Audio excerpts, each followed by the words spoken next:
at seconds. Hold Me Black steps out to a length and a half advantage with 3 furlongs to go. Sharp Bart moves to be second. Ladies Weekend is back into third. No Mo Ron is making progress inside fourth. Spike Shrill circles up outside fifth. Around the dial, wider than that, sixth. Top Brass under pressure, seventh. Top of the stretch, Hold Me Black in front. Hold Me Black turning for home on a 3-length lead. Spike Shrill to the attack. Spike Shrill moves into second and is closing in now. No Mo Ron is back in third. 1 furlong to go. Hold Me Black still clear by 2. Spike Shrill trying hard to get by. 100 yards to do it. Hold Me Black is still in front. Spike Shrill runs out of racetrack and Hold Me Black wins the opener. Length on the wire. Spike Shrill second. No Mo Ron was third, and Stay Home, who was 15 lengths out of it, rallied for fourth. Number 7, Hold Me Black. Very sharp owners in 10 Strike Racing and others had this one ready to go today. Very game on the front end. Yeah, showed improved speed today. Yeah. Got very comfortable under Corey Lannery. Always one of the leading riders at Churchill Downs. The 3-horse Spike Shrill had dead aim, had the length of the stretch to get by. And Hold Me Black was having none of it, just kept on to the task resolutely. 7-3-6-1 with Stay Home. Look at coronavirus. Hunchback Horse rallying up for fourth at Churchill Downs. Here's what we're bringing you today. Today's races presented by Claiborne Farm. We've got races 1 through 9 featuring the Hessonite. That's race 8 today at Belmont Park. We're fast and firm in Elmont, New York.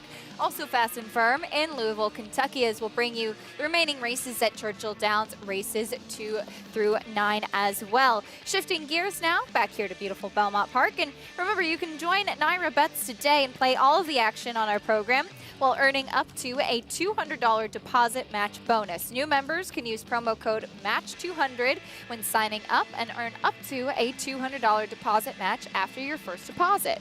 Bet anywhere, anytime, at any track, and join now at nyrabets.com to earn that $200 deposit match. Here at Belmont Park, race 1 is coming up.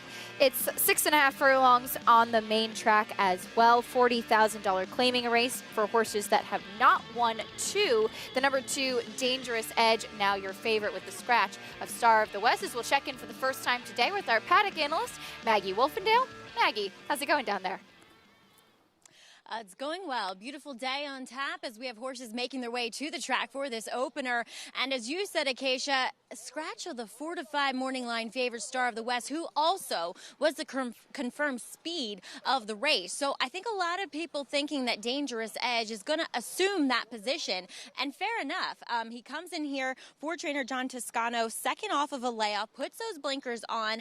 I would say a large cheater cup. He looks fit. He looks strong. And if anything, he has filled out quite a good deal since the last time I had seen him, which was towards the tail end of his 2-year-old year. But it's always something you look for and that you want to see. So he also goes from a non-aggressive rider to a very aggressive rider in Luis Saez. So I don't blame people for taking a shot here with Dangerous Edge. Calls of Action is interesting as well. He kind of has the same look in that he got a prep on the turf, but he's also very sharp. Now, that's not to say he's going to have speed, but I think if he is sharp and he breaks well, it would be in the best interest of Eric Cancel to have him forwardly placed, because just as a reminder, yesterday we saw all 4 dirt races be dominated on the front end with the inside speed. Tracks change from day to day, but just a friendly reminder, Acacia. Maggie, absolutely right. The main track, very kind to speed. And as a rider, Richie, when you're watching some of the races, and as Maggie said, it can change day to day, but that's something riders have to take note of as well. You have to pay attention. You don't want to be in the jockey's room shooting pool or playing ping pong. You want to be on your game, focused, and certainly if there is a bias and you have the right kind of horse to take advantage of it, you have to take advantage of it. We'll see how the main track does play today as Mo of the West, as Maggie also mentioned, out of the race, could potentially change the pace dynamics as we start our post parade with the number 1, Big Boy Mo. Rallied from far back last time to get it done. I'm not seeing a tremendous amount of speed to help his late kick, but he certainly ran well last time. See if he gets out of the gate cleaner today. Is the number 2, Dangerous Edge, your favorite? Get those blinkers on. Adds blinkers and gets Luis Saez, who is not bashful about putting a horse in a lead and has a knack to get a horse away from the gate very quickly. We've seen him take advantage of that, putting horses on the front end. And another rider that's been doing well lately, Manny Franco, he's on the 3, Cadence Courage. I think this horse has a look. I think this is the other horse that can show some speed. And if Manny's aggressive, maybe he makes the top. Showed some speed back in February at Aqueduct as we check out the 5, Cause of Action. Another horse, he tried turf last time, ran well. Is a little bit more of a closing type. He's going to have to show he can get back to his best form. And we wrap things up with the number 6, Dr. De Vera's Way, second off the layoff. Rallied well last time. Merkan Kentermasi does a really good job, that outside post, but I think Benji Hernandez has to be a little aggressive because I'm not seeing a tremendous amount of early speed here. That is the biggest question about this opening race, and we'll bring you more about the first at Belmont shortly. But speed could potentially be a question in our feature today as well. Race 8, the Hessonite, named, of course, as we mentioned, for a Dave Donk trainee. She was a nice New York bred, won the Grade 3 Beaugay. And here's the field we're looking at. I thought it was funny, too, Richie. Hessonite, after her career, was sold for $750,000 to Dat Stables, which is pretty impressive. One of her foals, Jewel Stone, won for them, and Shug McGahee not too long ago. Well, everybody's looking for that successful mare that can hopefully reproduce herself or even beyond. And I remember Hessonite, very, very honest, showed up pretty much every time. Dave Donk kind of excels with those kind of fillies, too, on the turf. Impressive mare she was, and Dave does have a nice 1-2 punch in here. JC's Shooting Star and Saratoga Treasure, both of whom had to face Newspaper of Record in the Intercontinental. This is a little bit easier than facing Newspaper of Record, and certainly Dave's horses usually do good after they get a run under their belt. They kind of improve. He's not a trainer that trains them into condition. He'll have them ready to race, but then they kind of race into their optimum fitness. We'll see who takes advantage of the speed. Could be Wesley Ward's Mentality with Dylan Davis back aboard. Interesting feature race coming up in the 8th. We're looking, though, at the opener at Belmont. On screen right now is the number 1, Big Boy Mo. As you mentioned, rallied really well last time out and got kind of sandwiched with, it seemed like multiple horses on either side of him at the break. Yeah, and sometimes you find out, because this horse had laid up a bit closer, that a horse really would rather settle more and finish, and sometimes you find out by accident because something happens at the break. Well, he rallied impressively here, I thought, showing that other dimension. But he's not slow. If the pace is slow, he actually can put himself in the race. Now has that win off the bench as well, not having run since January. That was the second day of the Belmont meet. Feels like a lot longer ago than just June 4th, but Raylu Gutierrez stays aboard as well. And that, I think, could be the question for him. Can he repeat that? He's facing winners for the first time, which is a big jump up after breaking his maiden. Well, it really is. You know, you're facing horses that have never won a race, just like you haven't won a race. Now you're facing horses that are a little bit more accomplished, a little bit more seasoned. And one thing I will say, the track was labeled fast last time, but there was a lot of moisture in it. And I think as the day went on that day, it actually did get up, downgraded to a muddy track. I wonder if some moisture in the track didn't help him with his late rally there. He's run races just as good as that one, but I thought that race visually to me was his best. Always important, as we mentioned, to pay attention to those track conditions. Interesting race in the first. We'll check in again with Maggie. Also interesting to pay attention to warm-ups, and the 2 horses that got those aggressive away from the lead pony warm-ups were the 2 horses, well, the horse that I thought could be on the lead and the horse that Mig pointed out could also be on the lead, and that is number 3, Cadence Courage in here for trainer Greg DePrima. Now, he looks good. He actually looked better once he got the tack on and got out on the racetrack. And Manny Franco taking him away from the pony. Now, he is outfitted with an extension blinker covering his right outside eye. He has worn that pretty much for as long as I can remember. I mean, back when Rudy Rodriguez had him, that's the equipment that he wore. So it's nothing new. It's what he's been frequently wearing to the races. It's not my most favorite piece of equipment to use because you're kind of just putting a Band-Aid on a horse that has that issue of getting out. So I think it's better to possibly correct that if you can than just slapping the blinker on. But then again, like I said, he has run frequently with it. But number 2, Dangerous Edge, he has another one that's gotten a warm-up away from the pony. You often see this with Luis Saez, who likes to go with his horses. He has that more inside post position, and Big Boy Mo, he obviously is not the quickest away from there. And a lot of times you set yourself up, as you guys were saying, he was sandwiched last time, but if you don't break sharply, then you're setting yourself up to get sandwiched, if you will. So I think Louis definitely has go on his mind, and he was one jock yesterday who won several and did so by putting his horses on the front end in these dirt races. So, Acacia, I'm going to chalk it out here in the first. No shame in that, Maggie. As Luis Saez, you're absolutely right, has been aggressive, taking advantage of that. But, Richie, to circle back with something else that Maggie mentioned, the extension blinker on the 3 Cadence Courage for a horse that tends to lug out a little bit can be, I guess, the sort of temporary type of remedy. Yeah, well, the conventional wisdom about it is a horse won't run to a space they can't see. That's not really true. I've been on a few that didn't care one way or the other. What makes it tricky at times, though, because, blinkers are to limit a horse's peripheral vision. Obviously, with an extension blinker, you're really limiting that outside view for them. As a jockey, you've got to be very aware of that blinker, because when you're in the starting gate, if you've got their head cocked slightly to the right, they can't see when the doors open. And horses react to the doors opening. They don't react to sound in the gate. Like people think they run from the bell. They don't. They react when the doors open. They have daylight in front of them. So you have to be very conscious of that blinker and making sure your horse's head is straight, completely straight down the racetrack, so their eye that's unencumbered by the blinker can see the break come. And that goes back to another thing Maggie mentioned. If you don't brake sharply, if you're consistently getting bumped at the gate, I find that consistently when you see in those running lines, bumped at the gate, trouble at the gate, that goes back to your horse maybe having a problem getting out fast enough. You don't brake very sharply, especially if you're in between two. Horses tend to run to empty space. It's like water flows to that empty space. The horse is going to do the same thing. So if you brake a half a length slow, you're going to get pinched back or bumped back. A lot of times it's because a horse is nervous. They don't stand properly in the gate. They're shuffling their feet, or they're just a little bit weak behind and they can't push off with the power they need. You may have been able to watch races with horses. They don't reach from the front, they push from behind, and that's so important as well. They're heading into the gate. We'll check in once again with Maggie. Any final thoughts here, Maggie, on the opener?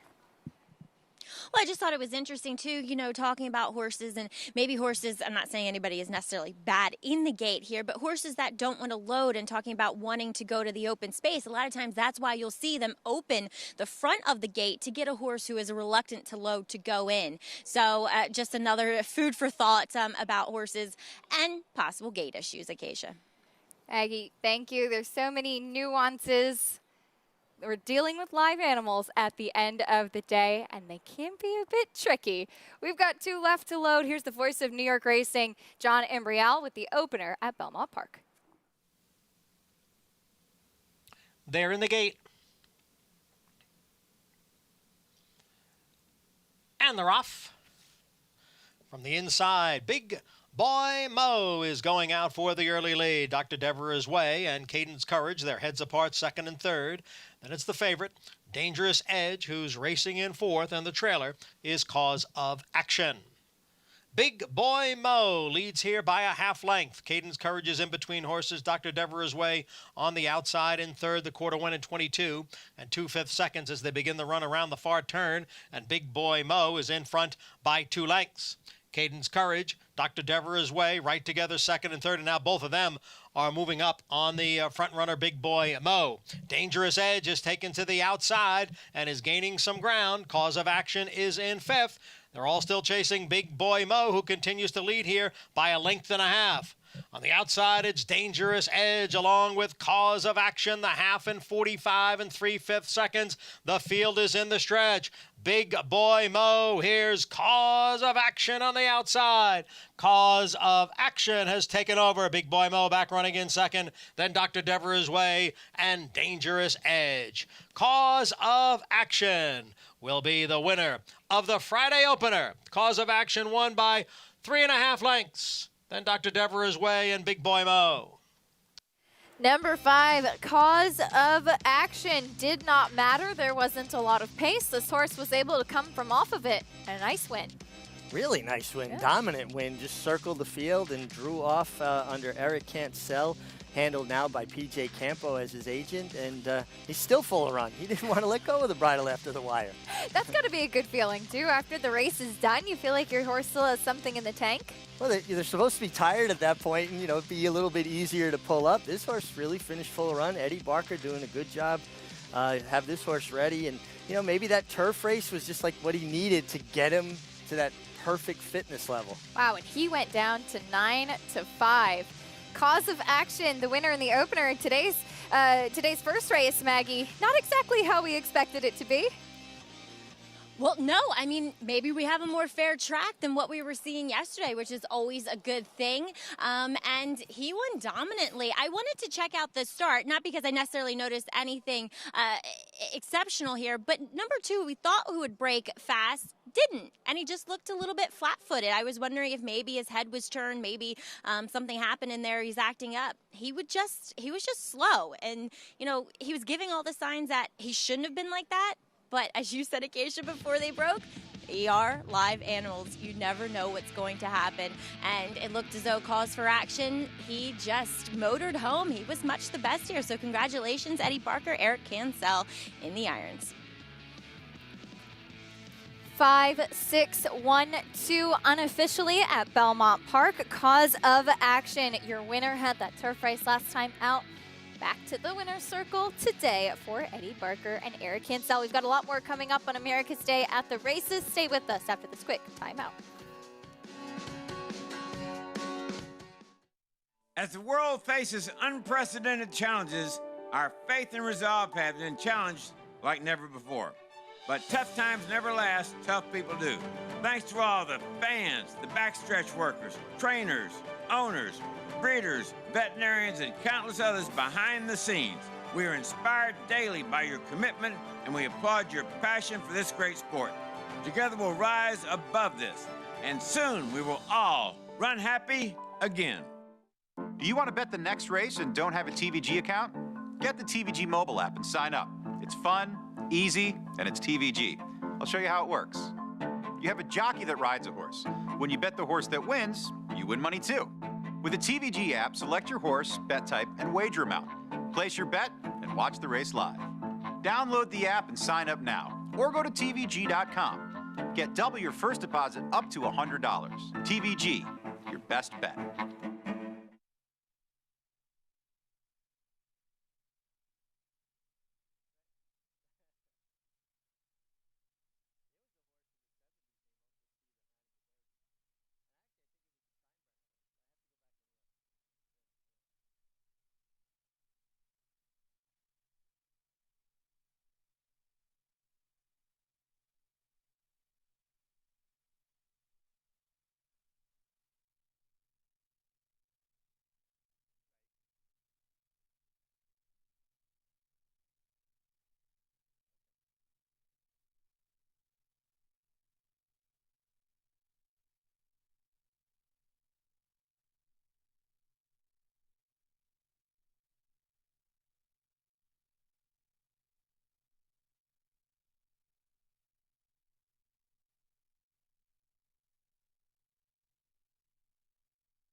Back on America's Day at the races, brought to you by Run Happy, as champion sprinter Run Happy raced medication-free and stands for $25,000 in legendary Stall 1 at Claiborne Farm. Race 1 at Belmont is in the books as we're checking out the stretch circling the field. Nice move there to go about 4 wide under Eric Cancel. Cause of Action got the win, Richie. Yeah, saved some ground in the early part of the turn, but he had so much horse. The prudent move when you've got that much horse, just get him in the clear so you don't get them stopped. This horse powered home. This was an impressive performance. I didn't see it coming. I mean, I knew he was competitive here, but I didn't see him dominating this field. Very impressive win as he gets the win over another closer, Dr. Devera's Way. Ended up getting in second there. Another win for Eric Cancel. Eddie Barker, second off the claim, off the layoff as well, a $5.60 winner in the opener at Belmont Park. We've got a lot more coming to you from beautiful Belmont Park as well, but we have Churchill Downs 2-year-olds coming up next. Race 2, 6 furlongs on the main track. And the 2-year-old fillies taking center stage here. Number 7, Midnight Cocktail, a first-time starter for Steve Asmussen, your current favorite. Always fun to have these 2-year-old races and see which potential future stars we might be seeing under the Twin Spires. We'll talk more about that after this quick timeout. Stay with us on America's Day at the Races.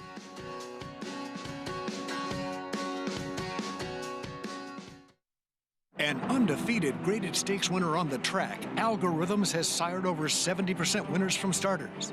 His top runners include multiple stakes winner and grade 3 victor Recruiting Ready, multiple stakes winner and graded stakes performer Taylor Spirit, and juvenile stakes winner South Bend. In the Pennsylvania Derby, Algorithms notched his first grade 1 winner with a thrilling victory by Matt Wizard. In the ring, his juvenile sold up to $275,000. Algorithms, standing at Claiborne Farm. Start winning at the races with Daily Racing Form's new Mobile Pass Performances. Access the most trusted information in horse racing, including exclusive buyer speed figures and DRF analysis and selections. Experience the new mobile optimized DRF Pass Performances on your phone from anywhere at any time. Go to drf.com/Fox. Use coupon code FOX to get a free single card and get the power of DRF in the palm of your hand. We're still up at the break of dawn, committed more than ever to the health and safety of all our athletes. And with many of our other favorite sports on hold, we're still offering the most thrilling, heart-pounding action in all the land. And that, America, is something you can bet on.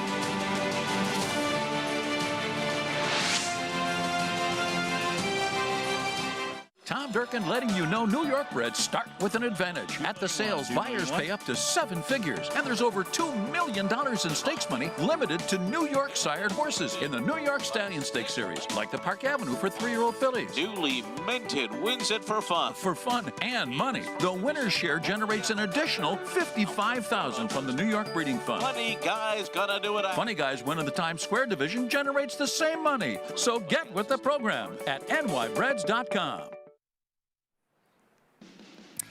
Back on America's Day at the Races, brought to you in part by Claiborne Farm. 100 years of doing the usual, unusually well.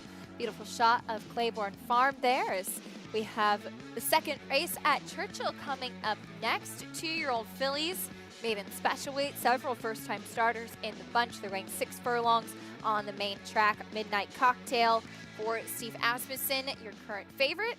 As we start our post-parade, Richie, with the number 1, Miss Sky Cat, second-time starter. Yeah, it was well back and actually did show some interest late. Finished okay, only to be beaten 4 lengths. Does have that experience edge with several other horses in here debuting for the first time, as here's her stablemate, the 1A, Wendy's Fine Wine. Has been well beaten in both starts. Would have to find something we haven't seen yet. For a couple of people that love a good fine wine, it would be great to see her jump up today. Here's the 2, Tis a Bit Lucky. Another one that showed some late interest, was slow early, broke a little slow, should improve with the effort. Another one with that experience as she comes out of the same race as the number 4, but here's the 3, Fortuna Adieu Va for Dwayne Lucas. A lot of turf pedigree here. It looks like a place to get started. Keep an eye out for this horse to show up on a turf race in Saratoga this summer. Those are the ones we know Dwayne likes to win as we check out the 4, Yogurt. Yogurt ran okay, well beaten in the first start, 10 lengths, but was second, and Yogurt looks very smooth. Certainly does look smooth today. Here's the 5. 1 of 2 for Ian Wilkes, Bahama Mischief. Bahama Mischief, first-timer Ian Wilkes, not a guy that cranks him up to win first time. Not that he can't win with a first-timer. And this horse is by Into Mischief. We've seen a lot of them winning lately. Absolutely. It's a nice pedigree as well. Here's Ian's other horse, fillied by Speightster. Exciting new stallion, Fabricate. Yeah, first crop sire, has thrown a lot of nice-looking, very well-balanced horses. Here's your favorite, the 7 Midnight Cocktail. This horse is taking all the money, so obviously she has shown ability in the mornings, has the right connection. Steve Asmussen, great with first-time starters, and his main man, Ricardo Santana. Homebred for 3 Chimney Farms, as that's the field, and it's time to identify our market mover. The Twin Spires market mover is where we see the horse that's attracting the most support and money late in betting, and that is that number 7 Midnight Cocktail at even money right now, 2-to-1 morning line. So taking lots of attention. And remember, if you're betting this horse, betting anybody else, you can do it with Twin Spires. So Twin Spires is offering $25 in bonus bets plus a $10 win bet on this year's Kentucky Derby. That'll be September 5th this year. Sign up with the code GET25 at twinspires.com or using the Twin Spires app and play $25 to get your $25 of bonus bets plus a $10 bet on the Kentucky Derby right now. Churchill Downs announcing yesterday that the Kentucky Derby will be run with a limited number of fans. Restrictions obviously in place, but pretty exciting. Well, it's exciting, and it feels like just another step forward. You know, this has been a process for everybody dealing with this pandemic, and I can't imagine not having a crowd at the Kentucky Derby, but I couldn't imagine not having a crowd at the Belmont. I thought, you know, the racing was terrific, and you know, we pulled off a great day of racing, and Tiz the Law certainly delivered a big performance. So I guess we have to deal with some of the new normals are at the moment. Some of the best memories are made at the racetrack, but at the end of the day, the horses really are the biggest stars. No doubt. And if you put together a card like we had on Belmont Stakes Day, you know, people can watch it at home on television, watch it with us, and you know, maybe get tired of our commentary about it, but it's just it goes back to the quality of the horses you're putting on the racetrack, and we certainly had a card to be proud of, and as I'm sure they will on Kentucky Derby Day. Looking forward to seeing our Belmont winner, Tiz the Law, pointing now to the Run Happy Travers in Saratoga. As we're checking out the number 4 Yogurt in the second race at Churchill Downs. He's sired by Claiborne Stallion, or she is, excuse me, by Claiborne Stallion Algorithms, who had a big year last year. Math Wizard winning a Grade 1 in the Pennsylvania Derby. Former claiming horse gone on to Grade 1 victory. And I think, you know, you want to give them a little bit, what am I trying to say? You want to think they're going to improve with their second start. Right. That experience is going to help them break a little better, be a little bit more focused. The thing you want to look for in a post-parade when a horse is making their second start is that they're not too keyed up, that the race rattled them mentally. And she's actually looking like she's handling it like a pro. Another thing I will say, too, I'm not a big fan of 10 or 7-pound apprentices riding 2-year-old maidens. You have inexperienced riders, no knock on them, they have to learn, with inexperienced horses that also have to learn, and I just don't think they get taught as well as they would with an older, more experienced rider. Something we've mentioned before, too, especially with these 2-year-olds, a lot of them having their first start. You want the horse to have a good experience so that they're able to grow and learn as they continue racing and to enjoy it as well. Well, that's it. You want them to have a good experience. You don't want them to be rattled by it or say, I didn't really like that. So, you know, years ago, most trainers would tell you, you know, if you can win, great, but more important, teach them something. Get some dirt in their face, put them between horses, not just send them off their feet out of the gate, because a horse really doesn't learn anything that way. There's your favorite Midnight Cocktail. You've mentioned before Steve Asmussen's program, particularly with 2-year-olds, how schooled they are coming in for their first start, as Steve is now one behind Dale Romans in the all-time wins at Churchill Downs. I think we're going to see this graphic going back and forth quite a bit. I think we'll see it go back and forth maybe for the next few years. This is like Hagler Hearn standing in the center of the ring trading punches, but 2 very accomplished trainers, Steve already in the Hall of Fame. And, you know, I think Steve's got a big advantage. His father, Keith Asmussen, breaks a lot of their babies, trains them, gets them prepared. His brother Cash works with his mom and dad down at Laredo, Texas, and they do a fantastic job. They just have a knack of teaching these young horses how to leave the gate and how to conduct themselves. 3 to 5 right now on the 7 Midnight Cocktail. The 2 for Ian Wilkes, and as you had mentioned, usually this barn, maybe with 2-year-olds in particular, maybe needing a race, and Bahama Mischief by Into Mischief. The bottom side maybe wants a touch longer, but this is, I think, a perfect experience of watching these horses here and looking for them next time out. Absolutely, with a trainer like Ian Wilkes. Although I got to say, the 6 Fabricate is taking a lot of money for a first-time starter from Ian Wilkes. So maybe this horse has pointed herself out in the mornings. Speightster, exciting new stallion, tends to have some very athletic, fast 2-year-olds on the ground so far. We'll see what Fabricate can do as they're almost loaded in. Here's Travis Stone with race 2 at Churchill. Waiting for Wendy's Fine Wine. They're in the gate. And they're off. Fortuna Adjuvant was off slow and is 5 lengths behind the rest of the field. Midnight Cocktail hustled out. Yogurt is also right there too. So down the backstretch, Midnight Cocktail, Yogurt, and Tiz a Bit Lucky fires through toward the rail, and now she's in front. So Tiz a Bit Lucky on to take over the lead. Yogurt's running in second, Midnight Cocktail third. Fabricate comes away fourth by 4. Bahama Mischief is back running along in fifth. Miss Skycat on inside 6. Wendy's Fine Wine in 7th, and Fortuna Adjuvant after that slow start trails far turn. Tiz a Bit Lucky head-to-head with Yogurt. 21-4 was that opening quarter. Fabricate down inside up to be third. Midnight Cocktails racing fourth. The break of 6. Bahama Mischief is under pressure, racing about 9 lengths off the lead in 5th. Ahead of Miss Skycat in 6th. And then it's Fortuna Adjuvant and Wendy's Fine Wine, top of the stretch. Yogurt takes over the lead. It's Yogurt in front now. Tiz a Bit Lucky on the wrong lead, tiring second down inside. Fabricate comes through between them. Midnight Cocktails flattened out. Bahama Mischief is late on the scene, down to the final 16th, and now here's Fabricate to the front. But Bahama Mischief on the outside is finishing fast. Fabricate trying to hold. Bahama Mischief outside, final try. Fabricate holds on. Fabricate the winner. Bahama Mischief was second. Yogurt was third. Then it was either Midnight Cocktail or Tiz a Bit Lucky. As it so happens, Ian Wilkes runs 1-2. Fabricate holding on over her stablemate, Bahama Mischief. Ian Wilkes is a terrific horseman, and he can obviously win with first-time starters, but I think you upgrade these horses' efforts because he's not a trainer that cranks them up to win first time. So the fact that they ran 1-2, I think, speaks volumes to their abilities. And Fabricate, the one that took a bit more money, was a little bit more precocious early, a little bit more forwardly placed, got a really nice trip.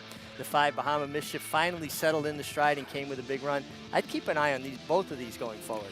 Exciting fillies moving forward as Fabricate breaks her maiden at first, asking for Ian Wilkes. Coming up, we'll talk more about the Breeders' Cup Mile champ who's back in action. Uni, one of 3 in the Just of Game tomorrow for Chad Brown.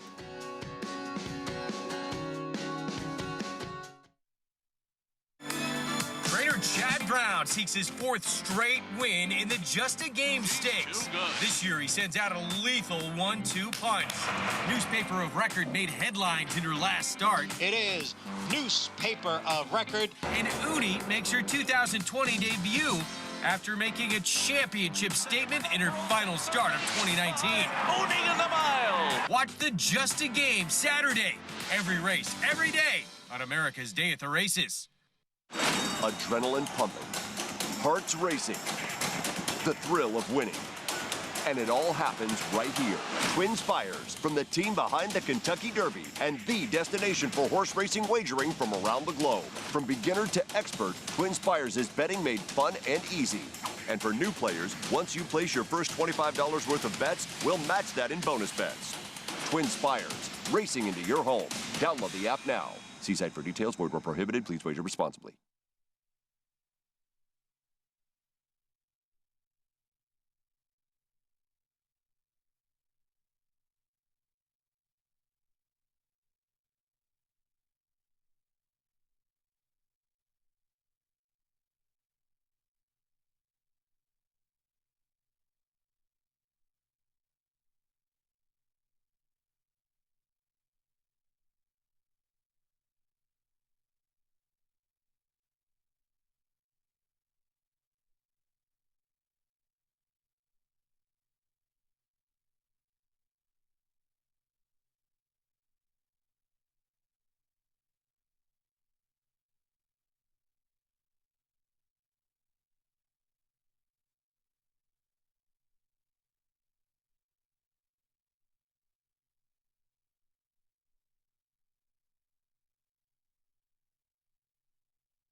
Back on America's Day at the Races on Fox Sports 2.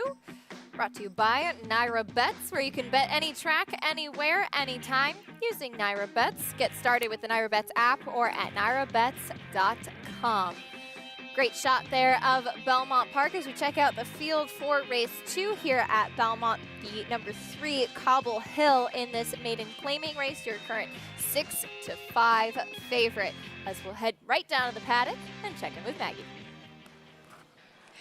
And Cobble Hill, he looks very good here. But let's check in with a horse who is coming back off of a layoff, and that's number 2, Carter's Got Sass, and possibly a speed horse in here, as once again, he is very sharp in the paddock, really on his toes. And the only time I had seen him previously was in his debut back in October, and I can unequivocally say that he's much more fit than what he was going back to that debut race. Just a lot more defined. He was quite on the rotund side back then. So he has moved forward since that effort, obviously.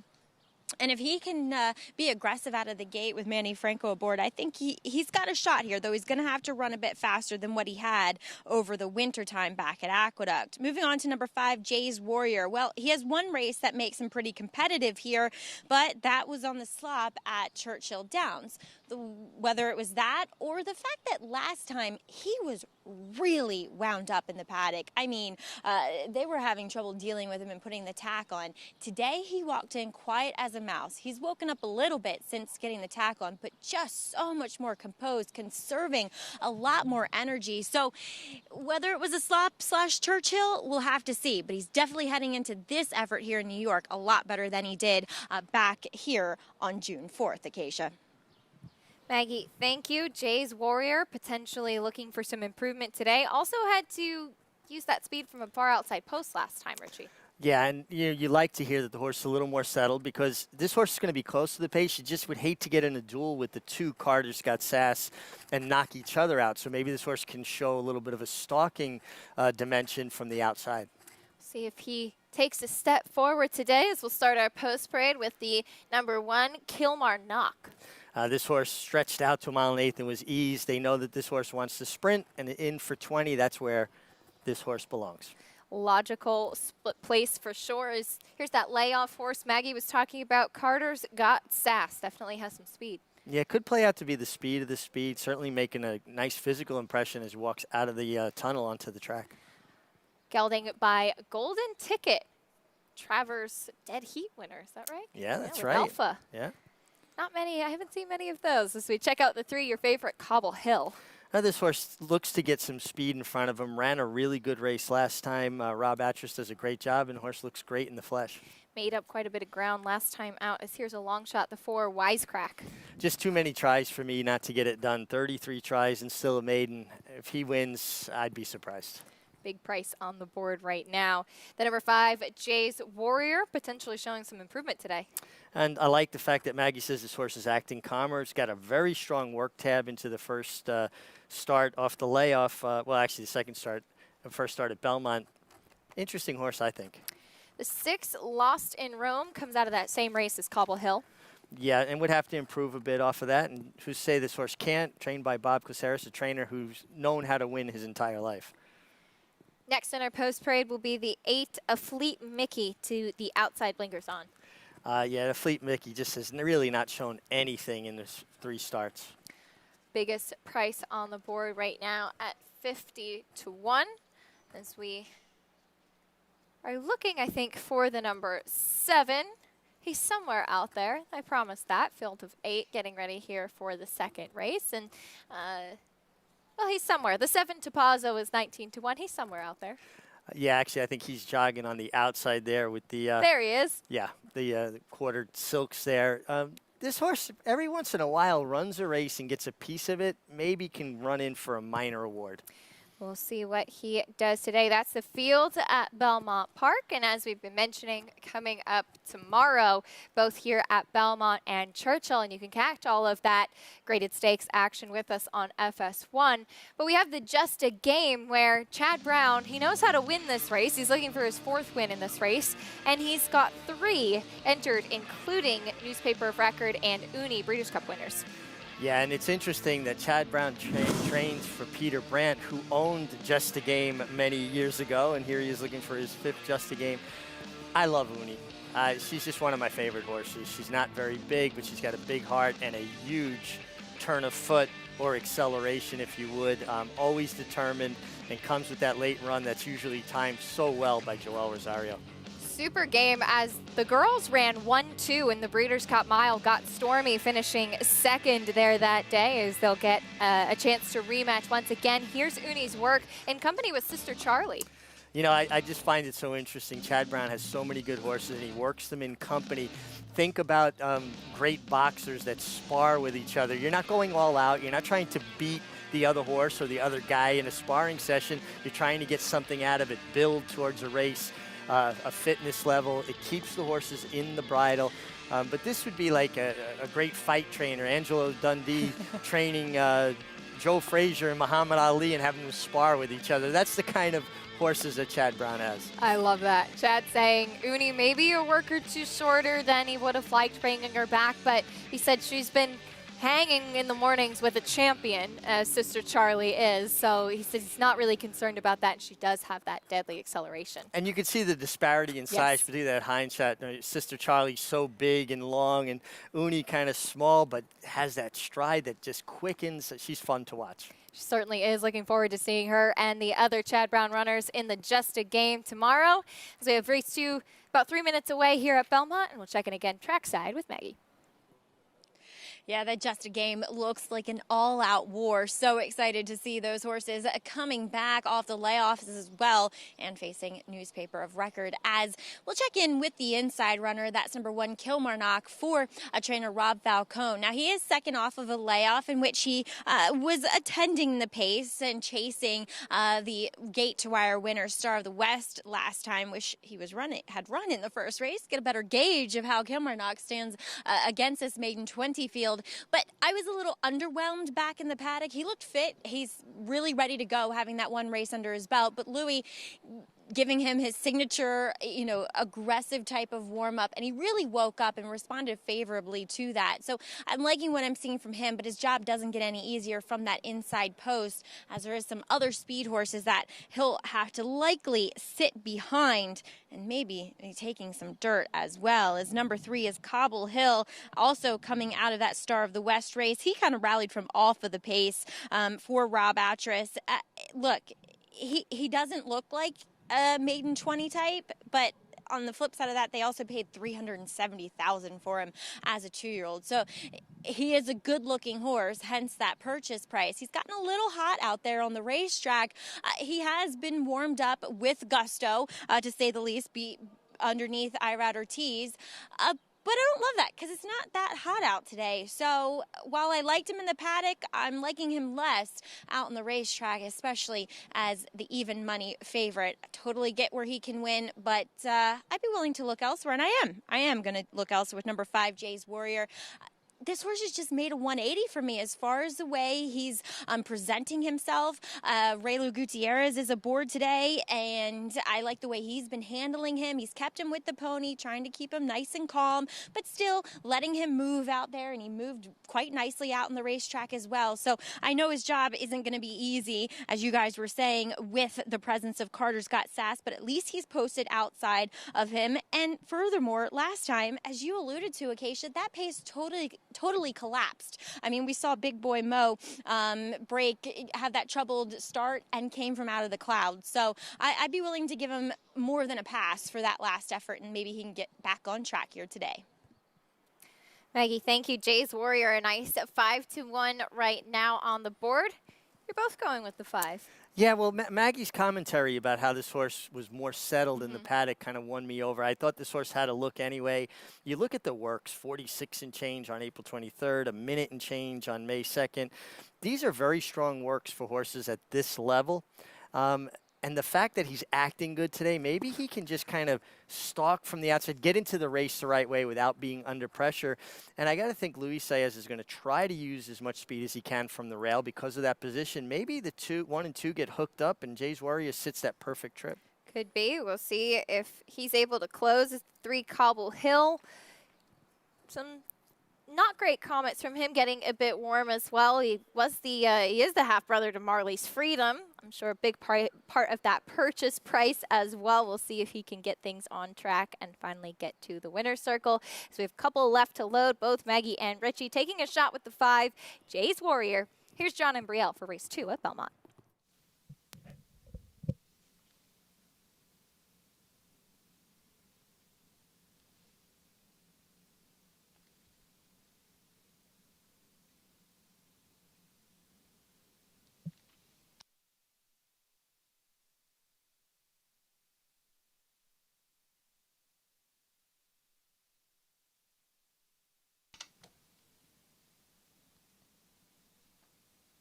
They're all in line.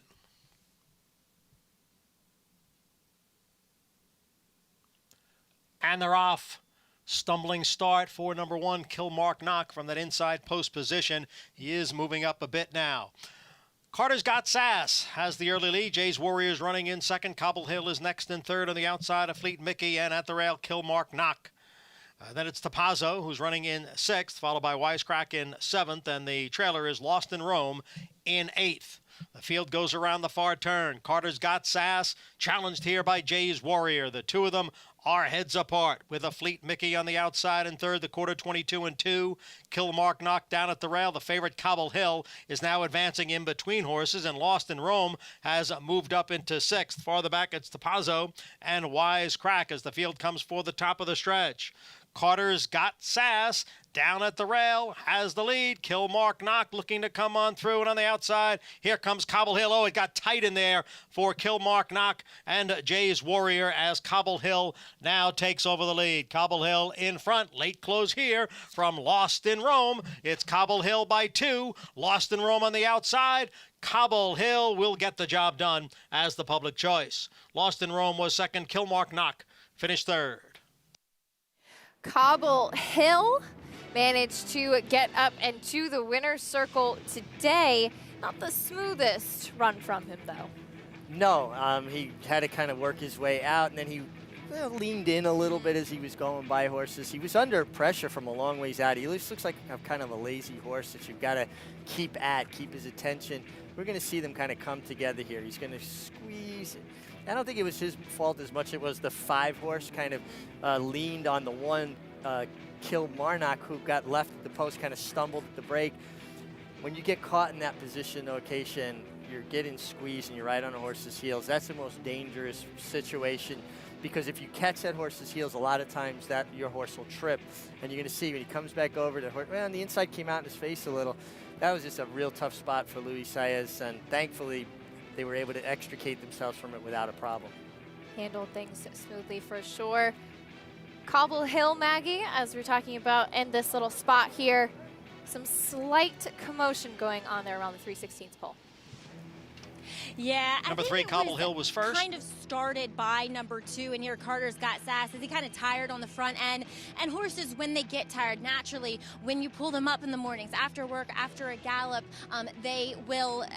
You'd go to the outside. So a horse's natural instinct is to drift a bit, and I think he just drifted a bit, and the 5 kind of came in a little bit, just put Kilmarnock in a little bit of a precarious position, but I don't think it really involved the winner, number 3, Cobble Hill. I read did kind of drift over when he got him to switch his leads, but he was clear of them at that point. So the favorite taking down the second race at even money for Rob Atras. 3-6-1-5 unofficially, and as Maggie mentioned, Carter's Got Sass maybe getting a bit tired and going out, as is a natural move. Yeah, he definitely stepped out, and I think Raylu's horse might have spotted the winner coming by him, Cobble Hill, and took a little step in away from him as well. I agree 100%. Did not involve the winner. When he did drift over, he was well clear. Interesting, the first 2 races today, both winner and runner-up rallied on the outside. Now, yesterday we saw inside speed types winning. Now, I'm not saying we can make any hard and fast decisions if there's a track bias or not, but certainly a different racetrack than we saw yesterday. As we said, things can change from day to day. That seems to be the rule with many things in horse racing. A much improved effort from the 6, Lost in Rome, who did come running. Looked like he almost had a chance to catch the winner, but it was your favorite, the number 3, Cobble Hill, who gets his picture taken in race 2 at Belmont. When we come back, we'll be talking more about Saturday's stakes. Midnight Bisou, champion mare of 2019, ready to roll in the Fleur-de-Lis at Churchill Downs. If your run-happy 2-year-old wins a maiden special weight at Belmont, Summer Meet, Saratoga, Del Mar, or Kentucky Downs, you shall receive a $100,000 bonus. Remember, win an extra $100,000 in 2020 when your run-happy 2-year-old wins a maiden special weight at Belmont, Summer Meet, Saratoga, Del Mar, or Kentucky Downs. Be happy and run happy. Do you want to bet the next race and don't have a TVG account? Get the TVG mobile app and sign up. It's fun, easy, and it's TVG. I'll show you how it works. You have a jockey that rides a horse. When you bet the horse that wins, you win money too. With the TVG app, select your horse, bet type, and wager amount. Place your bet and watch the race live. Download the app and sign up now, or go to TVG.com. Get double your first deposit up to $100. TVG, your best bet. Flatter. This prolific son of A.P. Indy has sired 6 millionaires, including Eclipse champion West Coast. He's adding even more stakes winners to his outstanding record, including Sovereign Award winner Avies Flatter.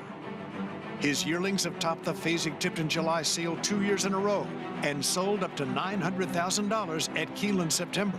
Success on the track, success in the ring. Flatter, standing at Claiborne Farm.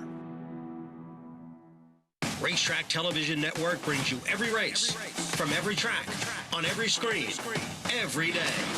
With monthly packages starting as low as $5, RTN gives you great value and access to more live HD streaming and race replays than anyone. Visit RTN.tv today to sign up and watch on almost any device, including Roku and Amazon Fire. Use promo code TRYRTN for a 5-day free trial.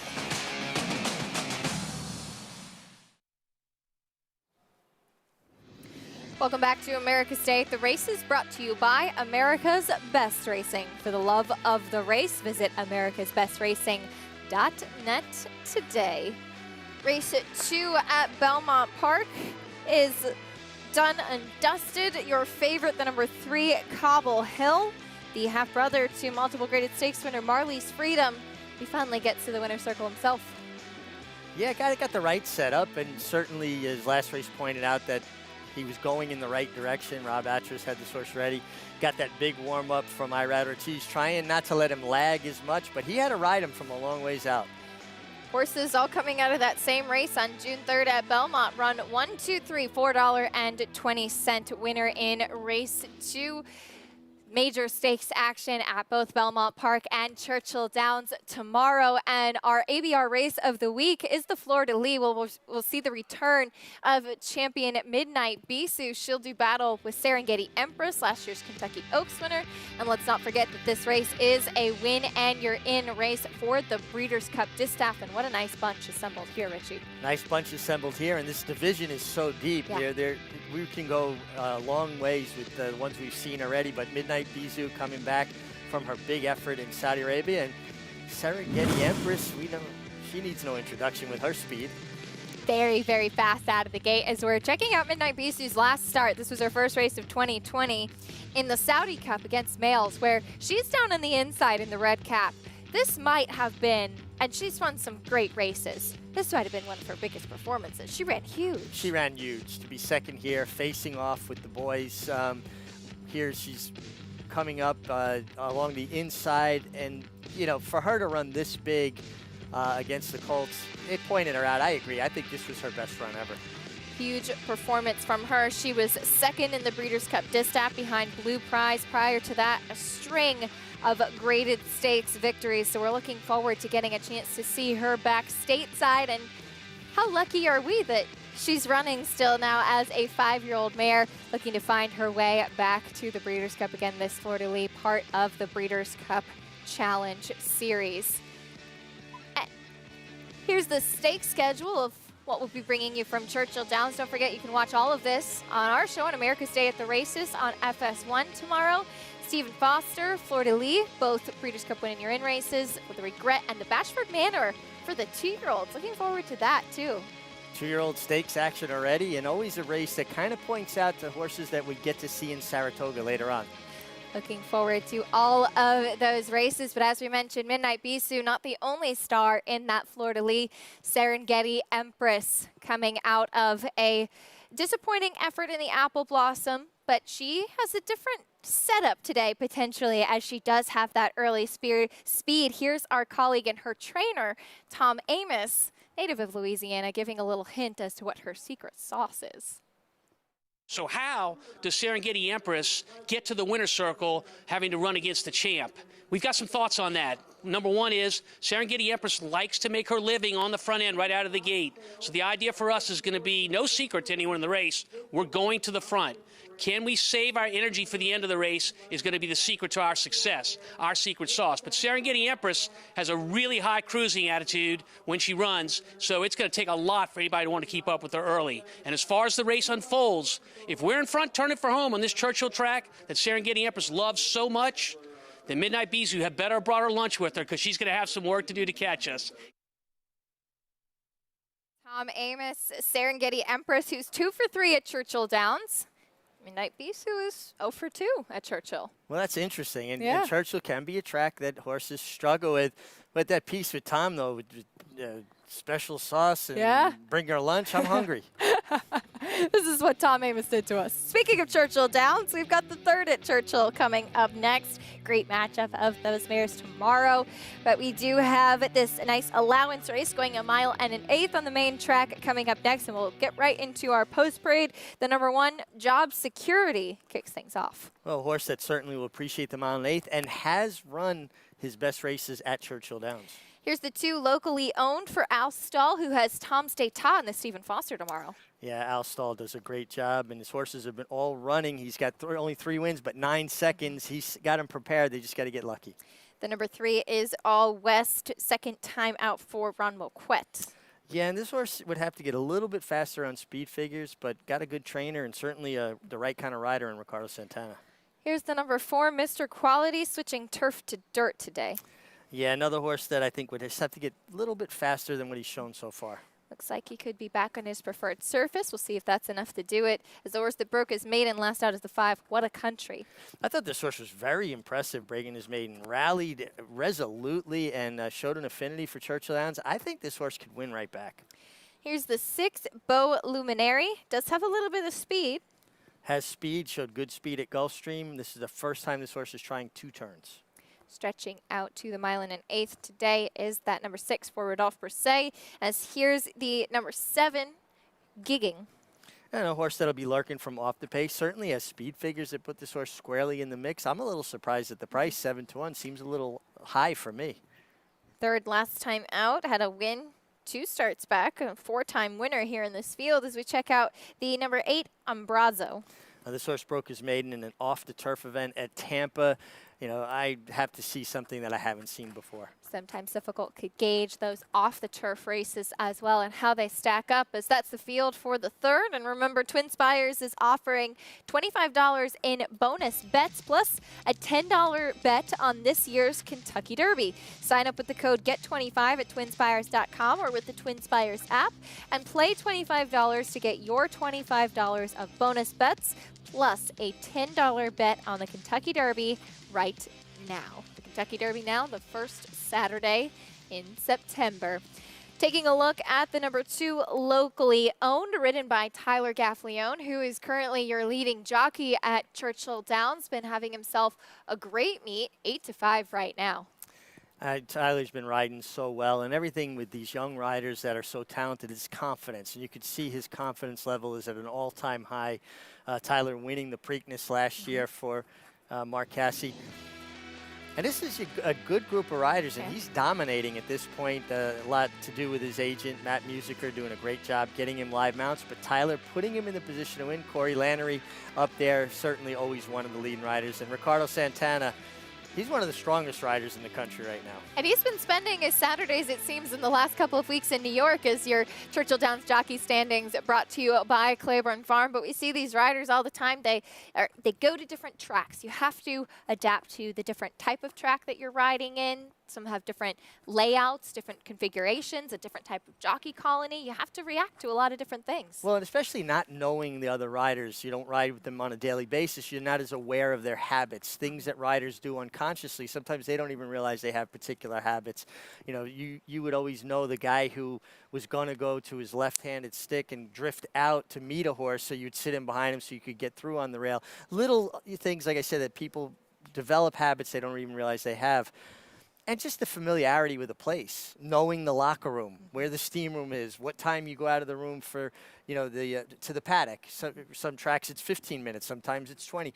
It's just a different routine. It's important to be comfortable in your surroundings. Less things to think about, just concentrate on your races and your horses. I have a question. Yes.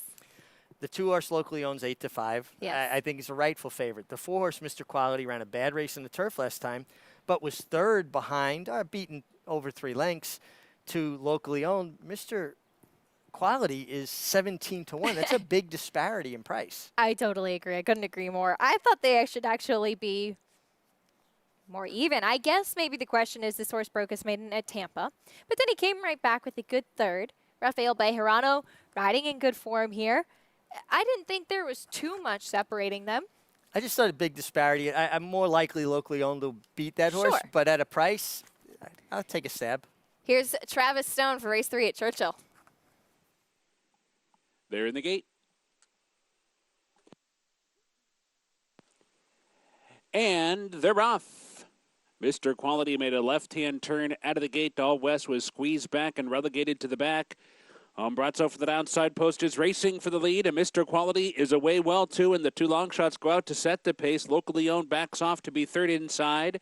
Gigging comes away fourth, and What a Country is away fifth and toward the rail. And then it's All West down inside, a bit awkward there, racing in sixth, about 5 lengths off the lead. Beau Luminary on the outside of that one, and Job Security the last of them all. So the field moves around the clubhouse turn, and Mr. Quality is now loose on the lead. Opens up to lead by a length with 6 furlongs to go. Umbrazzo tracking the pace outside second. Locally owned is covered up inside, cruising along in third, 2.5 lengths off the leader. And then it's Gigging racing in fourth. Job Security's picking it up from fifth, while All West goes up inside sixth. What a Country's fanned very wide seventh and advancing nonetheless. Beau Luminary is now the trailer. It's a tight pack heading for the far turn. Mr. Quality, 24 seconds to a 48 2/2 mile. The pace has not been fast. Umbrazzo's coming on 2 wide with a challenge. What a Country looping up 4 wide. Gigging is right there too. Meanwhile, Locally Owned is bottled up in behind this wall of horses in fifth.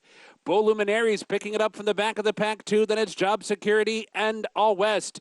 Coming for the top of the stretch, Mr. Quality, Umbrazzo, What a Country. Locally Owned dives down inside for a stretch bid. Beau Luminary's closing stoutly down the side of the track. There's 1 furlong to go. Umbrazzo comes away with the lead. Locally Owned trying to rally down inside. Beau Luminary trying to rally outside. 16th pole. Locally Owned has slipped through underneath. Beau Luminary finishing fast, too. These two to the wire together. Locally Owned got it. Locally Owned stuck to the inside route to beat Beau Luminary on the wire. Farther back, Mr. Quality or Umbrazzo. Leading jockey Tyler Gaffalione adds another win at Churchill to his name this meet. Locally owned for Al Stahl, getting ready with Tom Stata tomorrow. Well, good dress rehearsal there, and certainly at the 1 1/8 distance. Tyler was very patient. He was following the 4, Mr. Quality, who was trying to drift out. Rafael Bejarano doing a good job trying to hold his line, but once he had to let him run, then he drifted off the rail. Tyler shot through. The 6, Beau Luminary, ran terrific. Considering this horse had been showing speed in one-turn races, really didn't show much speed, but rallied well. But the ground saved certainly made a big difference with number 2, Locally Owned. Some dirtied up form for Beau Luminary. Ran a good second today behind Locally Owned, trained by Al Stahl, who also has Tom Stata, as we mentioned, in tomorrow, Stephen Foster in search of more Churchill glory.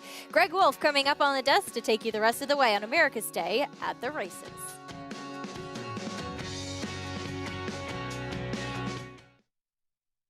It's America's original sport, and no one covers it better than americasbestracing.net. From the sport to the lifestyle, the best races, horses, and destination venues. Cocktails, gambling, fashion, and more. America's Best Racing.net is a sport for you. Live it, love it, bet it.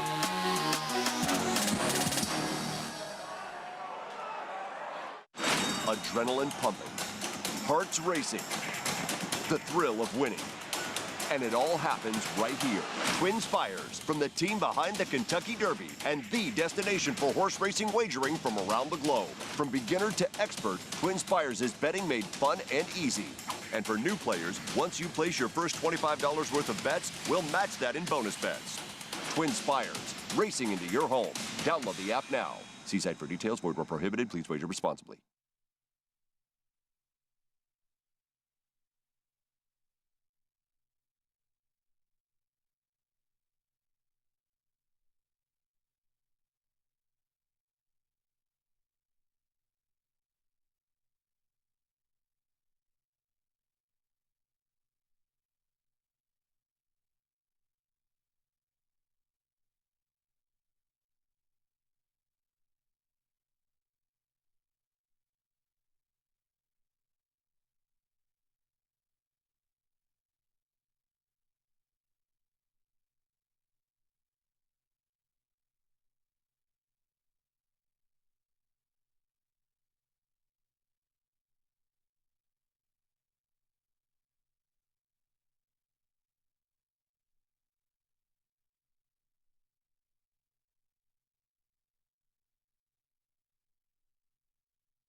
Watching America's Day at the Races, brought to you in part by Naira Bets. Bet any track, anywhere, anytime with your very own Naira Bets account. Well, here at beautiful Belmont Park, another gorgeous day on tap as we're on the turf for the first time here in race number 3, going a mile and a 16th, and we see the return of good governance in this allowance race, and he is the British bred for Chad Brown, as he was last seen finishing a neck behind Global Access in the Grade 3 Saranac, a 4-3-year-old. So now he is going to face not older company for the first time, because he did that breaking his maiden up at Saratoga as well. But off of a long layoff, this guy comes back, and I mean, I could say that he hasn't really changed much from 3 to 4, but the fact of the matter is he's a big, strong, good-looking horse. Last year, same thing here today, and he's very, very confident. He definitely turned the light bulb on when they put the tack on him. He looks ready to go, as we often see with Chad Brown and bringing horses back off these kinds of layoffs. He's definitely ready to go. And boy, have we seen a surgence of these Kingman progeny, whether mostly in Europe, but here as well. He seems to be a sire that is getting off to a grand start, as we'll also check in with number 2. That is the German-bred 7-year-old Gauguin for Bill Mott. And yes, he, throughout his career, has been a bit more proficient at longer distances. But if you go back to his November 14th effort, that was a flat mile at Aqueduct, and he ran well enough. And I've always thought that he could be competitive shorter. He's consistent, but he's also a consistent type at not winning, with 6 second-place efforts and 9 third-place efforts in 21 starts with just that lone win. As always, he looks fantastic. He is a solid, good-looking, shorter-coupled type of horse that really just carries his conditioning well, and with that copper penny coat, that's what it is. He just doesn't like to win. That's the main problem with Gauguin. As we'll check in with number 5, that is Personal Time. And, I mean, you could just judge him on 2 efforts, because he's only been on the turf 2 times. Boy, he got some pep in his step as well. He's been just strutting around the paddock. Now he's on his toes since Jose Ortiz got on his back. He looks fantastic here.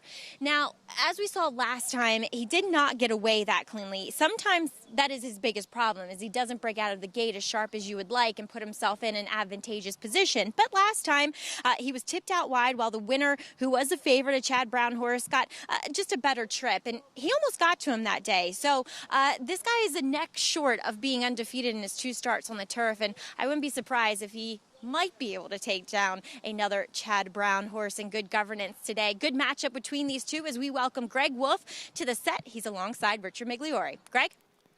Maggie, thank you. Yes, some very interesting points for this 3rd race coming up. Good to be with you here on this Friday afternoon as we get set for just a loaded stakes weekend coming up with 4 graded stakes on Saturday afternoon.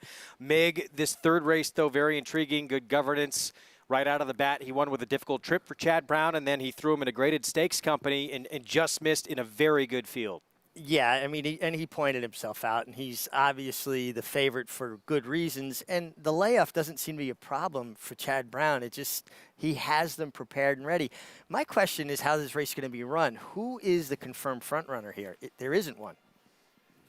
Here is a look at Good Governance. 2-5 favorite. He's had only 2 starts in his career. This will be the 4-year-old debut, Chad Brown, Klarovich Stables. Yeah, he's number 1, but he's breaking from post 3. He can lay close, but certainly that Saranac points him out here. Gauguin, here he is for Bill Mott. Maggie mentioned the record, just 1 for 21 lifetime, but he keeps on earning money. He's made over $150,000 in his career. Yeah, 6 seconds, 9/3 makes you wonder how bad he wants it at crunch time. German bred, you don't see a lot of them, but they're usually big, sound horses like this one. Kid Bourbon, he's made only 1 turf start. He was second to a horse who's 2 for 2 on turf with 2 90 Beyer speed figures. And this horse actually wasn't too far off, a pretty fast pace at Gulfstream. Maybe this is the horse that winds up going to the lead, and if he does that, I think he could have an advantage. Meanwhile, personal time, Shug McGahee, his 2 tries on turf, a win and a second, seems like a lot of upside. Both really good efforts, and a 5-year-old now. Shug McGahee's horses get better with age. And Shirkali will round out the field for the jump trainer, Archibald Kingsley, recent gelding. We saw him last at Keeneland last October. Yeah, and he improved a lot in his second start in the country. Arch Kingsley got a beautiful place down in Camden, South Carolina. I've been there. He lets one of the old jumpers that he won some big races on just have run of the farm. He's not in his own paddock. He just goes wherever he wants, comes up to the kitchen window, walks through the barn. He owns the joint. Well, there's the big favorite. You know, we see Chad Brown make this move time and time again. Talented turf stars coming off long layoffs. Seems like they haven't been gone away at all. We'll see if that's the case here with Good Governance. You could bet this race and all the action we have for you in this sensational weekend coming up with Naira Bets. Once you get signed up and started, $200 deposit match to new members. Use the promo code MATCH200 at sign up and earn that $200 deposit match. Bet any track, anywhere, anytime at NairaBets.com to take advantage of that offer. 1-2 on Good Governance. That is a short price here on a horse. Obviously, he's given up a lot of experience. Let's look at the Saranac. Global Access would win this race. He's a multiple Group 3 winner. Seismic Wave, we finished ahead of, is a multiple stakes winner. Yeah, so he was keeping very good company. He hit the front. He looks like he has a tendency to want to lay in or drift in on top of other horses, and Irad Ortiz was having to correct him a little bit there when the 4-horse was able to get by him. In the stretch, you don't want to have to correct horses because you're slowing them down if you're having to guide them. You want them to just run forward. Obviously, he's very talented. I'm going to take a stab with the 3-horse, Kid Bourbon. What do you like about Kid Bourbon? Well, I thought his first run on the turf was good, and if you start looking a little deeper, even though he's never been on the lead, he comes out of faster-paced races than a lot of these other horses, and I think by default he could find himself on the lead, especially with Luis Saez, who we've been lauding for his gait prowess, and then he's been a little bit unlucky the last 2 races, horses stumbling and not getting off as well. But I think Kid Bourbon is interesting from that standpoint. If he goes to the front, he might lead them a long way, Greg. Well, this is his stretch run finish against, again, a horse I mentioned who's very talented. Undefeated, 2 for 2 on turf with 2 big Beyer turf speed figures. Was unable to get to Golden Tapit, but handled the rest of that field. That was the first try on turf. Can he make a move forward here for Mark Hennig? And as you mentioned, yeah, he is maybe the most aggressive rider on the grounds aboard. Well, and again, just looking back at the fractions of the races he's coming out of, on the dirt, 23, 45 and change. On the turf, 22 and 1, 45-3. That's kind of sprint time. Now, I know the turf course at Gulfstream tends to play, to fast fractions. But if you look at the rest of this field, Good Governance was 5 lengths off of 49.5. Maybe by default, this horse winds up making an easy lead. 4-1 on Kid Bourbon. Make a turf start number 2 as we head downstairs to Maggie. And I like this horse getting back to the turf, guys. My problem is my very first thing I wrote about him back in the paddock is very quiet. He's just not giving off that vibe that he's going to go to the lead. That doesn't necessarily mean anything at all. He's got Luis Saez on his back. He can say, giddy up, buddy, let's go. And 2, he's posted in post position number 2 and this kind of weird break that we have, which going the mile and a 16th here on the Widener turf course. And, I think it puts him in a little bit of a better spot possibly from that inside post position. So we'll see what he does here. I'm intrigued, but I'm going to ultimately go with number 5. That's Personal Time. But I want to check in with number 6, Shirkali, for Arch Kingsley. Gosh, we all have some great Arch Kingsley stories. That's a great one, Richie. I remember being stabled down at Colonial Downs next to Arch and him just recanting plenty of great stories about when he rode jumpers and so on and so forth. But what I noticed about Shirkali, granted it was going a mile and 3/16 last time out in the fall at Keeneland, is that he put those blinkers on in that second start stateside, and he wanted to get fairly keen. So while he's posted to the outside, he's probably not quite as naturally fast. I'm wondering if they try to get him more forwardly placed because he's the rank outsider of this field. There's no speed. Could they be aggressive with him? Not Dylan Davis's MO necessarily, but just something I noticed, Greg, that in that last start, he did want to go forward with those fairly full cut blinkers on, which he's wearing here once again. Interesting. We'll keep our eyes on that. So 25-1. Shirkali on the outside. We'll have Dylan Davis in the irons. Could he be aggressive? Well, Dylan tends to like to have horses settle and relax. I actually spoke with Dylan this morning. Full disclosure, my brother Michael is his agent. And I told him the one thing I feel like he needs to do more of is allow horses to do what comes natural to them. Don't take anything away that comes natural. If they want to show speed, you don't have to send them. Just put your hands down and let them get comfortable. So let's see. This might be a perfect example to see if he actually listened to me this morning. I have a question for you. Did he ask for that advice, or did you just offer it? Well, we have conversations about racing and tactics. No, you do that with quite a few jockeys. Oh, yeah. I mean, I taught the apprentice jockey program here for a number of years when I was working full-time for NYRA. And, both Ortiz brothers, Manny Franco, it's fun working with young kids that have so much talent and so much enthusiasm. Going to get a call from your son soon. Back off my jock, please. 2-5 on Good Governance. By the way, we're going to see Rinaldi later on this afternoon. Rinaldi, he wound up 4th in that Grade 3 Saranac. We still have him to look forward to for Jimmy Bond, returning for his 4-year-old debut. Yeah, and another trainer that does a great job, based out of Saratoga. Listen, we've seen this before. Chad Brown, Good Governance, he's your most likely winner. I'm trying to come up with a creative idea because I don't want to pick a 2-5 shot. But I'm not going to be surprised when we see Good Governance swoop the field. This is the time to try and beat him, but this is the move that we see Chad Brown make all the time, and he's so good with off layoffs. Quickly, let's check in downstairs with Maggie. The problem with Shirkali's blinkers, they put a NYRA pair of blinkers on him, just a short cut, so he's wearing different blinkers than what he went out there with. A lot less coverage for him. Greg.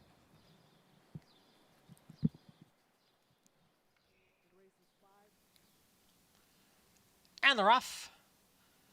A good start for Good Governance. Shirkali on the outside, and Shirkali will take the lead now from the big favorite, Good Governance. They make their way around the turn and head for the backstretch. It's big long shot. Shirkali in front by a length. Good Governance runs in second, and Personal Time is now moving up from third. Then it's a hard-held Kid Bourbon in fourth, and the trailer is Gauguin in fifth. It is Shirkali with the lead here by 1.5 lengths. The quarter went in 24-4. Personal time in second. Down on the inside is Good Governance. Kid Bourbon's right alongside. And the trailer is still Gauguin. As they continue midway up the backstretch, Shirkali leads by 1 length. Personal time runs in second. Kid Bourbon now advances on the outside, moving up a bit. Good Governance is fourth. 3.5 lengths from the lead. The trailer is Gauguin, 1/2 mile in 48 4/5 seconds. Shirkali challenged here by Personal Time. It's Shirkali holding the lead here, 3/4 length. Personal Time on the outside in second. It's 1.5 lengths to Kid Bourbon. Good Governance is down towards the hedge. And the trailer, Gauguin. Shirkali, Personal Time. The two of them are now right together. Good Governance looks to come off the inside, moves to the outside for the run into the stretch. Shirkali, Personal Time, and here comes Good Governance as the field moves for the 8th pole. It's Good Governance on the outside of Personal Time. Shirkali continues to battle on, but now Good Governance has taken over the lead. It's Good Governance in front. A late move from Gauguin to move into second, but at the end, Good Governance galloped in his return off of the Saratoga layoff. Good Governance and Irad Ortiz Jr. What a comeback. It is 4-year-old debut for Good Governance. Irad Ortiz Jr., he was pretty quiet on this horse, too. Yeah, he was much the best. He improved from 3 to 4, and he was awfully good at 3. Chad Brown with another winner. Layoffs aren't a problem for him, and this horse laid up a little bit close early. Irad took him back, ultimate confidence. Good call by Maggie saying about the 6 Shirkali. He, in fact, was keen and did show that speed. He saw Irad turn for home and look behind him. He knew he had the guys in front of him. This was a pretty nice win. This horse has got a big future. Deeper waters ahead for Good Governance, no question. After this performance, he picks up the 2nd win of his career as we go back to Maggie. Yeah, that was Jokey's win. I mean, that was just so easy. He made kind of a mockery of the rest of the field, I would say, as he was there as soon as Irad moved him out. Yeah, Meg, Dylan listening to you. I mean, took nothing away from this horse, Shirkali. I mean, finished 4th, picked up a okay check. We'll see. And then Personal Time, he wanted to lug in pretty badly with Jose Ortiz. I think that kind of affected Shirkali / him and maybe being able to pick up, 2nd honors, if you will. But then there's Gauguin, who finished where he loves to, Greg. Well, he makes more money. That's what he does. I'd love to have a horse like this, right? He doesn't win a lot, but he keeps earning checks. He's a good owner's horse. Frustrating for a jockey, though. Irad Ortiz Jr., Good Governance, Chad Brown, Klarovich Stables. They get another winner, and they might have a real good future with his son at Kingman. Prices from the 3rd when we come back on America's Day at the Races.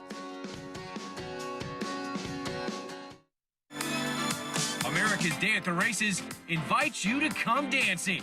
Come Dancing comes home decisively in the Gallant Bloom. Come Dancing returns to the scene where she was New York's best distaff sprinter last season. But after back-to-back disappointing starts, many wonder, does she still have her best? Watch The Vagrancy Saturday, every race, every day on America's Day at the Races. This proven son of Giants Causeway has sired 4 millionaires, including Claiborne Farm stallion Lee.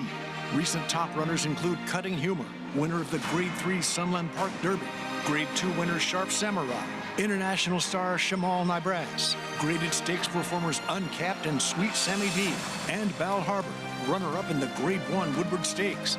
His 2-year-olds have brought prices up to $310,000. First, Samurai, standing at Claiborne Farm.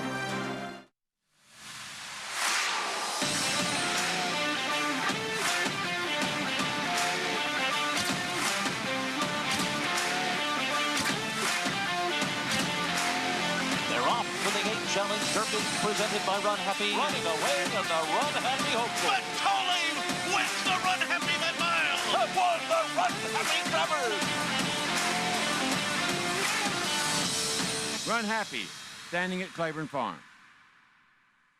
Racetrack Television Network brings you every race, from every track, on every screen, every day.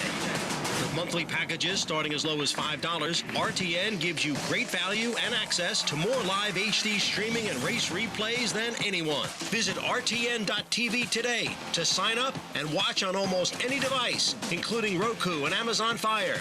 Use promo code TRYRTN for a 5-day free trial. No sport in the world brings the wins home like racing. It's one-of-a-kind, high-speed, high-stakes action, and NYRA Bets takes you there. Place your bets and watch the races live from anywhere. With NYRA Bets, make easy, secure deposits and promotions every day to earn reward points or cash. Download the NYRA Bets app or visit NYRABets.com. New members, sign up now for a $200 deposit match with promo code MATCH200. Back on America's Day at the Races on a gorgeous Friday afternoon here in Elmont, New York. Our program brought to you in part by the champion sprinter Run Happy. Of course, Mace raced medication-free his entire career. He now stands a legendary stall number 1 at Claiborne Farm for $25,000. Impressive performance from Chad Brown, Clarvich Stables, and Irad Ortiz Jr. Good governance on to bigger and better things, it would appear, after this easy time of things in the third. This is the way you like to see a horse come back. You want them to win, but you don't want them to be all in winning. So it's something that you can, step off of. It's a starting point. This horse looks like he certainly has much bigger things in his future. Wins at 1-2. Gauguin, personal time, wind up second and third in that race. We talked about all the tremendous action we have coming up this weekend, not just here at Belmont Park. Loaded card in Louisville as well, under the Twin Spires at Churchill Downs. And Stephen Foster, their premier event of the meet. And we're going to see a showdown between maybe the two best horses in the handicap division from the Midwest in Tom's d'Etat by my standards. Yeah, I think that's a very fair statement there. Tom's d'Etat consistently runs triple-digit buyer figures. In fact, his last 7 or 8 starts were all triple-digit buyer figures. Runs on a fast track, runs on a wet track. Certainly just a very, very impressive individual. Gets that patented Joel Rosario timed ride here in the Oaklawn Mile. And now, let me ask you this. Yeah. We know how great Rosario is. We talk about him all the time. He is not going to be on Tom's d'Etat. Miguel Mena is going to be filling in for him on Saturday. Miguel Mena is a terrific young rider, good rider, but he doesn't have the same familiarity and maybe not the same confidence in the horse, only because he hasn't ridden him as consistently as Rosario. In fact, as far as his form, this is his first time on him. So I think that is something to think about. As good a rider as Miguel Mena is, when you get a rider like Rosario who's familiar with a horse, it's a little tough to take over for a pilot like that.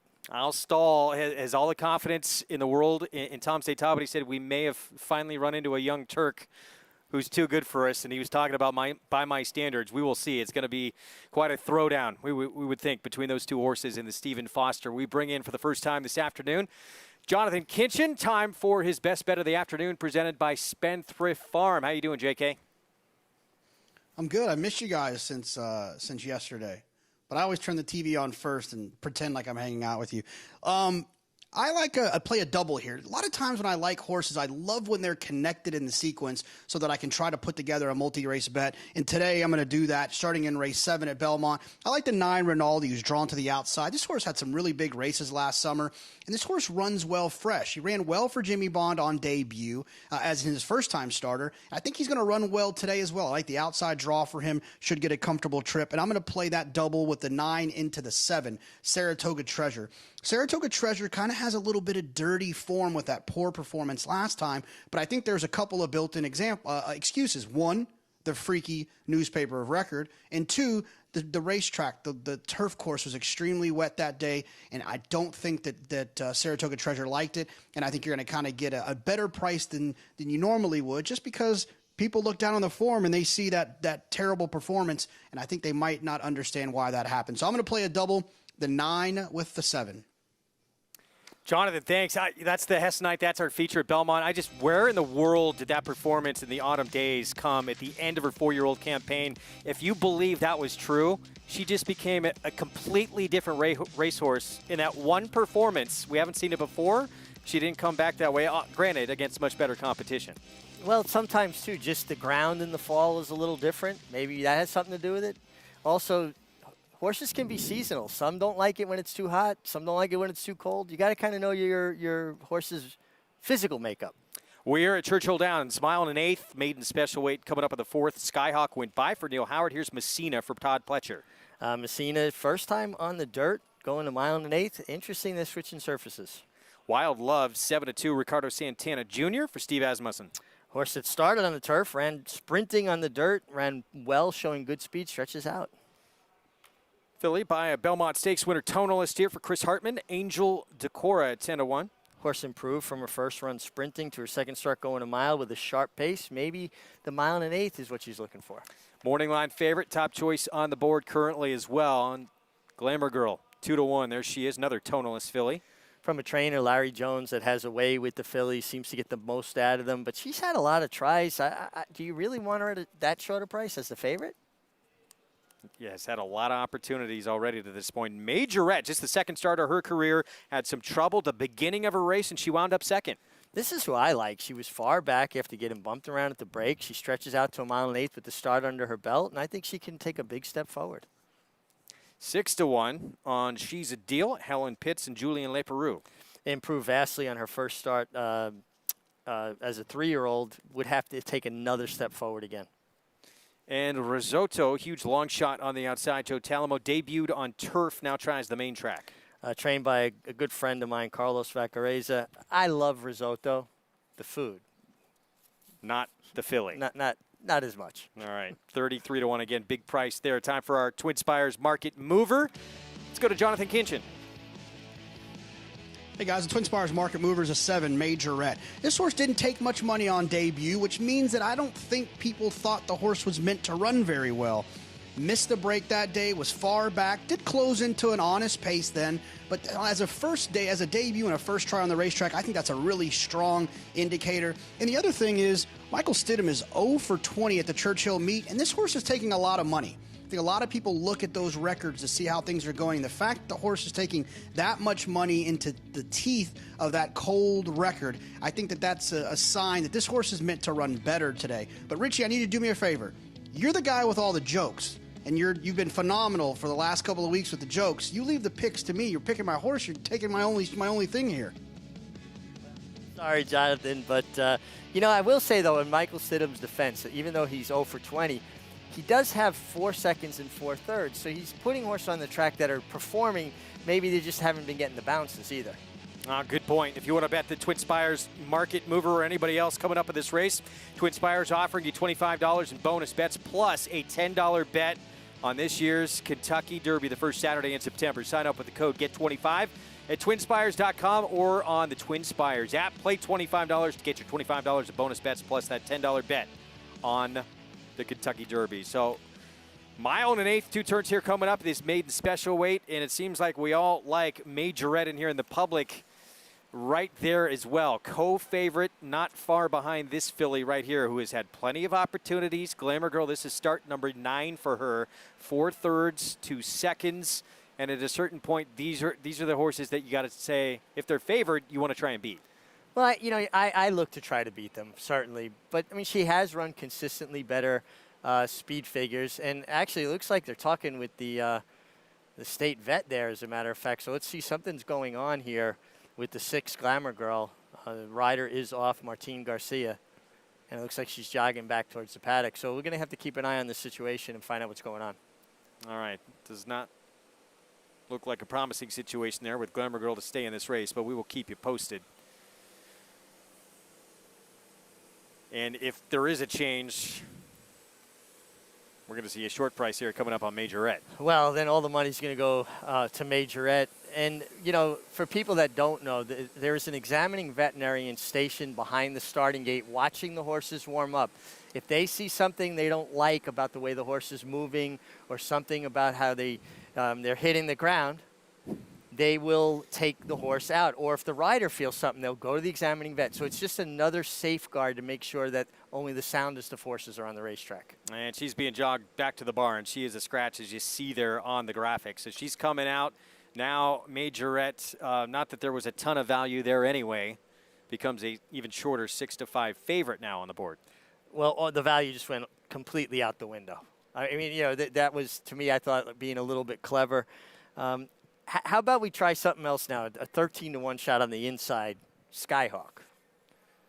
He's got a pedigree that, you know, by Curlin, his only run on turf, gets on the dirt for the first time, and a horse that always appeared one pace to me. Turf horses need to have a turn of foot, good turf horses. Maybe the dirt is what she wanted all the time, and she only ran once in 2018, once in 2019. Now she's putting back-to-back efforts in 2020.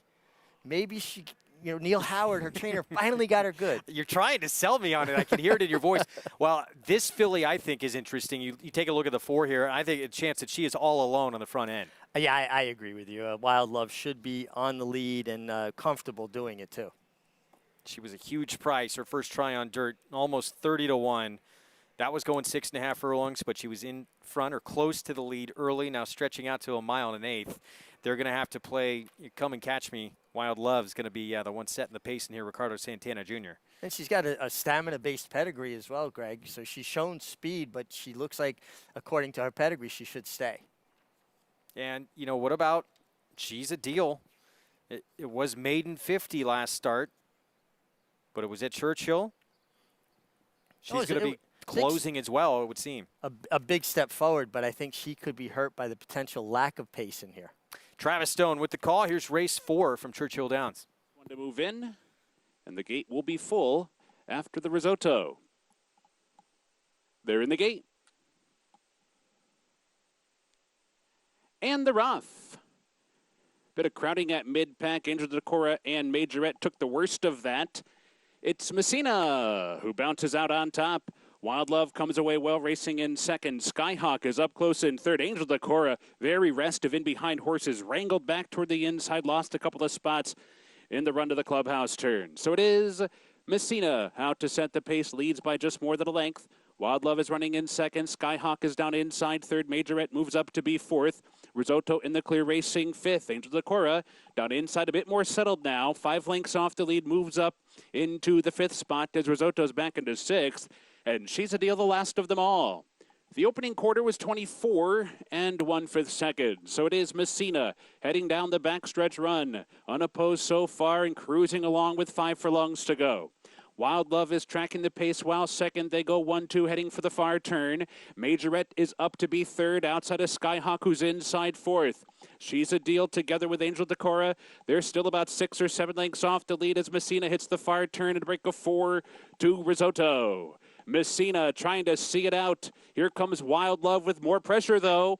Wild Love is cranking it up on the outside, and these two match strides round the far turn. Majorette within striking range, third and 3 lengths to make up there. She's a Deal's now fourth in a strung out field. They're at the quarter pole. Messina and Wild Love. Wild Love, Messina. Wild Love takes charge off the turn and quickly puts 3 lengths on Messina, who's back into second. Majorette is third. She's a Deal is fourth. There's 1 furlong left, and Wild Love has ripped away from the pack. Clear by 6, by 7, by 8. Wild Love, a decisive winner. Final margin might have been 10 on the wire. Majorette's up for second. She's a Deal third, and Messina was fourth. Dominant victory by Wild Love. And, you know, Ricardo Santana Jr. early on, he was content to let Messina and Tyler Gaffleone get to the front. Yeah, but that's one of Ricardo's strengths. He's got so much confidence in the horses he's riding, and particularly for trainer Steve Asmussen, and he let her get in a good rhythm. And you like this horse. You kind of called it. She put herself up in the game, and, well, she galloped. She romped. Performance like this. I think she would have won even without the scratch. She might need to be in a lot better competition very, very soon. For Hall of Famer Steve Asmussen, Ricardo Santana Jr., they might have a good one on their hands. Well, Saratoga Treasure, we're going to see here coming up, trying to get another stakes victory in today's feature. Stay with us. We'll be back. Adrenaline pumping, hearts racing, the thrill of winning. And it all happens right here. Twin Spires, from the team behind the Kentucky Derby and the destination for horse racing wagering from around the globe. From beginner to expert, Twin Spires is betting made fun and easy. And for new players, once you place your first $25 worth of bets, we'll match that in bonus bets. Twin Spires, racing into your home. Download the app now. See site for details. Void where prohibited. Please wager responsibly. Win, you win. Has taken command close to home. Win, you win. They come down to the wire, and Minute to Stardom upsets them at 20-1.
You're watching America's Day at the Races on Fox Sports 2. It's brought to you in part by Naira Bets. Bet any track, anywhere, anytime with Naira Bets. Get started with the Naira Bets app or at nairabets.com. We have the fourth race coming up. It kicks off the Empire 6. It is 6 furlongs on the inner turf, $25,000 claiming event. And a little prelude for what is our feature today. That's the Hess Night at 6 on the turf. Of course, that will be on the Widener. Even money on First Appeal, who ran just 7 days ago for trainer Brad Cox. Yeah, Brad Cox, not a trainer that, does this move a lot, but he's such a good horseman. I wouldn't question it. I would just think she's in good form. Probably a positive sign. I believe so. Well, she got beat. She ran third against Fetching and Shortpour back on June the 19th, going 7 furlongs. And 2 back. She got beat by Hannah Smile after an awkward start in there. Who came back to win again out of that race. I thought the morning line on First Appeal to begin with was awfully low at 4-5, but even money, I just thought this group a little bit more evenly matched than that. You see, I think she's the best horse if she runs. Standout. I do. I really do. Although she does have 9 seconds compared to 6 wins. I never like to see more seconds than wins. I had a hard time coming up with somebody that could beat her. I thought maybe the 11, Teletype, showed good speed going 7, turns back to 6 with a race under her belt. Maybe she's the one who could step forward. And that, who you just brought up, the speed of the field as well, who looks like potentially she could get loose. Dylan Davis aboard. Just get out of their way. Don't have to send them. Just let them do what comes natural. What did you tell Dylan with Teletype? I told, in general, just never take anything away that comes easy. Here's a look at the two. Annie Rocks is going to have the inside post here. Roylu Gutierrez for Ed DeLauro. Has some races far back that would make her competitive, but really her form's kind of gone the other direction. Quick return on the 4-5 favorite. Again, she ran just 7 days ago back on June the 19th. 6-year-old mare for Brad Cox, First Appeal. It just seems to run faster numbers consistently. Maybe not by a large margin, but she's pretty consistent with it. Sanity, she is a 5-time winner on the turf. Rad Ortiz Jr. aboard. Well, Sanity certainly taking some money, and she's got some races that would put her squarely in the mix. Sanity, I hope she doesn't lose it. I knew it was coming. There was a pause, and I was waiting for it, and you finally delivered. 31-1 on Cobra Sophie, Benji Hernandez. Another one that would have to find her best races to be competitive here. Othwak, trying the turf for the first time. Has some good synthetic races. Sometimes people think the synthetic translates to turf. She's going to have to run best race of her life to be competitive here. 9-year-old mare. This is Puppery, who's actually a 6-time winner of over 150 grand on the grass. Yeah, just too many bad races on recent form for me. And the filly that everyone's going to have to try and catch, she will be on the front end, likely by herself, Teletype. And I think if there's going to be an upset, this is your most likely upsetter. If she gets in a good rhythm, turning back an eighth of a mile with the race under her belt for a trainer, AC Avila, who knows how to win. 9-2 on the speedster Teletype. But the favorite, First Appeal. Quick return for Brad Cox. Odds on favorite as we get set for the fourth here from Belmont to kick off the Empire 6 on this Friday card.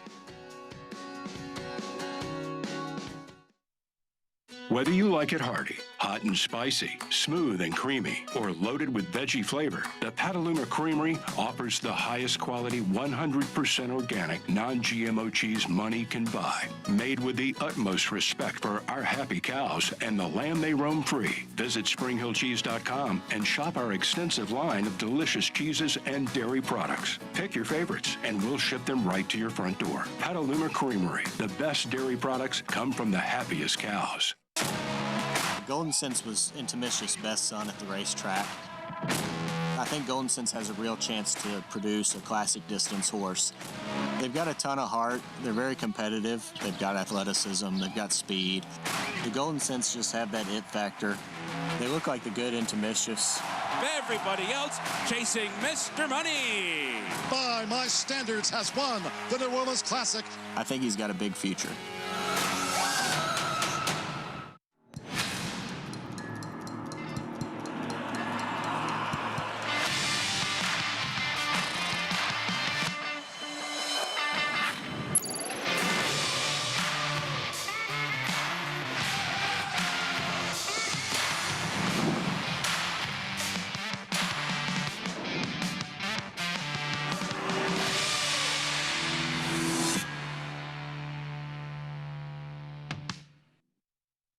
If your run-happy 2-year-old wins a maiden special weight at Belmont, Summer Meet, Saratoga, Del Mar, or Kentucky Downs, you shall receive a $100,000 bonus. Remember, win an extra $100,000 in 2020 when your run-happy 2-year-old wins a maiden special weight at Belmont, Summer Meet, Saratoga, Del Mar, or Kentucky Downs. Be happy and run happy. Back on America's Day at the Races on Fox Sports 2 as we get set for the fourth from Belmont Park. Coming up, 6 furlongs over the inner turf is what we have next, a $25,000 claiming race. And that 6-year-old mare, an even money favorite. She's 0 for her last 8, including being beat at 4-5 at this level during that stretch. Let's go to Acacia Courtney for more.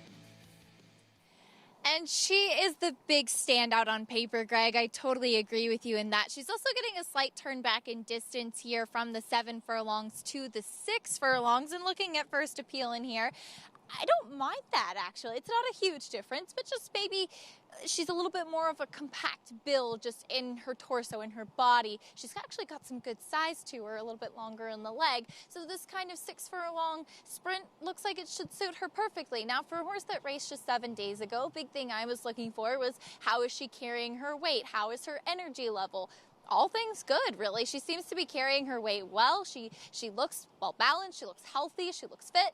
She did have a solo warm-up away from the pony, but that's typical from Jose Ortiz, and he didn't really ask her hard for a warm-up. Just kind of a easy kind of pace thing to get the blood flowing. It didn't seem like anything too sharp to really get her too much on her toes. Just kind of really where you'd like to see her as far as an even money shot does go as well. The 4 Sanity. Now, my notes from her last time, do not match up with what I'm seeing from her today. She looks much leaner. She looks like she's really kind of gotten a lot more defined. She's not very big. She's not a very tall horse. So sometimes she does tend to almost kind of carry her weight like more of a, almost like a gymnastic type of build, like kind of more, a little bit more muscle bulked. She's really leaned out a lot. She looks great today. I really do like what I see from her. She could potentially offer a little bit of value, though I do wonder if that tighter 5 furlong sprint, I know it was against Tougher, might actually be a little bit of a better distance for her than this, but she's a very handy type, and if she gets back to some of her form with that drop, she's interesting for sure. I did pick Teletype, though. I thought that her speed was key.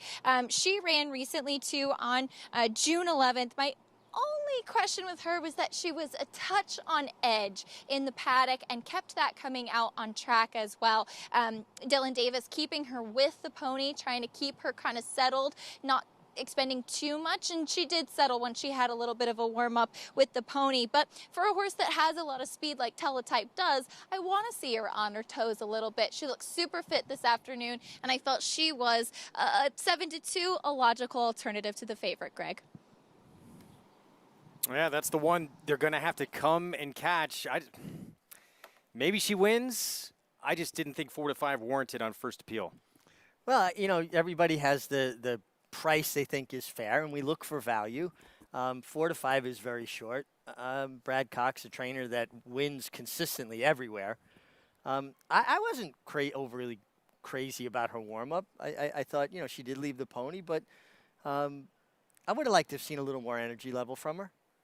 I'm comfortable taking 7-2 on the 11 Teletype, now 3-1. Well, I mentioned the streak as we take a look at the filly who's going to be leading the way, or should be anyway, who they're going to have to come catch in your Teletype. I mentioned the 0-for-8 streak, beat at this level at 4-5 for first appeal. The win was for condition 16 claiming a Gulfstream at 5 furlongs. The resume, at least what she's been over the last year, doesn't warrant that she's some standout in this field. Well, I think just people see the buyer speed figures that she consistently runs are just a notch above what most of these are running on a consistent basis. You know, we watched a replay from last fall when she changes leads. She looks like she's got a bit of a soft mouth, and if you get in her mouth too much, she will toss her head about a little bit. I wouldn't take 4-5 on her. I would agree with your assessment there. By the way, Brad Cox, just an incredible start to this meet. He's cooled off a little bit, but he had to. And he's winning at 50%. 6 for 12, I think he started at the meet.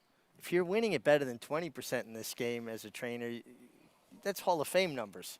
And you would have to think, too, I mean, he doesn't do it a lot, bringing them back this quick. We see some trainers do it more than others, but probably a sign of confidence for Brad Cox, bringing the 3 first to field, the favorite, back as quickly as he is. Again, off just 7 days rest. She is the one to beat. Jose Ortiz aboard. There's the filly. Everyone's got to try and run down on the front end.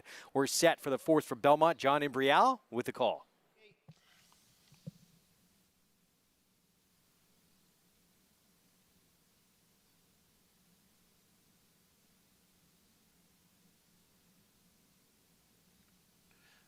And they're off. Bit of a hesitant start for number 2, Annie Rocks. She's the trailer. Sanity is the early leader. Challenged here quickly by Othwak. Sanity on the inside and Othwak on the outside. Big long shot goes on with it. Othwak is the leader. Sanity is back running in second. Teletypes on the outside. And then the gray Cobra Sophie. First appeal. Rides the hedge in 5th. Then it's Annie Rocks and Puppery. The quarter 1 and 22 and 4. It is Othwak the leader here by a length. Sanity second by a head with Teletype on the outside racing in 3rd. Then it's Cobra Sophie in mid-pack in 4th. Puppery has advanced on the outside in 5th. First appeal is 6th down at the hedge. And the trailer is Annie Rocks, and it's still the big long shot. Othwak in front. Down on the inside is Sanity, who's now coming on, and First Appeal follows the move there of Sanity. On the outside it is Teletype, and then Cobra Sophie. Sanity has the lead. First Appeal giving chase. Othwak on the outside.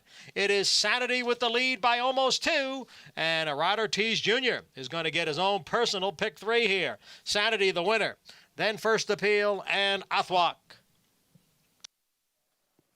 Sanity, the win. Yeah, Rod Ortiz Jr. How about that? What an afternoon already, and we're early on in this card. And the reason that he won this race is forward position. He got his position going forward, was able to secure and hold his rail position. Even when the horse that went to the lead drifted out, he had ample room. It's all about position. You got to be aggressive enough to get your position going forward, and that's what he did, and that's what won him the race. 3 in a row for Irad Ortiz Jr. That meets leading rider, a little cushion on his brother Jose, with a hot start to this Friday afternoon card. 6 to 5 second choice. Starts off this Empire 6 at Belmont.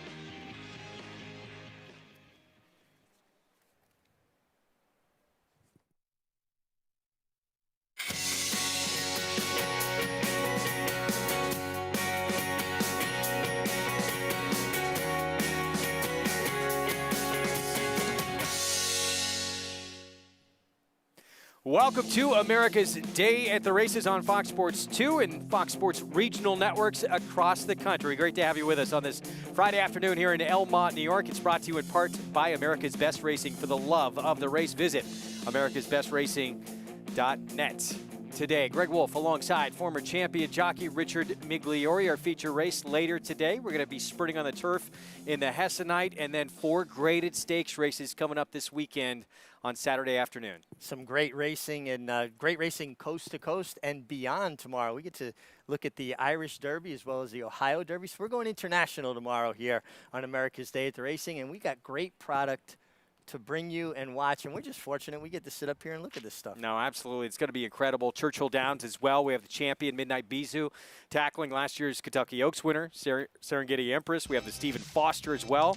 Tom's D'Etat, by my standards, going head-to-head. It is going to be a lot of fun on Saturday afternoon, and we're going to bring you all of those stakes races from Churchill Downs and from Belmont, and as Mig mentioned, some bonus coverage as well. Today's race is brought to you in part by Claiborne Farm.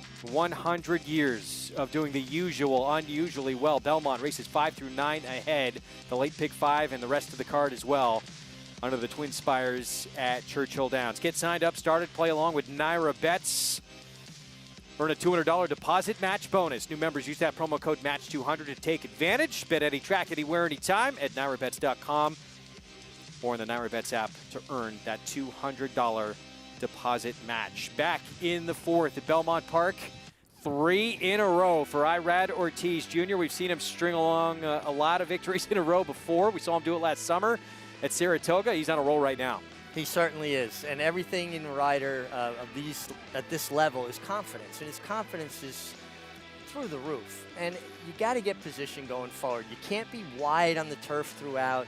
You can't be in chase mode. You've got to save ground. When he was in front of the favorite, the 3-horse, his brother's mount, First Appeal, and his brother had to follow him, flip-flopping the positions might have made the difference. Sanity wins it 6 to 5. $4.70 for the win. 6-year-old mare by City Zip gets the 6th win in 17 starts on the turf. Kelly Breen, well done. Cavallino Racing, Team USA Thoroughbreds round out your winning connections. We'll get into the late pick 5 at Belmont in a moment. Right now it's back to Churchill Downs and their 5th race. Look at the current odds here and what kicks off their late pick 5. Mile and 1/8 on the turf, maiden special weight, and Cleveland Simpson, current favorite Eddie Keneally, who's looked pretty good first couple of starts of his career, I should say, Son of Hard Spun. Yeah, this horse had a very tough trip first time, ran well against next time. Surprised he's favored. 7-2 morning line, 2-1 favorite right now. We'll go through the entire field coming up when we return here on America's Day at the Races.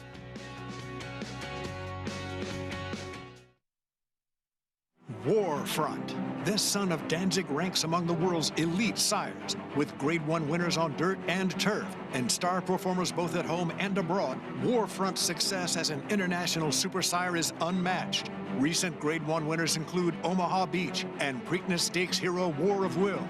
In the auction ring, Warfront was the #1 sire by highest average at Keeneland September, with yearlings commanding prices up to $2.9 million.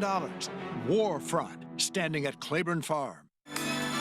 America's Day at the Races invites you to come dancing.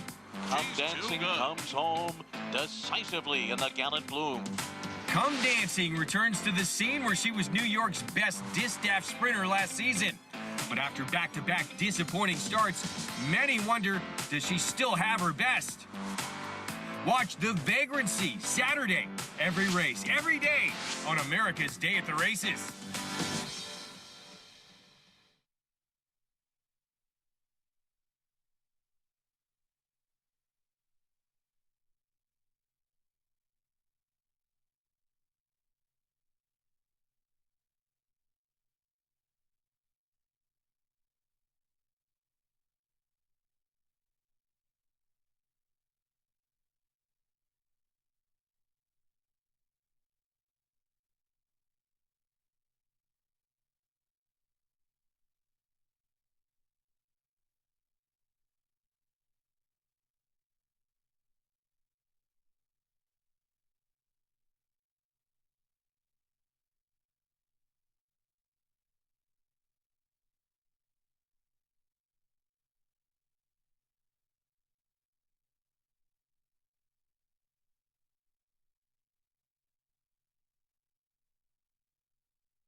You're watching America's Day at the Races on Fox Sports 2 and the Fox family of networks. Our program brought to you in part by One of a Kind. That champion sprinter, Run Happy, never lost in his career while sprinting, and he did it all while racing medication-free. Looking forward to seeing his 2-year-olds continue to debut all summer long here on America's Day at the Races. Back at Churchill Downs, 1 1/8 on the turf in this maiden special weight from Louisville here. As we take a look at a big long shot on the board. Before we went to break, told you Cleveland Simpson, the 6 horse for Eddie Keneally, favored. That's still the case in this spot. But as we went to break, you mentioned to me a horse that you like quite a bit in this spot. Yeah, the 4 horse, Reigning Spirit from Al Stahl. Won a race earlier in the card. Got Tom's d'Etat tomorrow, favored in the Stephen Foster. This horse ran, I thought, a great race last time to be second. After kind of an awkward trip in his first start at Fairgrounds, he took, to me, a step forward. I think there's another step forward. He's by Warfront, probably the hottest sire in the world, or one of them, stands at Claiborne Farm. I like Reigning Spirit. He comes out of the same race as your favorite. I thought he ran a better race than the favorite did last time. Want to remind everyone, take advantage of Twin Spires. They're offering $25 in bonus bets plus a $10 bet on this year's Kentucky Derby. Sign up with the code GET25 at twinspires.com or on the Twin Spires app. Play $25 to get you $25 of bonus bets plus that $10 bet on the Kentucky Derby. Our post parade here coming up shortly. Yeah, it was Freedom's Flight, who was right behind Reigning Spirit. The 9, Freedom's Flight. Blinker's coming off today. A horse who has had 10 opportunities to try and break his maiden 4-year-old son, Tapizar. Well, why is the horse that was 4th behind them taking the most money when I thought he had better trip than both those horses? We'll see. 5 to 1, yeah. Higher price right now. Here's a look at the 1, Mau Mau. Bill Mott and a son of Empire Maker. Blinkers on. And trying the turf for the first time after not showing much speed early in his dirt races. Dino's Cape, 34 to 1. The 3 turf starts. Well, the first time on the turf at Churchill, hit the board, ran third. Ran third, and it was kind of a steady slide. And then he found his way to maiden claiming on the dirt. Back on the turf, he's going to have to improve. Here's Reigning Spirit again. Al Stahl and a son of Warfront. I thought this horse ran a terrific race last time, and I see no reason why he doesn't take another forward move. First time on the turf for the son of Tappet here, Aztec Empire. Certainly has some turf pedigree there, and Ron Marquette is a crafty trainer. A little bit dead on the board. Still the favorite. Cleveland Simpson has tactical speed in here. The son of Hartspun has Corey Lanery back aboard. Yeah, this horse has a tendency to want to lug in a little bit. He has a tendency to want to be a little bit keen. He had a ton of trouble in his first start. I just don't see the big excuse he had last time other than he wants to lug in. That's a habit he created. Well, Chocolate Bar, he had a hot pace to try and run into last start at Gulfstream, but he had a strong closing kick. Strong closing kick from a trainer, Michael Maker, who excels with turf runners, and gets your leading rider, Tyler Gaffleon. Son of Street Sense, Enough, Declan Cannon back on the turf. For trainer Danny Pites, ran okay in his second start. He's going to need to keep improving. Freedom's Flight, as we mentioned, ran just behind Reigning Spirit, the 4 last start. Yeah, and he had a swing very wide, and he rallied. He takes the blinkers off. He doesn't usually show any speed. I don't know if that's going to affect him in a negative way or not, but Freedom's Flight's had a lot of chances. I'll tend to go with lighter raced horses. And Chaka 25-1, first time on turf for Mike Maker as well. Again, Mike Maker on the turf, first time, got to respect him. Rider wins at a high percentage. Tough post, though. Did everyone forget this horse is in the field, also eligible, who's probably the one you got to try and catch on the front end? Well, sometimes that happens, right? You know, if I didn't turn the page, I would have overlooked him as well. But his speed's always dangerous, and he looks like he could be lone speed. He does. Rafael Bejarano in the irons on that AE that draws into the field 12-1 right now. Jonathan, your thoughts here on the 5th from Churchill? Yeah, it's an interesting race. I mean, you talk about the speed in here with a 13. I see that there. The problem I had with that horse is drawn to the outside, dropping from maiden 50, and I just worried that they got loose last time against Lesser and couldn't get the job done, facing a little bit of a tougher group here. I like the 1 a little bit, Mau Mau. I thought Mau Mau was interesting, putting the blinkers on for Bill Mott. I like these inside trips for turf horses. They're going to save ground on both turns. But the interesting thing about Mau Mau, he's out of a horse by the name of Tokyo Time. Tokyo Time wasn't a great horse, but was a very useful horse that won a number of races on the turf, was much better on the turf. So Mau Mau getting that switch to turf is interesting. But if you look at speed figures, you'll see that Mau Mau's dirt figures are just as good as a lot of these horses' turf figures. So if Mau Mau steps up running on the turf, then there's a possibility for an improvement there. Putting the blinkers on, there's a lot of upside with this horse at 5-1. And I thought the 9 Freedom's Flight made sense. Had a terrible trip last time. First off of a layoff. Was trying to close into a pace that wasn't exactly swift.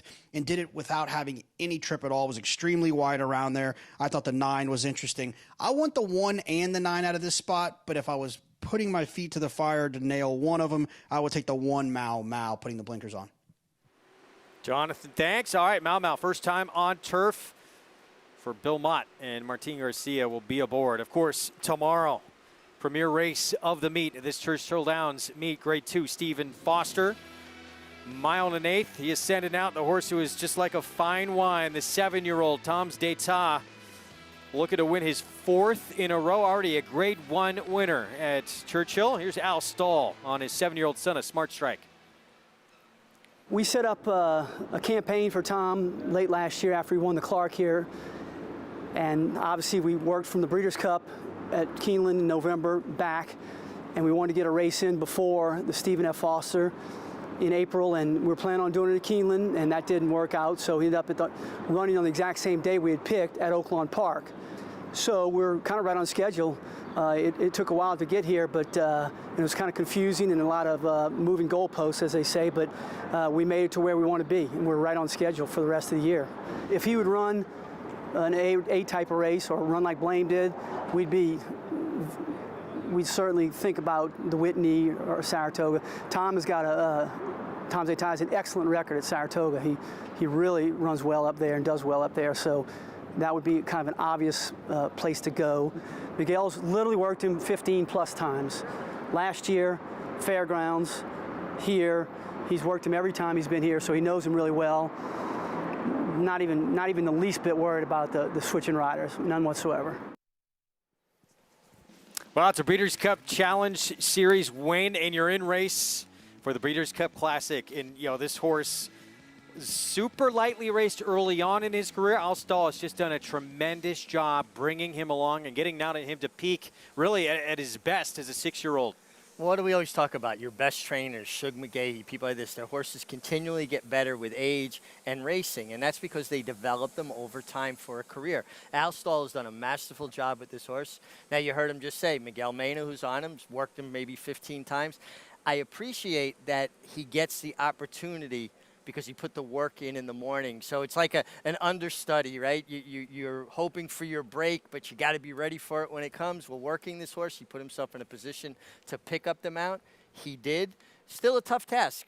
Joel Rosario is 5 for 5 on this horse. Well, it's a little bit like, back when Garoppolo was with the Patriots, he probably worked with the offense a lot. He knew the offense just as well as Brady, but it's not Tom Brady who's there calling the signals under center. But Miguel Mena is a very accomplished rider, and he's won this race before too. So he's put in the work. Anytime someone puts in the work and gets rewarded for that work, I've got to root for them. Yeah, very capable. But just something to think about is you. Well, that's our job, to report on this stuff and talk about different angles, things that people might not take a deeper look at. Loading up here for this 5th at Churchill. Jonathan Kitchen, he's sticking with the first timer on the turf. Mau Mau from that inside post for the Hall of Famer Bill Mott.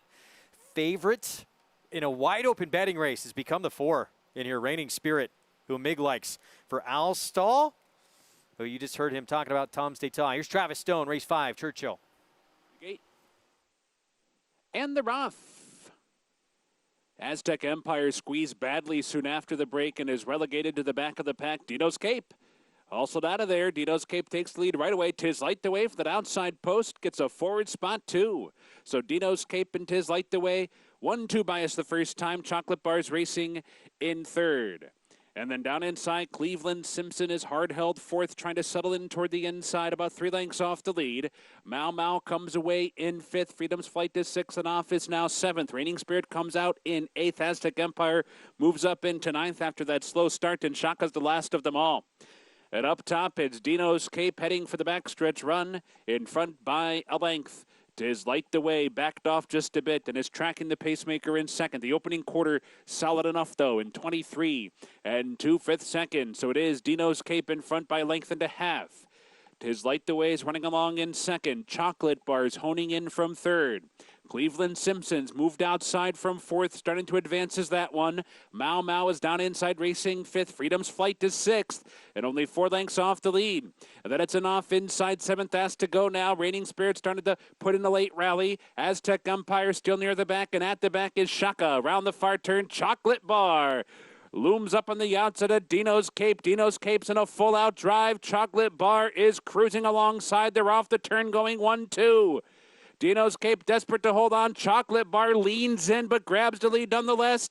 Freedom's Flight coming down the center of the track. Mau Mau bottled up inside. Reigning Spirit is there and an off. 1 furlong to go. Chocolate Bar clear by 2. Freedom's Flight continues to close. Reigning Spirit late on the scene. 50 yards left. Freedom's Flight, Reigning Spirit, an off up into 3rd. Freedom's Flight got it. Freedom's Flight from off the pace wins. Reigning Spirit 2nd and off was 3rd. And then it's tight for 4th. Freedom's Flight, the win. The blinkers coming off, and a poor beginning for Reigning Spirit. He winds up 2nd. Yeah, good run from him, and they just flip-flopped their order last time. Last time Reigning Spirit 2nd, Freedom's Flight 1st. Bears out that race was a good race. This is a big, awkward kind of running horse, the 9, Freedom's Flight. Kind of big up and down action. You can see him, Florent Giroux, applying heavy pressure to keep him going forward. The 4, I think, was unlucky. I think if he had gotten a good, clean getaway, there was a lot of contact and kind of got jammed up, lost some position. Let's go back to that start. Keep your eyes on post 4. And what are we looking at? Yeah, it looks like the inside horse veers out, and it kind of sandwiches him a bit. He gets bounced around. You can see the horse, the white blinkers kind of came out into him. Then the outside horse knocked him back into place. So he got hit first from the left, and then back from the right, and not exactly the way you want to get your position coming out of the gate, but it happens. Well, in the end, it's got to settle for 2nd in here. Good late run, but it's Freedom's Flight with the win. Florent Giroux in that 5th from Churchill Downs to kick off the late Pick 5. Back here at Belmont, the late Pick 5 beginning here in Elmont, New York, and it looks like Acacia the Public catching on with a hot hand. Can Irad Ortiz Jr. make it 4 in a row? He's the favorite right now on Javelin. And not surprising, Greg, is he's just really been dominating. He didn't ride the first, so he didn't have an opportunity to win there, but has been on a great run. And I've seen this do Irad many times. I've seen Irad do this many times before. And Javelin looks like one of the logical players. He's rematching with the #1 Blue Belt, and those are the two I'll just touch on here in the paddock, as they did just get the call for riders up. Blue Belt, I think the 7 furlongs, though he's not run this distance in a while, I think actually is perfect for him. He's a kind of a bigger type. Only concern with this distance and his size is that inside post, and he's more of that kind of stalking, not necessarily a speed type, but he looks really, really fit and well muscled today. Really sharp for Jeffrey Engelhart. The #5 Javelin, meanwhile, here's where Irad Ortiz lands. He comes out of that same race finishing just a bit ahead of Blue Belt, as these two are the standouts on paper, and they are in the paddock today. Also well muscled. My only concern with him is that he is getting himself just a touch warm here in the paddock. He's kind of been tossing his head a bit. He was a bit warm between the legs and under his belly when he came into the paddock as well. So hopefully he's able to conserve some of that energy as they head out to the track and get ready for the post-parade, Greg. Acacia, thanks. 7 minutes away from a late pick 5 with 135,000 and growing in this pool. Jonathan Kinchin. I think this is a tough sequence. It's actually probably one of the more expensive tickets that I've given out. Usually I try to stay a little lower than this, but I'm going to start off with singling the 1 Blue Belt here. I think he'll get away from that inside. I think he's just faster than these when it comes down to this race.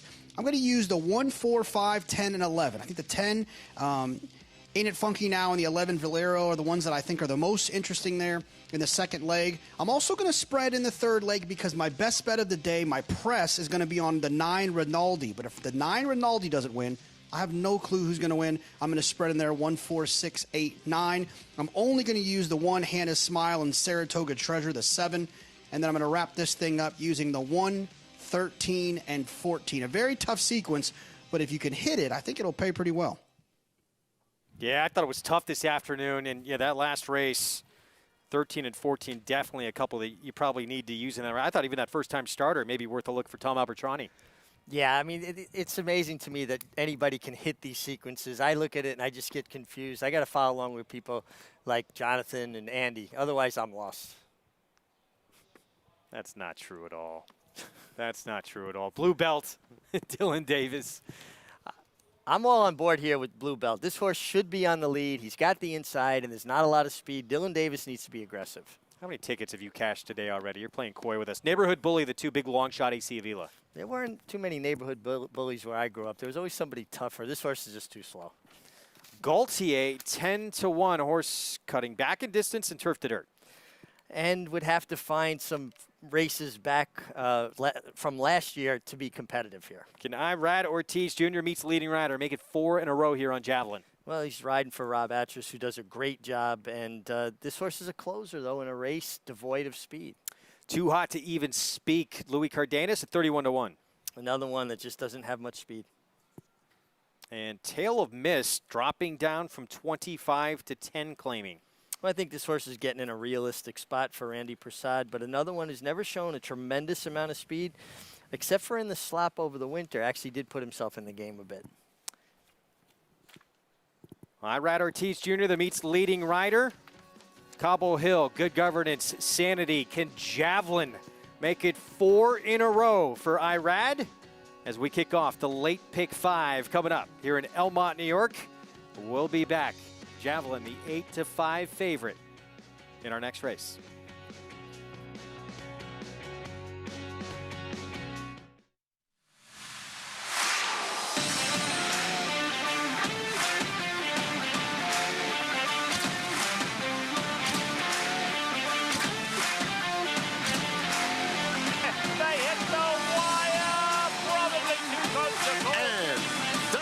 In the Run Happy Malibu. Nucky has won the Run Happy Del Mar Ventura Clear. Run Happy, standing at Claiborne Farm. Adrenaline pumping, hearts racing, the thrill of winning. And it all happens right here. Twin Spires, from the team behind the Kentucky Derby and the destination for horse racing wagering from around the globe. From beginner to expert, Twin Spires is betting made fun and easy. And for new players, once you place your first $25 worth of bets, we'll match that in bonus bets. Twin Spires, racing into your home. Download the app now.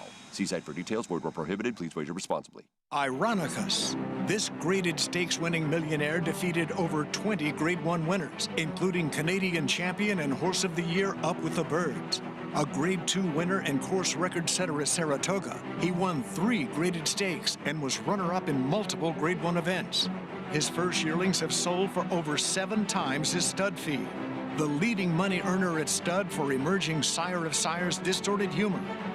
Ironicus, standing at Claiborne Farm. Racetrack Television Network brings you every race, from every track, on every screen, every day.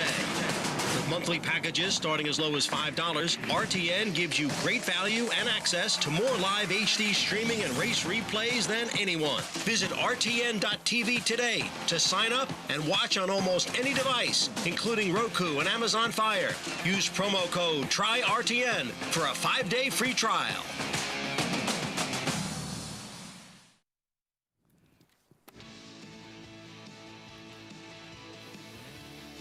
You're watching America's Day at the Races, brought to you in part by Naira Bets. Bet any track, anywhere, anytime. Go to NairaBets.com or use that Naira Bets app to get involved. There is the hot hand right now. Irad Ortiz Jr., the meet's leading rider. He's won 3 in a row, but this horse looks like he's pace-wise going to be compromised in this race. Yeah, but I also like what Irad Ortiz is doing. He's warming this horse up very aggressively, recognizing that there's not a lot of pace in here. Now, you can't change a horse's style, but maybe you get him to break a little sharper and put himself more in contact with the speed types. There's only one speed type in here, that's Blue Belt.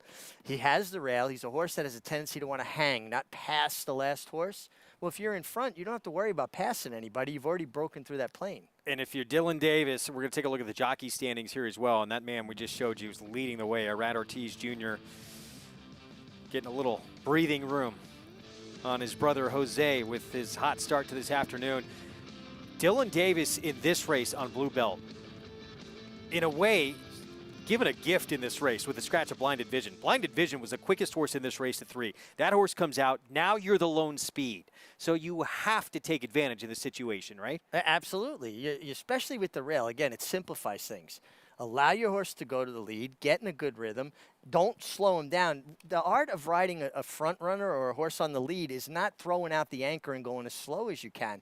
It's meeting out that speed in a way that winds up dragging other people into the race when you start letting your horse run around the turn. You want people to get tired chasing you. You don't want to allow the kickers on top of you, because then basically your strategy is, I'm going to outkick the kickers. That's not a strategy for success. Coax them into going a little quicker than they want to early. 8-5 right now on the speedster, Blue Belt. Can he take advantage from that inside post? Jonathan, your thoughts here on the 5th? Yeah, I mean, I think that it's very important to realize in these races when you're talking about it being a paceless race, the reason that's significant is these races are all about energy distribution. How fast does a horse run early and how much energy do they have left late? And I think the interesting thing about Blue Belt is that last time, although he was going at a shorter distance, was running much faster early in that race than he should have to run in this race. Considering the fact there's not a lot of speed, he's drawn down to the inside just to kind of shake him away from there. He should be able to get the lead and get an easy lead and reserve some energy for when they turn for home. So the whole idea here is that his pace figures are just so much faster than everyone else's from his last race. I think he'll be loose on the lead in a race that doesn't have a lot of speed, and that actually helps him with the added distance. Acacia? And Jonathan, I totally agree. And he's now shifted over to be your favorite, I'm sure, in large part because of that, though he does have to carry the weight of all of us. But he's a big guy, so hopefully that's a good thing. And I hope that he breaks sharply. He stayed with the pony for his warm-up, whereas, as Richie mentioned, Javelin, Irad took him away from the pony. He really touted himself in his warm-up there. But I mean, all in all, I have no qualms with what I see from Blue Belt. He looks really, really fit today. It seems like we've been talking about these two and kind of everybody else. So here's an everybody else for you at 31-1, the 2 Neighborhood Bully. I cannot say really anything good about on paper, but this one just kept catching my eye. I like him sprinting. Somebody's going to have to finish third, or if one of these two doesn't entirely fire, grab a share. Maybe take a look at a big price for a horse that might just be happy getting back to his best distance, Greg. Keisha, thanks. 7-5 favorite, the one who we expect to be in front, although we expected Dylan Davis to be in front in the last race on the turf, and that was not the case. Well, he needs to be aggressive in this situation, and I think it's important. Keisha said the two Neighborhood Bully look good on the racetrack. At the lower levels, put more stock in how they look warming up, although Neighborhood Bully has been beat up in his last few. Yeah, 5 starts this year, and the best of those finishes, 4th beat 10 1/4. And that was at a lower level than this. We'll see if he can run to his looks here this afternoon. That would be quite a shocker here in this 5th at Belmont to kick off this late pick 5. The favorite, Blue Belt the 1. We expect to be the pace setter. Meanwhile, Rad Ortiz Jr. in the 5, Javelin looking for 4 in a row. Here's John Imbrial.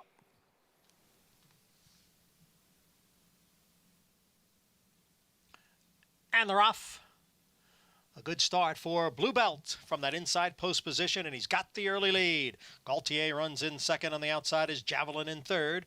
Then a Neighborhood Bully running in fourth. In between horses, Too Hot to Even Speak. And on the outside is Tale of Mist. As they race up the backstretch, it is Blue Belt, the favorite, clear here by a length. Long shot Gaultier gives chase in second with Javelin in third. The quarter went in 23 4/5 seconds.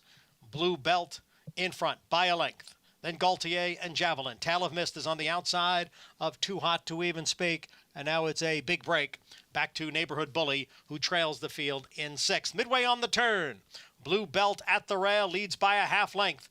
Gaultier remains in second, and Javelin is still in third. As the field moves for the top of the stretch, it's Blue Belt in control here. Blue Belt leading now by 2 lengths. Then Gaultier and Javelin. Farther back, Too Hot to Even Speak. Tale of Mist, and then Neighborhood Bully. The half was run in 47 seconds. Dylan Davis took a peek back, and the competition is 3 lengths away. It's Blue Belt in front with a furlong to the finish. Javelin is in second. It's Blue Belt who took the lead right out of the starting gate and will take the field wire to wire. Blue Belt won by 4. Javelin was second. Big break back to Gaultier and then Tale of Mist. Well, this time Dylan Davis does go to the front, and Blue Belt gets the job done. 6th win of this 6-year-old son of Bluegrass Cat's career. A good front run and ride there. That was the way you were supposed to do it. He turned out to be the fastest horse on paper and the fastest horse on the racetrack. So a good job by Dylan to get it done on the favorite. Javelin, Rad Ortiz was aggressive and put him in position. And that's all you can ask of a rider, is to put their horses in positions to win the race from. It usually comes from much further out of it, not what Javelin really probably feels comfortable doing, but Irad doing everything he could. In the end, winds up second here. 6-5 favorite, gets the win to close out the early pick 5 and kick off the late pick 5. And we may see Dylan Davis try to do the same thing later on in the Hessenite Stakes with Mentality. Looks like she should be lone speed in there. Maybe this will give him a little more confidence to just allow his horses to stride out. Yeah, Mentality for Wesley Ward. She is a specialist here on the Belmont turf. 4 for 6 in our feature. Later on in the Hessenite, that's still to come in the 8th this afternoon. Blue Belt, Dylan Davis, Jeffrey Engelhardt, who owns this one as well, with the win. Meanwhile, on Saturday, we got the champ back in action in the Fleur-de-Lis Midnight Bisou. Ran second to Maximum Security, taking on the boys in Saudi Arabia in her last starts. She gets back stateside in a showdown with last year's Kentucky Oaks winner on Saturday.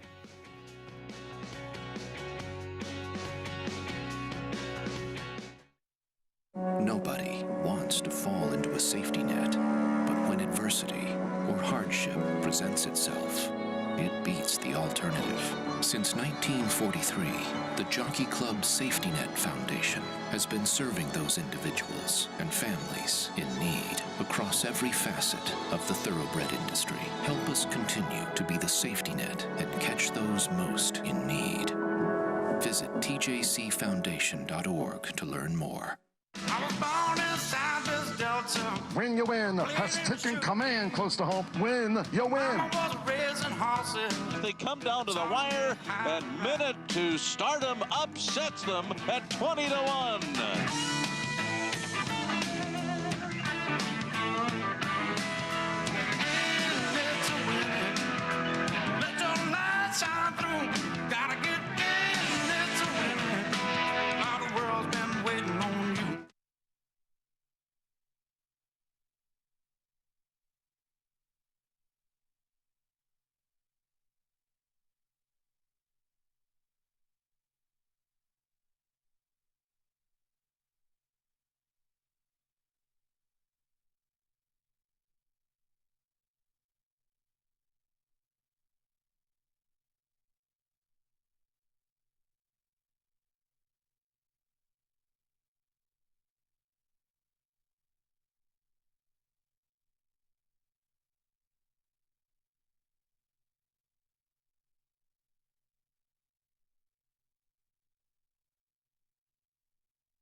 but It's home like racing. It's one-of-a-kind, high-speed, high-stakes action, and Naira Bets takes you there. Place your bets and watch the races live from anywhere. With Naira Bets, make easy, secure deposits and promotions every day to earn reward points or cash. Download the Naira Bets app or visit nairabets.com. New members, sign up now for a $200 deposit match with promo code MATCH200. You're watching America's Day at the Races on Fox Sports 2 and the Fox family of networks. Our program brought to you in part by America's Best Racing for the love of the race. Visit americasbestracing.net. Today, Blue Belt got to the front and certainly helped that Blinded Vision was scratched out of this race. Got to do it pretty easily on the front end as a result. he did. And you know, pace makes the race. The race complexion completely changed with the scratch of the 3, Blinded Vision, Blue Belt. A horse that sometimes has trouble passing that last horse, so you don't have to worry about that. He's in front. He's broken through the plane. He set comfortable fractions and was an easiest kind of winner. $4.40 for the win. The early pick 4, and you're going to see the prices from the early pick 5. I think we can do better here in the late sequence. Yeah, no doubt, but it was interesting. Jonathan started as this horse has his signal, so give him the ability to spread in other legs. Nice when your first one gets it done that way. Moving along, we kick off the late pick 4 at a mile on the turf. New York Breds on the Widener Turf Course in a maiden special weight, and Bartley won. Morning line favorite, Mike Stidham. John Velasquez coming off a second at this same condition last start. Yeah, nice run here. First time back in New York after spending the winter at Fairgrounds. Certainly gets a Hall of Famer. And Michael Stidham hasn't won at Belmont yet either, but some of his horses hit in the board. So even though he's on a losing streak, I wouldn't say he's cold. All right, back at Churchill Downs. I know you wanted to say it. Go ahead. Nah, he didn't hit the board, so I'm not going to say it. Freedom's Flight, $9.60. Chocolate Bar did not finish in the money. What happened to him in the stretch? Chocolate Bar melted in the stretch. You wanted to say it so bad. You're the king of the puns. $2 pick 5. That was big. 9,500? Is that what that said? That was courtesy of Jody in the truck, though. I can't take credit for that one. Thank you, Jody. 9,800, by the way, for $2 pick 5 there. 7 furlongs in the 6th at Churchill. $30,000 claiming race. Non-winners of 2 lifetime. Coming up, and 3-1 favorite inside Queen's Mason for Michael Tomlinson. That was a dominant win, dropping down to the lowest level that this horse had ever run at in start number 10. Dropped in for 20, maiden claiming, and won by 4 lengths. And showed good speed doing it. It's going to have to show that good speed from the rail. Gets another furlong to negotiate, going 7 furlongs. I'm interested in a different horse, but this horse obviously is very logical. Well, big scratch, too, in this field. The 8 was the morning line favorite. That horse comes out. Here's the current favorite, though, Queen's Mason. 10th start of his career, put it all together. Joe Rocco Jr., very capable rider. Used to ride with his dad, Joe Rocco Sr., also grew up in Brooklyn like me. I didn't know he's a Brooklynite. Yeah. Lucky Bodie, Mike Maker, 6-year-old son of Bodie Meister. This horse has been racing on synthetic and turf, and his dirt races wouldn't give you a lot to be encouraged about. Bahama Channel, Rafael Bejarano aboard. A horse that, to me, looks kind of like off form. I just don't see it.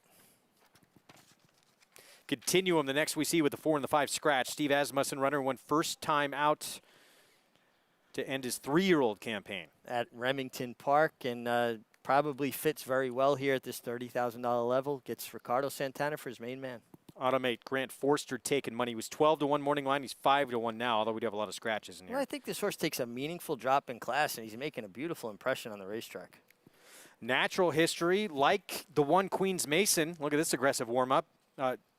Coming off a dominant score, dropping in for maiden 20 last start. I really like this horse. If you go back and watch the replay of his win last time, he ran through the wire. He finished like a house on fire. I like this horse a lot going 7/8. Here's the 10 on Throttled, Sean Bridgman and Dallas Stewart. Another horse taking a meaningful drop in class, gets to where he needs to be competitive. 7/8 might be the perfect distance. And Hidden Promise, John Sadler, horse broke his maiden at Oaklawn. He had a tough trip last time out, 6 wide into the stretch. Yeah, he had a very tough trip. He stretches out a furlong. He gets, to me, an advantageous post, outside post, going 7 furlongs. Have plenty of run to the turn. Should be competitive. All right, time for our Twin Spires market mover to identify the horse attracting the most money late in the wagering. Let's go to Jonathan Kinchin. Hey guys, the Twin Spires market mover for me is the 11 Hidden Promise. This field's kind of got a wide open field to it. You have a 3-1 favorite. He's telling you that the money is a little bit confused where to go.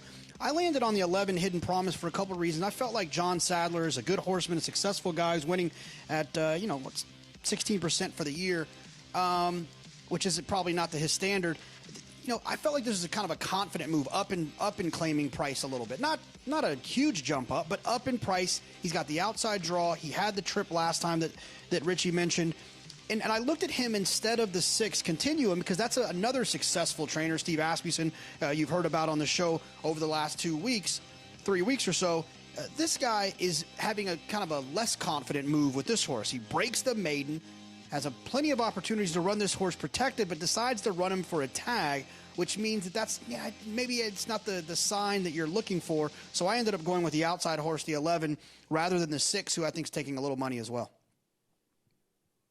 All right, well, if you want to bet that Twin Spires market mover or anyone else in this upcoming race, Twin Spires offering you $25 in bonus bets plus a $10 bet on this year's Kentucky Derby. Sign up with the code GET25 at twinspires.com or on the Twin Spires app. Play $25 to get your $25 of bonus bets plus that $10 bet on the Kentucky Derby the first Saturday in September. Now, imagine, if you will, I go up in the mountains a lot. You're up in the mountains, you pull a Rip Van Winkle, you fall asleep for a while, you come down with your long beard, and it's hot, and you think it's summertime, and they say, well, the Kentucky Derby's run in 2 months. You can be a little confused, aren't you? I'm worried about you on these hikes, man. How long do you fall asleep for? Well, it hasn't been for years yet. I mean, you told me a story once. You almost fell off a cliff. Yeah, I got very lucky. Ugh. Fell off one cliff and landed on a ledge. Unreal. Yeah. Be careful, my friend. 5-2 favorite. The horse that you liked in here and the horse that made a great appearance on the racetrack, Natural History, the 9. Yeah, this horse got a real nice warm-up under Corey Lanerie. He was ridden last time Ricardo Santana. Ricardo Santana lands on Steve Asmussen's horse. That's his main guy. That's his bread and butter. They, a great combination. But this horse was super impressive. I mean, he ran a good speed figure. But if you watch the replay, the way he finished, sometimes horses will win by open lengths, but their stride's deteriorating at the end. It's just everybody's tired around them. This horse ran like a wild horse through the finish. I think 7 Furlongs is going to be squarely in his wheelhouse. Well, loaded stake schedule at both Belmont and Churchill Downs tomorrow. We're going to have it all for you on America's Day at the Races. The Stephen Foster, of course, the creme de la creme of the meets. You could make the argument Midnight Bisou should have lined up against the boys in the Stephen Foster, the way she ran last time out against Maximum Security. I think she would have fit very well in there, but I'm sure they'll have more opportunities on the road. I'm just happy that at age 5, Jeff Bloom and the partnership that owns her have allowed the fans to continue to enjoy her, because I think that's what builds fan bases. That's what people latch onto when a horse has some longevity. This is good for racing that she's back as a 5-year-old. She was in a sale. It's supposed to be sold after the Breeders' Cup, and Jeff Bloom and company, they said, let's pull the plug on that. We want to bring her back. We want to race her again for another year. And he said once they made that decision, just felt a huge weight taken off their shoulders. Well, it's obvious that's what they genuinely wanted to do. And remember one thing, no matter what someone says, it's what they do in the end they intended to do all along. Yeah. And they said, look, we're in this game to get a horse like this. Why would we give away that opportunity? This is what we're here for. Well, they're really enjoying it. I remember she started out in Bill Sparr's barn in California. Great horseman. And I'm very good friends with Bill. I was a little bit upset for Bill when they took her away and gave her Steve Asmussen, but it was the right move because there were more opportunities in the East Coast. And look at the campaigns that Steve has been able to string together for her. So, again, hats off to them as sports people to bring her back again as a 5-year-old. No question. We can't wait to see her in the Fleur-de-Lis taking on Serengeti Empress. That is part of the multitude of stakes that we're going to have for you in the program for both Belmont and Churchill tomorrow. It's Natural History, the 9, the favorite. Here's race 6 from Churchill Downs. Travis Stone with the call. They're in the gate and the rough. And Queens Mason hits the ground running quickly out for the lead. Hidden Promise is there too. Unfuddled toward the outside is Flashing Speed as well. Up the chute, heading for the main track, and Queens Mason after that good beginning. Here comes Lucky Bodie. Lucky Bodie quickly up on through to take over. So Lucky Bodie's now in front. Queens Mason is running in second. They go 1-2. 2 lengths back to Hidden Promise. Racing third outside. Bahama Channel's on the move from fourth. Unfuddled is running along in fifth. Automate is sixth. Continuum is seventh. Natural History is at the back as they move down the backstretch. Run 23 seconds flat that opening quarter. And big long shot Lucky Bodie onto the far turn showing the way. Queens Mason keeping pace in second. They round the turn together. Hidden Promise is hovering to the outside, 3 wide while third. Bahama Channel set to strike in behind fourth. Unfuddled under pressure, fifth. Automate finds a seam, sixth. Natural History is going to try and stick to the inside, seventh. Continuum is eighth, but only 4 lengths off the lead. It is anyone's race, top of the stretch. Hidden Promise comes away with the lead. Queens Mason finishing fast as well. Queens Mason is back in front now. Queens Mason in front, 1 furlong to go, but with that, Hidden Promise fights right back. Hidden Promise and Queens Mason to throw it down with 100 yards to go. Queens Mason on the inside. Hidden Promise outside. Nose is up and down. Here's the wire. Queens Mason looked like he got the bob. In a hard-fought race it was. Hidden Promise right there. Natural History third. Queens Mason, Joe Rocco Jr. winning the battle here with this 11 Hidden Promise and Tyler Gaffleone. Good stretch duel. 2 good, strong riders coming down to the wire. Queens Mason broke really sharp, allowed the 2-horse to lead for a while. Just a good horse race. Really good finish here. 7-2 on Queens Mason. Meanwhile, it's 4-1 on Hidden Promise for Sadler, but yet squarely looks like the one by about a nose in here in the 6 at Churchill to kick off their late pick 4. You are done for the afternoon. We're going to see you on a fantastic Saturday, both at Belmont and at Churchill. What's the race you're looking forward to the most? I mean, all of them, but I'm also excited that we're going international tomorrow, have a little Irish Derby action. That's always fun. So it's just going to be a great day of racing. Can't wait to get back here tomorrow. With that, we say goodbye to Mig. Andy Serling stepping in with me here on the set in just a moment. Coming up next, it's back to Belmont. We'll kick off the late pick 4 from here in Elmont, New York. And there's the favorite in the 6 to kick it off. Barley 1 for Mike Stidham. We'll go through the field when we come back on America's Day at the Races. Number 1, Queens Mason first, 11. DeMarshall Yeh offers breeders a rare opportunity. Out of a full sister to champions yesterday and Quarter Moon, his picture-perfect pedigree includes 8 Grade 1 winners under the first 3 dams. A winner in his 2-year-old debut at Aqueduct, he was named a TDN Rising Star. He captured a decisive victory at Keeneland and won the Grade 3 Pennine Ridge Stakes at Belmont. The only son of top sire Dubois standing in Kentucky. DeMarshall Yeh, new for 2020 at Claiborne Farm. Adrenaline pumping, hearts racing, the thrill of winning. And it all happens right here. TwinSpires, from the team behind the Kentucky Derby and the destination for horse racing wagering from around the globe. From beginner to expert, TwinSpires is betting made fun and easy. And for new players, once you place your first $25 worth of bets, we'll match that in bonus bets. TwinSpires, racing into your home. Download the app now. See site for details. Void where prohibited. Please wager responsibly. And the True North Handicap Promises Fulfilled looks to provide the same magic he displayed in his last Belmont start a year ago. Promises Fulfilled is going on now. Who comes down to the wire? A 4-length winner of the John A. Nehru. Promises Fulfilled living up to his potential as a sprinter. Watch the True North Handicap Saturday. Every race, every day on America's Day at the Races.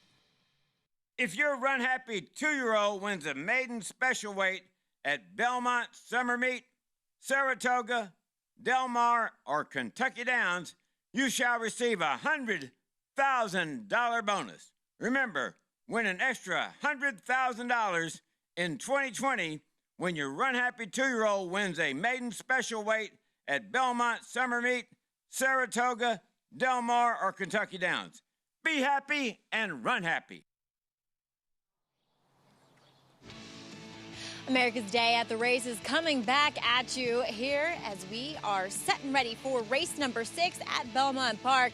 We're on the turf for the New York bred maidens, and I'll begin down on the rail with number 1. That is No Salt, who comes back off of a long layoff for trainer Bill Mott and our good friend Lee Einseidler. And No Salt is one who's trying the turf for the first time, as he debuted going 5.5 at Saratoga.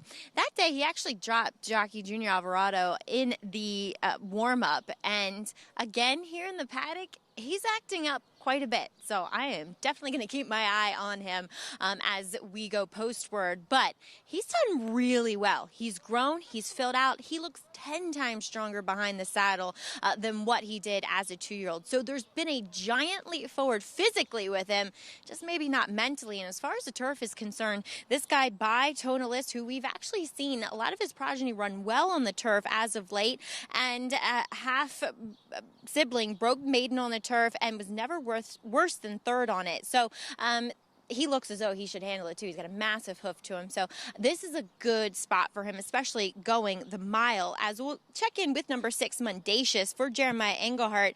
This one by Munnings. Dan was a 3-time turf winner, and also a half 2, Cliffs of Dover, who was a good turf runner for trainer Tom Bush back in the day a couple years ago. This guy, bad to saddle. He has that white eye. He looks a little wily, to say the least. But so far, once they've gotten the tack on him, he's behaved himself. He's definitely on the muscle, though. He, too, looks as though he should handle this transition to the turf course. Plus, he has the recency. So with that being said, he's extremely fit, having strung together 3 consecutive races this year. And then finally, we'll check in with one who also has a race under his belt here in 2020. That's number 11, Valero, for Jimmy Bond. Last time out, well, he finished behind a couple of these horses, barely won in here as well. He was acting up. He was the naughty one last time, and it could have been him just being a little fresh. And sometimes when they come back off those long layoffs, they still a little bit green, because he ran both of his races over at Aqueduct, so he had never been in this paddock before. But wow, he's really settled down. He's got the cotton in his ears this time. He's nicely on the bridle. So far, I don't want to jinx him, I'll knock on wood, but he has not made a wrong move, and he looks sensational, especially having that race under his belt. I think he moves forward from that. Greg? Maggie, thank you. We got to bring us back on camera because we swapped out Mig. We went to the bullpen. We got New York Racing Association handicapper Andy Serling in here. I know you have some very strong opinions coming up. The Hessonite's going to be our feature. 6 furlongs sprinting on the turf in here. David Donk, who, of course, trained Hessonite. 2 chances to win this race. Saratoga Treasure's going to be the favorite. That start 2 back where she just ran in a different ballpark than what she's ever done. Do you trust that performance? No, I think she's a very nice horse and could win, and I love Tessonite. She was one of my favorites, but I think it was one of those races in the December on the turf at Aqueduct, and sometimes you get that late in the year. The turf courses get a little funky, and sometimes some horses just really seem to love it, and she runs that race. She's obviously going to win here, but the rest of her races make her a contender, but not much more. Yeah, she'd never run a race like that prior in her career. Here's our post parade to start off our late Big 4. No Salt, second time out, tries turf for the first time for Bill Mott. This horse has plenty of turf pedigree and took a lot of money in his debut, and he is a dangerous player in this race, and he is taking a ton of money. Morning line favorite. Here's Barley One, son of Animal Kingdom, for Mike Stidham. My entire play in this race plays against this horse. I believe the dynamics of the last race, where it pretty much was a merry-go-round race where nobody closed, they flattered his running style, and he didn't really run as well as it looks. Can Mike Luzzy steal this race on the front end just in time for Wine? Absolutely. This trainer, Amira Shikakli, has been doing a terrific job, and this horse has back races that are good enough to win. This is a dangerous player in here. Yeah, I agree with you. Here's the 6, Mendacious, who I know you like. I like 2 horses in here, and one of them is Mendacious. Maggie talked about the pedigree, supposed to move up on turf. This horse showed enough ability. If he moves forward on the turf, he could be very tough to beat.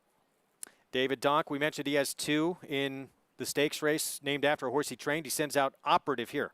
This one would blow everything up at a huge price. 35 to 1. Debuted on turf at 25 to 1. Does put blinkers on for start number 2. Freedom and Whiskey 77 to 1. A lot of people will be looking for Whiskey if this horse wins this race. That's a very good call for Neville Henry, Talbot Howell rides. Lord Cadbury is the first-time starter for Tom Morley. You know, we saw Tom Morley do very well with the first in a turf sprint last week, so we know he can get him ready first time out, but the pedigree isn't screaming grass. And he gets Joel Rosario to ride as well. hurt. That's interesting. 5-1, Ain't It Funky now, Mike Maker. I didn't love this horse. I guess not impossible, second off the layoff, and he was somewhat flattered by the running of the race last time out. He's going to make up 4 lengths on Barley 1, who we faced last time out. Valero, Jimmy Bond, Manny Franco. This is the other one I like, and I was glad to hear Maggie have such good things to say about Valero. He was really compromised by race dynamics last time, and I think he's going to be very tough today. The 6 and 11 are my main 2. You could play this race and all the action we're bringing you all weekend long. Get signed up, started with Naira Bets. Get a $200 deposit match bonus when you use the promo code MATCH200 at sign up. And get that after your first deposit. Bet any track, anywhere, anytime with NairaBets.com and earn that $200 deposit match. Check in with Jonathan Kinchin. I'm going to elaborate on Andy's point there. He was got to be quick in those post parades, so he said race dynamics. The dynamics he's referring to is the slow pace that Valero closed into last time. It's very difficult for horses to close into horses that have a lot more energy, that are a lot further in front of them. And so I feel like that's exactly what happened with this one. I really like this horse in this spot. I think he's got that nice outside trip. I just feel like sometimes when you're in the clear, it just makes things a little bit easier. You don't have horses leaning on both sides of you. You can see what's happening inside of you, and you can kind of dictate when and where you act. And I think Valero is going to get that with Manny Franco, who's been riding lights out, obviously winning with Tiz the Law in the Belmont Stakes. I thought the 10, Ain't It Funky Now? I agree. He was kind of close, saving ground in a pace that wasn't particularly fast. And it's one of those races where you look at it and you say, I can't really find an excuse why this horse didn't kind of pick up, had a pretty good trip. The problem is I thought the pace was slow, and possibly some horses want to kind of go on with it a little bit. Maybe that's not their turn of foot, is not their game, more of a grindy type of run. And I feel like maybe under different circumstances, the 10, Ain't It Funky Now, could run a little bit better. But hands and heels, I like the 11, Valero, the most in this spot. Pick 4, you see the pool, 200,000 plus and growing as we approach the minute mark to post. Of course, we have the 2nd, 3rd, 4th place finishers all coming out of that June 4th race at a mile and 16th on the turf here at Belmont, where Barley 1 was the best finisher of the bunch. Yeah, but we'll talk about the inner turf course when we run the mile and 16th races, and this was a mile and 16th races. Because of the way the course is constructed, the paces end up being very slow virtually every time. And as a result of that, it's going to favor front runners and hinder the closers. And that's exactly what happened this day. And I really think it dressed the performance up of not only the winner, but particularly Barley 1. And if you look at Barley 1, it was far and away the best race he'd ever run. Now, he's a lightly raced horse, but I still think he was very much flattered by the race dynamics, the slow pace, and it helped it be essentially a merry-go-round race. Was very hard to pass. And in fact, Valero is the only one that passed. Plus, he broke from that very disadvantageous outside post 10 on the inner turf course, where you really have a tough time getting position early. I know he has the outside post again in the Widener, but in a mile race with the dog leg, it's not really that big a disadvantage, Greg. And if Manny Franco can get over and try to save a little ground and get position, I think we'll see a much more fairly run race here. So I do think Valero of the 3 is the one that you want, at least in my opinion. But I still like the 6, Mendacious, who I'm hoping will be close to the pace behind the 5 just in time for Wine, and I think will improve first time in the grass. Yeah, 10-1 right now on the 6, Mendacious. Let's head downstairs to Maggie Wolfendale again. A lot of weight on my good friend Valero, as he will be my pick in here. Good to hear Andy's, well, mixing it up a little bit and going to Mendacious. But want to check in with the horse who finished 3rd in that merry-go-round race, as Andy's spot on. It totally was. Nobody changed positions in that June 4th effort with Ain't It Funky Now, as he was 3rd the whole way around there. But last time, while he was against the way the race played out, he just did not look fit coming off a bit of a break. He had a bit of a belly. He just is a horse that tends to need a race coming back off of layoffs. I mean, his first race, he didn't look that fit. Then he improved with that second start back in November. I'm not going to judge him on his dirt races. He ran okay back in January, but back on the turf now, I think he moves forward from that effort. He got a great warm-up as well beneath Irad Ortiz, who's just in fuego today, so we'll see if he can keep things going. But Ain't It Funky Now, I just think will put in a better effort. Now, number 5, Just in Time for Wine. Interestingly enough, his 4 turf routes were never necessarily against straight New York breds. He was running in those restricted maiden special weights for the most part, with horses that sold for $45,000 or less at their most recent sale. If it was a normal year, it would have been great to have them back, but we just haven't had enough sales, if you will, to warrant them coming back to the condition book. But anyway, he ran well there, and he is truly a turf route. I mean, you look at him, and that's exactly what he wants to do.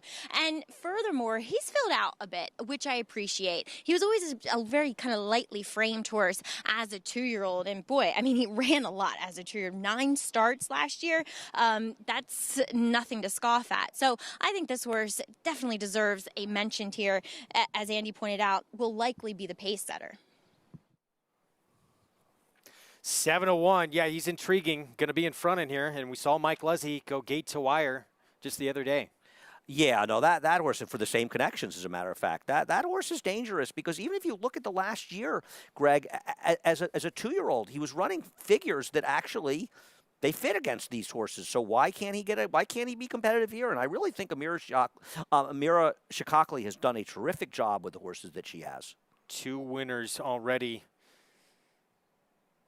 including her first winner of her career earlier on at this meet, taking over the horses for Gary Contessa, who she spent a decade as an assistant for, and she's off to a hot start. Yeah, and I think they're running every bit as well, if not better, frankly, than they look on paper. I mean, it's not as though she's saddling a lot of short-priced horses. The one yesterday was almost 20-1. So I'm very impressed by the job that she's done, and you could tell just seeing her at the racetrack over the years working for Gary that she has a very strong work ethic. John Imbrial with the call. Start of the late pick 4 from New York. Here's race 6 from Belmont Park.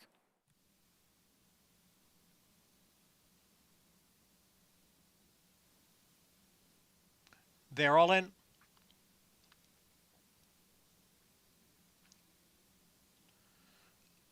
And they're off. No Salt veered in and hit into the temporary railing there, and the rider is off. Number 1, No Salt. So a loose horse at the back of the pack. Just in Time for Wine is going out for the lead.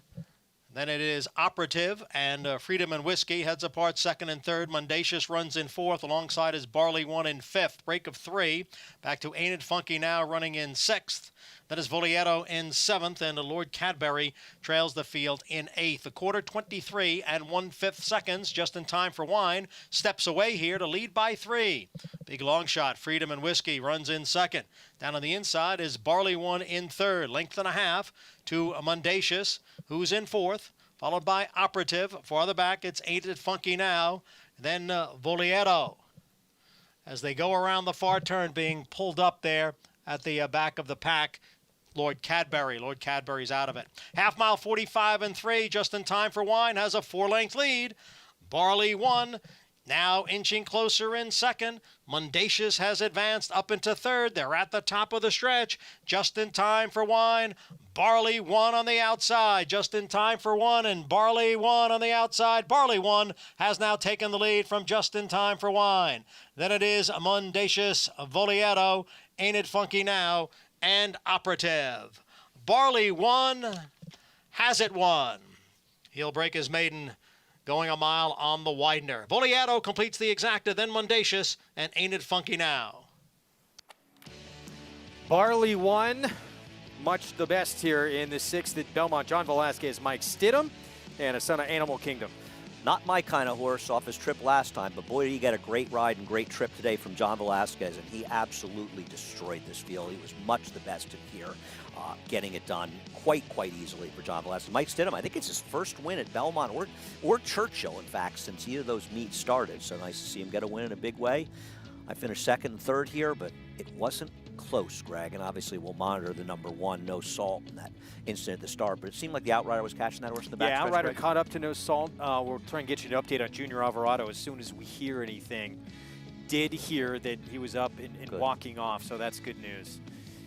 Your winner, Barley 1, favorite, kicks off the late pick 4 and does so in dominant fashion here. Barley 1 for Mike Stidham. Prices from this 6th race when we come back. Our feature of the Hessenites still to come later on in the card here in Belmont. Tom Durkin letting you know New York breds start with an advantage. At the sales, buyers pay up to 7 figures. And there's over $2 million in stakes money limited to New York sired horses in the New York Stallion Stakes Series, like the Park Avenue for 3-year-old fillies. Newly minted wins it for fun. For fun and money. The winner's share generates an additional $55,000 from the New York Breeding Fund. Funny Guy's gonna do it. Funny Guy's win in the Times Square division generates the same money. So get with the program at nybreds.com.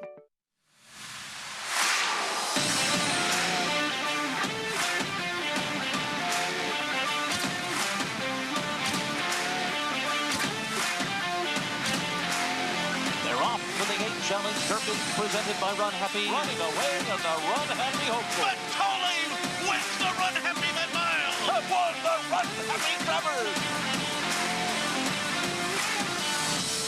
Run Happy, standing at Claiborne Farm.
Back on America's Day at the Races on Fox Sports 2 and the Fox Family and Networks here on this Friday afternoon. Here in the 6th at Belmont to kick off the late pick 4, Barley 1. Much the best, John Velasquez, Mike Stidham. Let's head downstairs to Maggie for more. Well, as we saw, no salt. He tried to jump the temporary rail from that inside post position, unseating jockey Junior Alvarado, who, according to the attending EMS personnel, is up. Actually, he's coming out of the ambulance right now, is walking, and he will go downstairs, though, to be checked out by first aid. So, as far as Junior Alvarado is concerned, we'll keep you updated if he's going to continue riding for the rest of the card. Greg? All right, definitely we'll keep an eye on that. He has a mount, I know, in the nightcap that you like quite a bit for Steve Asmussen, who's going to be one of the favorites in that finale. Well, let's hope he's okay, obviously, and riding a horse there for owned by a good friend of his agent, actually. So hopefully he'll be okay. And the horse seemed to be fine, right? Yeah, well, we wish him the best. We'll update you as soon as we hear more if he's going to continue riding here on this card on this Friday afternoon. Back to Churchill in the meantime. 7th race, mile and a 16th. It's an allowance optional claiming field, wide open betting race in this group. Favorite is at 3-1, and we'll see in a moment. We start with Intrepid Heart for Todd Pletcher. They had very, very high hopes for a horse that cost a lot of money, and he has been a big disappointment. He's a new gelding in his second start as a 4-year-old. He was third in the Peter Pan, just the third start of his career off back-to-back wins. Here's Fort Peck, Michael Tomlinson. Comes off a claim for Mike Tomlinson. He would have to obviously move forward. This is a very salty bunch. Seek the Peak, 12-1 for Brendan Walsh. Yeah, I mean, listen, he's a talented horse, but the depth of this race, a horse like this, is double-digit odds. A horse who was a winner of the Group 2 UAE Derby back in 2019 for Brendan Walsh, Plusca Parfait. Brendan Walsh might belong in the Hall of Fame just for winning over $1.5 million with Plusca Parfait. He could end up the speed in here, Greg. He could. The blinkers coming off this afternoon. Jimmy Graham aboard. Here's the 5, Chess Chief. Chess Chief is taking a big drop in company and is obviously a player co-favorite right now. Blue Ridge Traveler, 8-1. Joe Talamo, Kenny McPeak. The concern with him is the layoff. He hasn't run in 7 months, but he's got figures that make him a playoff player. Horse that is shown he likes Churchill Downs, son of Union Rags, who's 2 for 4 at Churchill. Yeah, it just looks to me a little slow for these. He won an off-the-turf race, not as good as these horses. 5-1 right now for Cherie DeVoe. Almithmar, Phil D'Amato trains. He comes in off a win sprinting at 6.5. He does, making a tough stretch out from 6.5 to a mile and a 16th, but his last race was fast. 12-1 on the son of Tappet. Jungle Warfare, Robertino Diodoro just claimed this horse, who's won his last 2. Comes off a career best figure, and Diodoro off the claim is dangerous.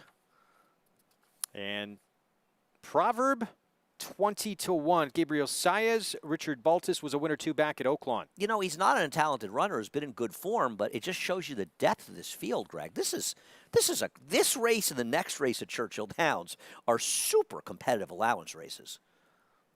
No, I agree. This is wide open. Yep. The board reflects it. And yeah, that next race coming up, Mile on the Turf. I mean, about 7 of them can win the next race, right? Completely wide open. Mr. Dumas going to be the one to beat. He's not lost on the Churchill Turf. 3 for 3. Let's check in with Jonathan. Yeah, because I like the 10 Jungle Warfare. Andy mentioned Diodoro off the claim. John Sadler's a capable trainer, but the fact that Diodoro came in for this horse and got the horse for $50,000, the horse won that day. I just feel like the outside post in a race that doesn't seem to have a lot of pace, I think is an advantageous place to be. One, because the rider sometimes will kind of hustle away from there to try to get position, and by default, they end up being a little bit more forward than they would have been if they were down inside and get more of a passive ride. So I think Jungle Warfare could take advantage of the outside draw, get a little bit more forward position, and you got to think he's going to run a little bit faster for Diodoro. That's just what happens. They seem to run better. The 9, Almithmar, this is a horse that typically I would be like last time was the time. He ran a fast number that day. He was 7-1 that day. He was sprinting. Now he's stretching out. The only issue is that I just feel like he's got an opportunity to run better. He was pretty close to the pace last time. It was honest. I think he can run forward in here. And, you know, he's still a good price on the board at 12-1. So those are the 2 for me, the 2 outside. I will take the 10 as my official. That's the one I picked. All right, Jonathan, thanks. Jungle Warfare, Diodoro off the claim, 32% with those numbers. Pretty amazing. Twin Spires offering $25 in bonus bets, plus a $10 bet on this year's Kentucky Derby. Sign up. Use the code GET25. You can do so at twinspires.com or on the Twin Spires app. Play $25 to get your $25 of bonus bets, plus that $10 bet on this year's Kentucky Derby. Minute to post here in the 7th. Reminder again of just the sensational card coming up on Saturday at Churchill Downs and the showdown in the Distaff division in the fleur-de-lis between the champ, Midnight Bisou, and last year's Kentucky Oaks winner, Serengeti Empress. The game plan, Tom Amos fills us in. So how does Serengeti Empress get to the winner's circle having to run against the champ? We've got some thoughts on that. Number one is Serengeti Empress likes to make her living on the front end right out of the gate. So the idea for us is going to be no secret to anyone in the race. We're going to the front. Can we save our energy for the end of the race is going to be the secret to our success, our secret sauce. But Serengeti Empress has a really high cruising attitude when she runs, so it's going to take a lot for anybody to want to keep up with her early. And as far as the race unfolds, if we're in front, turn it for home on this Churchill track that Serengeti Empress loves so much, then Midnight Bisou had better brought her lunch with her because she's going to have some work to do to catch us. Well, we know how quick Serengeti is out of the gate. Tom Amos is firing out of the gate right now. Save some energy for Saturday, Tom. I think there should be an inquiry. I think he beat the gate. By the way, Tom, I got bad news for you. You won a grade 1 last week. It was a 5-horse field. I make 4 picks every race. I didn't have his horse in the top 4, but I think Serengeti Empress is going to win the fleur-de-lis. Bad news for Tom. I think... First of all, there's no one to run with her early. There's no one to run with her early, and she is a very good horse. Now, obviously, and Tom would agree with this, she's not the horse that Midnight Bisou is. But Midnight Bisou has some very big fish to fry going up. Not that Serengeti Empress doesn't either, but this is her first start in 4 months, Greg, right? 5 months, right? Was the end of February or end of February? So 4 months. So Steve Ashman's not going to kill her to win this race. Obviously, they want to win, and I think Serengeti Empress is going to have a big advantage on her. Well, Steve Asmussen said her training before we went to Saudi Arabia was mind-boggling. He said she's training the exact same way now. It seems like she's ready to roll. After she loses Sergey Empress, you think he'll say, you know, we went kind of easy on her going into the race, and you know those tricks. No, I'm kidding. I'm just kidding. I think it's going to be a terrific showdown. I'll tell you something. I don't think there's going to be a huge disparity in their odds, Greg. Because I think a lot of people are going to be thinking this is Serengeti Empress's race Just to because lose. of the pace Lone advantage speed that and the Serengeti layoff has. and all those situations. She's no slouch, Serengeti Empress. She's pretty darn good when she can control a race. In the meantime, here's the 7th from Churchill. Travis Stone, take it away. They're in the gate, and they're off. Bit of a slow start for Blue Ridge Traveler. Good beginning for Almouth Mar. Proverb is there. Fort Peck toward the inside. Seek the Peak. Intrepid Heart. Scramble is on early.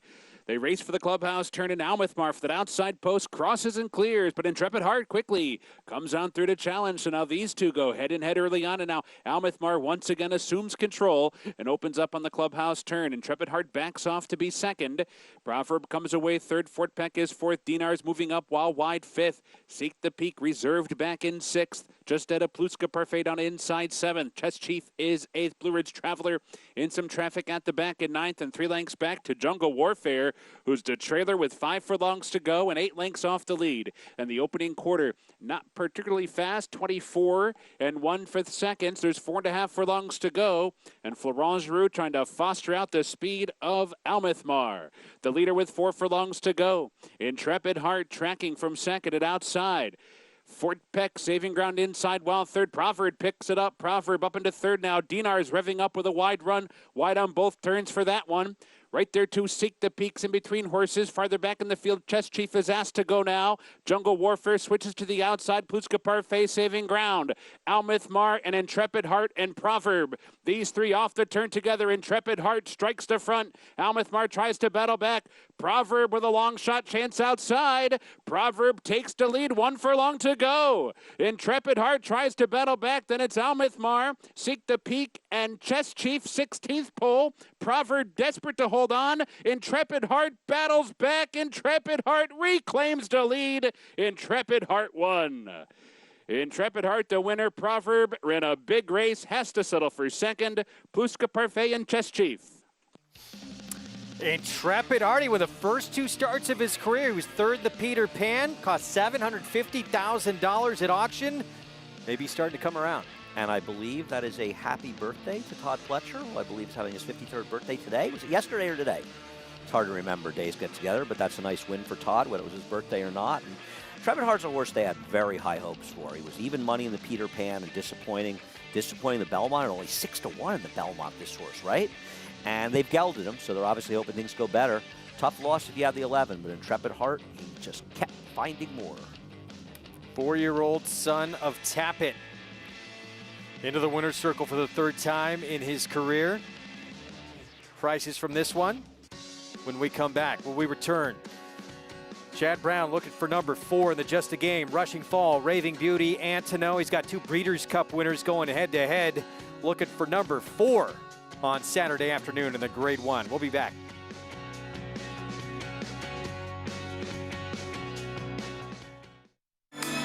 Trainer Chad Brown seeks his 4th straight win in the Just a Game Stakes. This year he sends out a lethal 1-2 punch. Newspaper of Record made headlines in her last start. It is Newspaper of Record. And Uni makes her 2020 debut after making a championship statement in her final start of 2019. Owning in the mile. Watch the Just a Game Saturday. Every race, every day on America's Day at the Races. I was born inside this Delta. When you win, has taken command close to home. When you win. They come down to the wire, and Minute to Stardom upsets them at 20-1.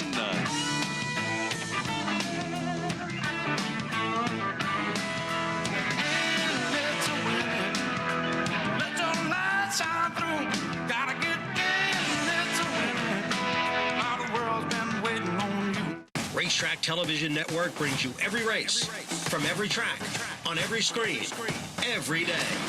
With monthly packages starting as low as $5, RTN gives you great value and access to more live HD streaming and race replays than anyone. Visit RTN.tv today to sign up and watch on almost any device, including Roku and Amazon Fire. Use promo code TRYRTN for a 5-day free trial.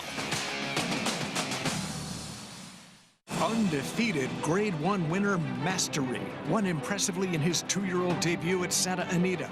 From there, he captured the Grade 3 Bob Hope Stakes and completed his juvenile campaign with a dominant performance in the Grade 1 Los Alamitos Futurity. At 3, the top-rated son of Candy Ride sizzled in the San Felipe. Now, his much-anticipated first crop are bringing top dollar in the sales ring. Mastery, standing at Claiborne Farm.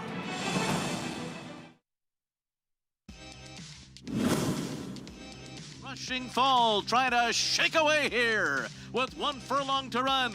Daddy is a Legend full out second. Environs is finishing well, so is Beau Recall on the far outside. Then it's Bellevay, but it's Rushing Fall, and she's too good. She wins the Longines Just a Game. Rushing Fall, that was in 2019, 3rd in a row for Chad Brown in this Grade 1. She won by 2 1/4. 131.67, just off the track record. It was the 4th Grade 1 win for Rushing Fall. Well, given how quickly this turf courses are playing, given the paucity of rain we've gotten, that record could be in jeopardy tomorrow. And Chad obviously has had a sensational record here. 2 of those are Europeans, but not Rushing Fall. He called that performance by Rushing Fall. He said he doesn't use this word a lot. He said it was brilliant what she did in that performance, fending off Daddy is a Legend on the turn and continuing on to the win in that incredibly fast time. As mentioned, can he do it again? Well, 2 former Breeders' Cup winners, including last year's winner of the Breeders' Cup Mile. We'll try and get him number 4 in a row. Yeah, I mean, you've got newspaper record speed and Uni's closing ability and Regal Glory to help top things off. So it's a formidable threesome. Also, the horse we just saw finish second to Rushing Fall. She'll be back as well for trainer Brad Cox. Beau Recall. Let's take a look at Uni and the rematch, of course, with Got Stormy. They threw down in the stretch, and Uni's just incredible turn of foot taken over. Yeah, I mean, this was a fast-paced race, and these horses both benefited from it. But, man, Uni has quite a burst. And I think I heard Chad at one point say that she has as strong a burst as really any horse he's trained. And she put away quite easily at the end a very, very tough Got Stormy. The Got Stormy that's running tomorrow, unfortunately, has not found that form from last year, and she has to bounce back. But Uni, if she's ready to go, she's the one to beat. But newspaper record showed she can still run. Part of 4 stakes, graded stakes on tomorrow's card here in Elmont, New York. We hope you join us. We're going to have all of it coming up for you on Saturday afternoon. Right now, time for a paddock report as we send it downstairs to Maggie Wolfendale. And jocks are coming out here to the paddock for this 7th race, in which, I don't know, I'm having trouble deciphering between these horses because most of them are coming back from layoffs, but all of them look great in the flesh. So we'll talk about a few here and begin with one who is actually returning to the turf. He's only been on it twice, and that's number 5, Dupes Point for Christophe Clement. Sorry, 3 times. But he does possess a win over it as well. And I've always thought of him a little bit more as a turf horse. And you know, last year he, as a 3-year-old, he really kind of turned into a good-looking customer, and he's just expounded on that now as a 4-year-old. He's filled out tremendously. He's got this swagger about him that I like to see. I'm very, very intrigued by this horse coming back to the turf course here today, and I like this distance as well for him, 1.16 miles as what he's going to run over. As we'll take a look at number 6, Worth a Shot, who you would think would be your pace setter here, and he's going the furthest that he ever has in his career, and making his first start for trainer Horacio De Paz, and he looks incredibly fit. He's also fairly keen, so with this little bit of an extra distance, extra half a furlong, I think he will be forwardly placed here. And I've always thought that he's a horse that should be more accomplished going longer. And we kind of saw that towards the tail end of last year, winning that mile contest over at Aqueduct. Aqueduct, but he's one that's kind of the up-and-comer of this crew. As we'll also take a look at number 8, Ghost Giant, who is one of the bigger prices on the board as of now, and a horse that I was dubious about his chances going longer. And when Jeremiah Englehart took over training with him, because he was always a smaller type of runner that didn't really look as though his physicality would lend itself well to going a route of ground, but he did. He ran well in both of his route races going back to the latter half of 2019, but he's really now kind of grown quite a bit as a 5-year-old. So I'm now fully convinced that he is a turf router here. We'll see what kind of trip he works out. But really, Greg, it's tough picking between these horses because they all kind of match up the same and have faced each other throughout their careers as well. Thanks, Maggie. 7 minutes to post. Where there is Rinaldi, and certainly his form was flattered with what Good Governance did earlier today on the card, returning off the bench for Chad Brown. Yeah, any horse that's ever walked by Good Governance was flattered by that performance. And Rinaldi should be stalking a horse worth a shot. It looks like the second choice, who I don't particularly like. And the Jimmy Bond barn has been going well with a couple of seconds and a win in the last today and yesterday. He just really came into his own. He was able to control these races, but he also stalked to win 3 back, so he doesn't need the lead to be effective. And as you say, Greg, I mean, turf racing is funny, but he was only a length behind Good Governance in his last start. He's the horse to beat. The layoff is the concern, but there's a lot of layoffs in here. I'm trying to beat him with the JY and the rail, but he is the horse to beat. He doesn't have to be on the lead, but he definitely needs to be in the mix for the place, yes, right? Especially in the inner turf. And the rail may help Worth a Shot. I don't like Worth a Shot. I don't think he's as good as these. I know he's an English Channel. I question whether or not he really is going to be better at more distance. But as the controlling inside speed on this inner turf course where the rails came down for the first time this meet, that could give him a bit of an advantage. Well, he's won back-to-back starts. This was back on November 3rd, and his first time in against winners off a maiden score. He was the favorite this day, and he finished 2 lengths clear of Nuts for Bolt, so he's going to tackle again. Yeah, listen, he won a non-winners of 1. Now he's in a non-winners of 2, so he's stepping up. He's running against tougher horses here. I guess he could have race dynamics that are very favorable for him on the inner turf course, but I think his main danger is going to be outside of him. And I think the horse I like, the JY, and I really like the JY in here. I think he's a very interesting upsetter. Is going to be sitting a nice trip, stalking right behind him on the rail and taking advantage of that rail post with Manny Franco. For this condition, it's pretty solid group, isn't it? It is a strong race. I mean, Maggie brought up Dupes Point, and he hasn't been on the turf since he really improved as a 3-year-old last year. And Maggie was saying she always felt he could have been more of a turf horse, and maybe now he's getting to the surface. And I think Christophe is seeing, is he improve as a horse or did he improve on the dirt? Because his pedigree really says more turf than dirt, so he's dangerous. But I'm going to stick with my guy, the JY. It's interesting with the JY. People see his 4-for-7 record on the turf at Belmont. Be very careful. All of those races were on the Widener turf course, not on the inner turf course. So even though he's won 4 races at Belmont, he's actually never been on this turf course before. By the way, you saw those prices from back at Churchill Downs. Yeah, we confirmed it is Todd Pletcher's birthday today. Happy 53rd to Todd. He's accomplished quite a bit. Well done with Intrepid Heart, picking up the 3rd win of his career. Yep, first time gelding angle. Came back. Do you think being gelded made him gamer in the stretch? Or are you going to stay out of that conversation?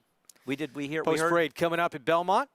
We mentioned that we heard Dave Grenig tweeted that Junior Alvarado's been cleared to ride. Yes, very good news to hear there. So thanks for that. Daily Racing Forums, David Grenig, by the way, in case you're unfamiliar with Dave. And here's the one you like, the JY, Manny Franco, Mark Hennig. He's won off layoffs. He won off this layoff last year. In fact, he's done it 2 years in a row. I think he sits a very nice trip behind, and he's a very interesting alternative. Pace from the rail. Here's Opt, the 3, Javier Castellano, Bobby Robato. He improved a lot last year, and then in his race this condition last time out, he got involved in, strangely, in the pace, and he's not really that type of runner. Nuts for Bolts, we told you he was second to Worth a Shot, and then he came back and won by 3.5 at Aqueduct, going 1 1/8. Winning just his 3rd time in 31 starts. He's a horse that had trouble winning. He got some trip behind a wicked pace last time. Back on the grass for Dupes Point for Clement. Christophe is seeing, coming off a layoff, probably needs a race, but also he's seeing, is this a horse that maybe is better on turf, and he just improved last year. Moving Barnes, Worth a Shot, son of English Channel. This horse is supposed to be the speed in here. That may help him. I think he's in tough here. And to me, at a short price, he's vulnerable. Ghost Giant, double-digit odds. He was 4-1 on the morning line for Jeremiah Engelhardt. Got a perfect trip to beat my pick, the JY, in his last start. I mean, so obviously he's got some talent. And Rinaldi seems like a deserving favorite here as he returns for his 4-year-old debut. No doubt, and he's supposed to be stalking the number 6 Worth a Shot. And if he runs back to last year's form, he's going to be a handful in here, Greg. Trained by James Bond, Luis Saez will be aboard. 2 minutes to post here in the 7th as we go to Jonathan. Yeah, guys, I like the 9 Rinaldi drawn to the outside, and I think some of his races last summer were obviously extremely impressive, especially the one at Saratoga on July 24th. But the Saranac, where he lost to Global Access and also Good Governance. Look, I'm not questioning Jose Ortiz. I've never sat on a horse's back except for once on vacation, so I don't want to say that he made a mistake, but it felt like Rinaldi wanted to go in that race and wasn't able to do so. And then next thing you know, Power Player was open by like 3 or 4. And I feel like Rinaldi early in the race was resenting that, throwing his head. And so to me, there was a reason why he ran 4th that day. Not only was it because of Good Governance and global access, but also I just don't think he was very comfortable early. I think he's going to turn the tables here. He ran well first out, so it feels like Jimmy Bond can get him to run well off of that layoff. I love the outside draw with the tactical speed. I think Rinaldi's going to be tough in here. And then the last one I wanted to mention, the JY that Andy had talked about earlier. This horse, in a normal situation, I'd be a little bit dismissive of his last performance because he was on the lead in a slow pace. But just like earlier when I talked about the 10, Ain't It Funky Now, it feels like sometimes that can really mess with a horse's talent and what he has to offer in a race. Maybe he wants to go faster, and now down on the rail, I feel like he might have an opportunity to do so. Maggie? Well, I couldn't agree with you more, Jonathan. And the JY is a funny horse because sometimes he looks really good and sometimes he doesn't look so good. And then he still runs fine. I mean, coming off the layoff last year, I thought he looked fit, but he just didn't look great in his coat. Just not one of the better times I've seen him. And then he goes and wins up at Saratoga, which he hadn't won at before. So, I'm sorry, here at Belmont. What am I talking about? But he looks great here today. Now, this is the good and the bad part about my job. When I deal with a field that they all look good, it's great because it's appeasing to the eye, but you can't really distinguish between them. It's up to you guys more for handicapping purposes, as I'll take a look at your current favorite, Rinaldi, and I'll try to beat him here just because maybe if I had to split hairs, I think he might need this start. He looks fit. He looks defined. He hasn't changed much, granted, from 3 to 4, which maybe it wasn't going to happen because he debuted as a 3-year-old. He needed that time to kind of develop. And 2, he just got ever so hot, a little bit of kidney sweat back in the paddock. Just some reasons maybe to poke some holes into your current favorite. But then again, once he got out on track with Luis Saez aboard, really moving well. I mean, just floating over the ground. So we'll see. It's a tough race for me, Greg, because I can't distinguish between these horses. So I'm just going to go with the horse that maybe is a little bit more unknown and getting back to the turf in Dupes Point. All right, Maggie, thanks. By the way, we're in a slight holding pattern right here. I know it says it's post time here coming up, but the horse is waiting on the dirt before they cross on over to the turf here. Yeah, that's the delay. You see that gate is being moved into position right now, so hopefully it'll get in there pretty quickly. Jonathan, I want to debate a little with you, the JY. You say it was a slow pace last time. But first of all, he dueled with Opt, who's the 3-horse in here, and you can see very clearly, and while Opt isn't a front-running type, he ran very poorly in that pace, on that slow pace with the JY. And then you see the final time for mile 16th was 1:46. This final time, even on this turf course, is going to be around 1:42-ish or cheap or slower. So I don't think that 50-2 is quite as slow as it appears on the surface. And I think you can argue, given how poorly Opt ran involved with the pace, the JY ran fine. It may not have been this super slow pace. Is that fair? No, absolutely. I like the horse, just to be clear. And I think they're delaying because they wanted to see us argue for a little bit. But I like the JY. Well, my point is that the pace definitely wasn't fast. Was it slow? Maybe not slow, but it wasn't fast. And my point being is that I think that he has an opportunity to run even better here. I do know that he was the best of the speed there, and that's definitely a positive for him. Yeah, I like the fact that, first of all, he's got a very good draw inside. So he's supposed to sit a very good tuck trip sitting on the inside, which is a good place to be, especially with the rails down the wider. But also, taking a look at him, He has won in his first start off a layoff the last 2 years in a row. So we know he's a horse that Mark Henning has been able to come back fresh and come back in good form in his first start. And that's something we don't know about a lot of the others here. And he's done that with Manny Franco in the irons both times when he's won off the bench in those situations. And it's Manny back on board today. Good point. No, I agree. And, I also, it's only a 7-horse field. But the outside post on these inner turf mile 16th race is never an advantage. It's always because you're running, and Richie can describe this much better, but you're sort of running like uphill kind of on the crest of the turn. So it's going to take a little bit. It's a little tougher on that outside position for post to get that position.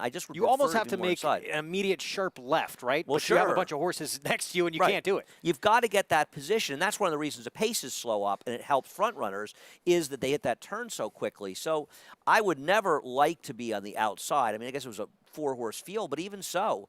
So it's not majorly a disadvantage. It's only post 7. It could be much worse, but I just don't think it's great.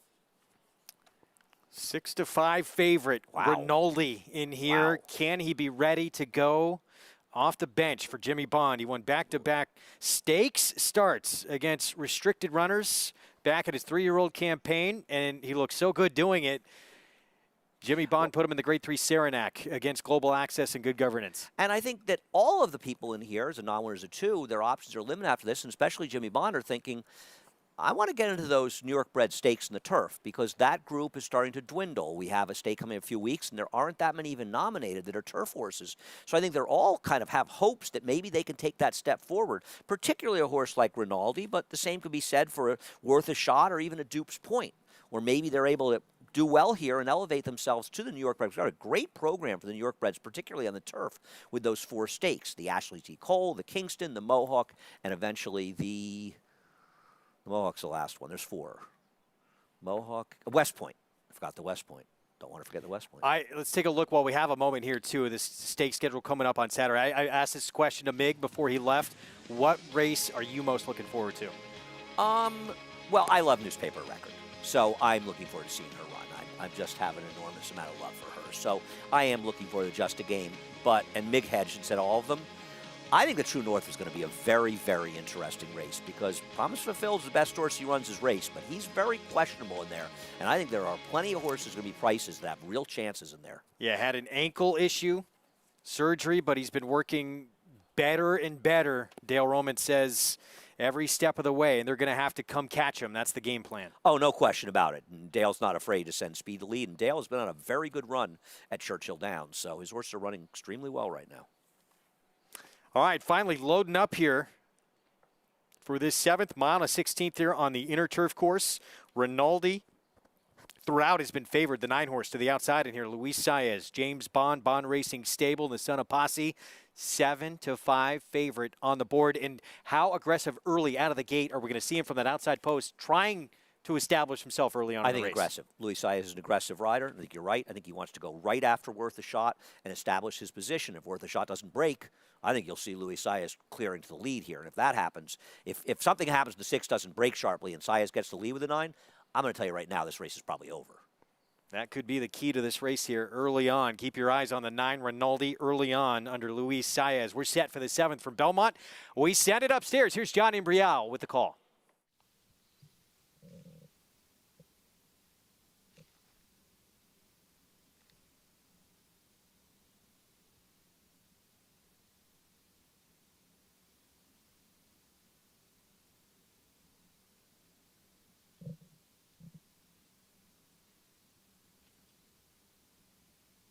There in the gate.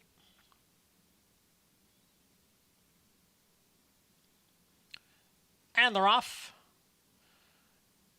From the inside, the JY, Worth a Shot is there. Rinaldi's moving up on the outside along with a Ghost Giant. Now the gray Worth a Shot comes away with the lead. Rinaldi continues to move up and has now taken second. The JY is down at the hedge. In between horses is Ghost Giant, who's a close-up 4th. It's a length and a half. Back to Nuts for Bolts in 5th. Then Dupe's Point and Opt is the trailer in 7th. And the quarter was running 24-3. Worth a Shot has the lead here, getting away to lead by 2. And Rinaldi, the favorite, is second by a head. The JY down on the inside in third. Then it's a little more than a length to Ghost Giant, who's racing in fourth, followed by Nuts for Bolts, Dupes Point, and Opt still at the back, but just 5 lengths separating the field. The half in 49 and 2. It is Worth the Shot in front here as they approach the far turn. Rinaldi and the JY, they're second and third and giving chase. Ghost Giant runs in fourth. Dupes Point on the outside now making a move. There goes Dupes Point going into contention here as Rinaldi draws alongside of Worth a Shot. Then it is Dupes Point in between horses. Ghost Giant down on the inside is the JY. Then Optin, Nuts for Bolts. 3/4 in 1:13 and 4. And the field is in the stretch. It is Rinaldi. Worth a Shot is a tough customer here. Battling back on the inside. Worth a Shot and Rinaldi. Then the JY. Opt is on the outside. Worth a Shot has the lead here. Worth a Shot would not be denied. Worth a Shot by a little more than a length. Rinaldi was second and Opt closed for third. Worth a Shot make it 3 in a row, and the first hits moving to the new barn of Horacio De Paz, and this was made very difficult early on with a poor break from Rinaldi. Right, and we talked about that outside position, and Rinaldi broke out severely. I don't know if we can find a head-on of that start, and it's tricky to find, because I'm not even sure we have an option to get that, but you could even see on the pan, Rinaldi broke out very badly and enabled Luis Saez to establish, Jose Lezcano to establish a very comfortable lead in the front end. You know, Manny didn't put up much fight with the JY, who broke so sharply. He didn't really push him forward, and it allowed Worth a Shot to just control in a very, very tepid pace, and they're basically sprinting home, and I think Hobbs ran extremely well to almost finish second there when you consider how dawdling the pace was, but here's the start. And it all happened at the start when Rinaldi breaks out. Disastrous, especially the way it's configured here in the inner turf at a mile to 16. Right, and I mean, think of how much more energy he had to expand to give just to get into position, while Worth a Shot just sort of eased himself to the front like that. And you take into account the rails came down, so the inside portion of the turf that came down yesterday is the firmest and the best grass to be on. I'm not trying to knock Worth a Shot. He ran well to get it done, and congratulations to his connections off the layoff, but he really had a much softer trip than Rinaldi, and Rinaldi will do well to go forward off of this race. Well, Maggie, you know I'm a fan of these silks.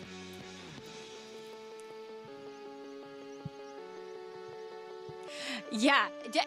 Did he kind of remind you of any horse, maybe, Greg? I know he's a different color, but this guy a full brother to Voodoo Song.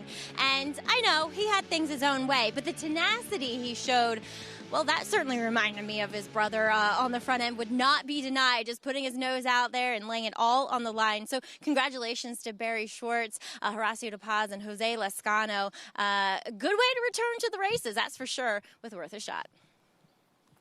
3 in a row now for a horse that, hey, maybe he's just starting to come into his own. He really turned it on late in his 3-year-old campaign. Was a little fortunate here with Rinaldi and that poor break, but give him credit.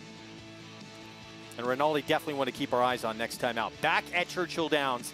Current look at the odds for race 8 on the card. 1 mile on the turf and allowance optional claiming field, Mr. Dumas. He has loved it on the grass at Churchill. Perfect 3 for 3, including a win last time out on May 21st. Yeah, I mean, he's obviously one of the players in this race. I'm surprised he's as short as he is. This is a tougher spot than the one he was in last time, and he got an absolutely perfect trip to get it done. I'm not saying he can't win here, because he obviously can. This is a tough race, Greg. Speed from the rail. Get Western, and we know his game plan. He's got to be going, but it feels like he could have some company from either 7 Trumpets or the Great Wide Open.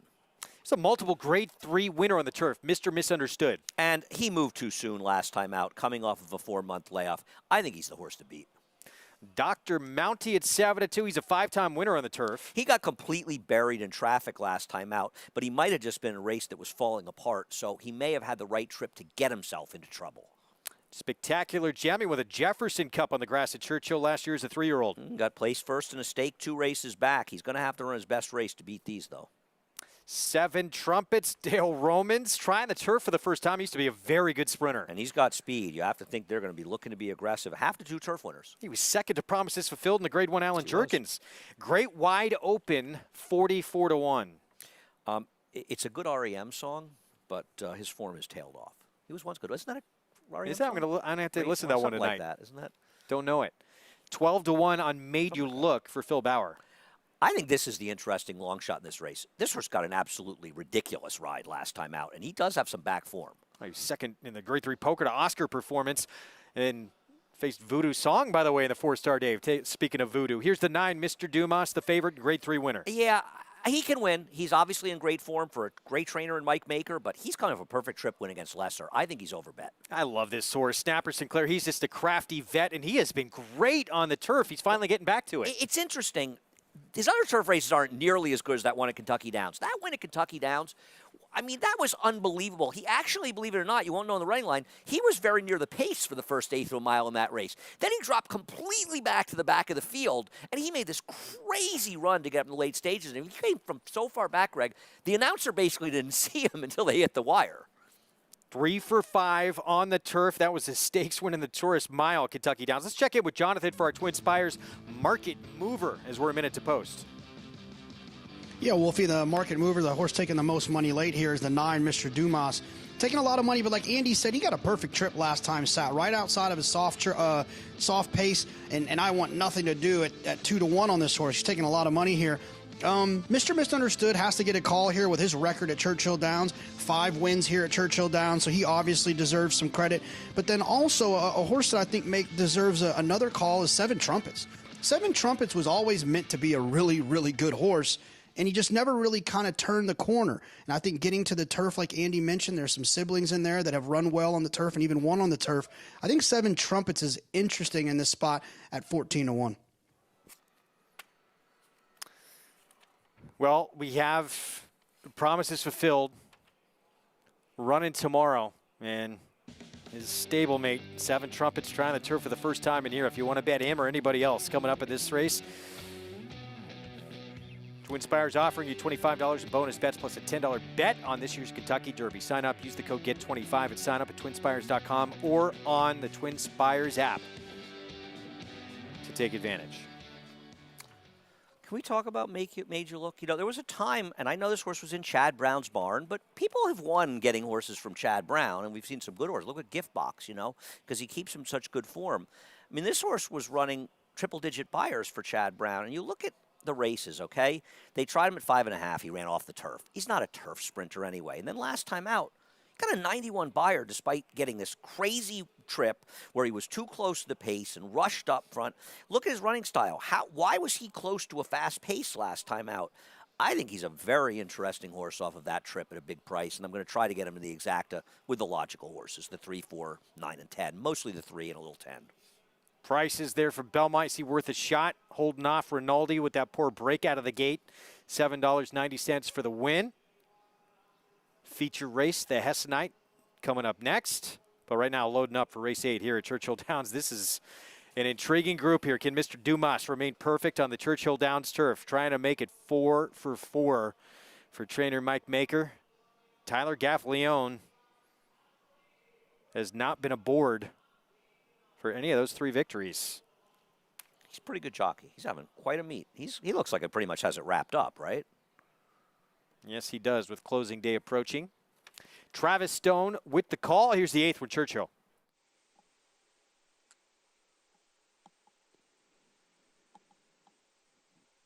They're in the gate. And the rough. Get Western to the inside with a good beginning. Spectacular Gem is there. 7 Trumpets up close too. Snapper Sinclair for that outside post. A little bit wide, racing for the clubhouse turn. Spectacular Gem goes out with it. Angles over toward the inside and leads by 2. Get Western is running in second. 7 Trumpets third. A little bit wide into that turn, trying to tuck in just a bit. Great wide open. Down inside, moves up to be 4th. Mr. Dumas comes away 5th and 4 lengths off the lead. Snapper Sinclair 6th.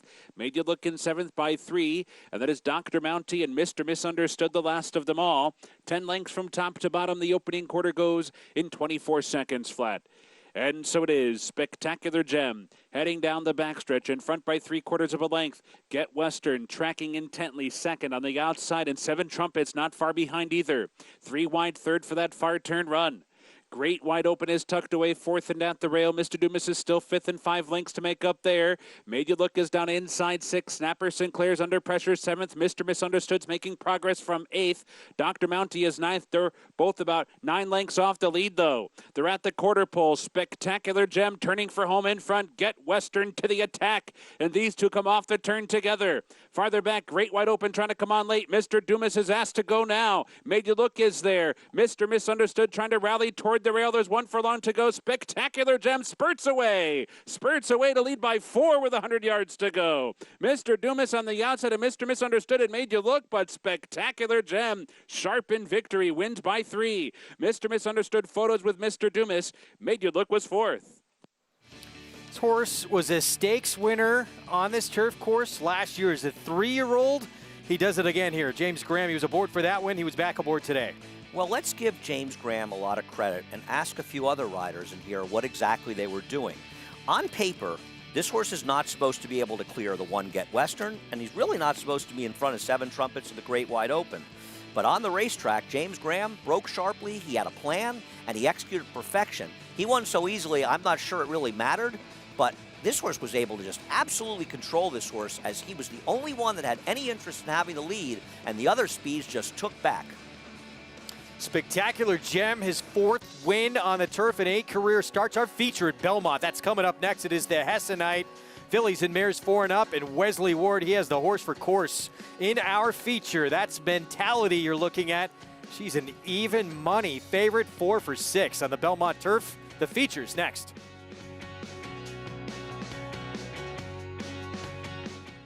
The Fasig-Tipton Mid-Atlantic 2-year-olds in training sale, producing the most Grade 1 winners of any 2-year-old sale in the USA. Recent graduates include Grade 1 winners Abscond, Bowie's Hero, Concrete Rose, Gut Stormy, Hunter O'Reilly, Mucho Gusto, Secret Spice, and Spawn to Run. Now with online bidding available. The Mid-Atlantic 2-year-olds in training sale, June 29th and 30th in Timonium, Maryland. It's happening.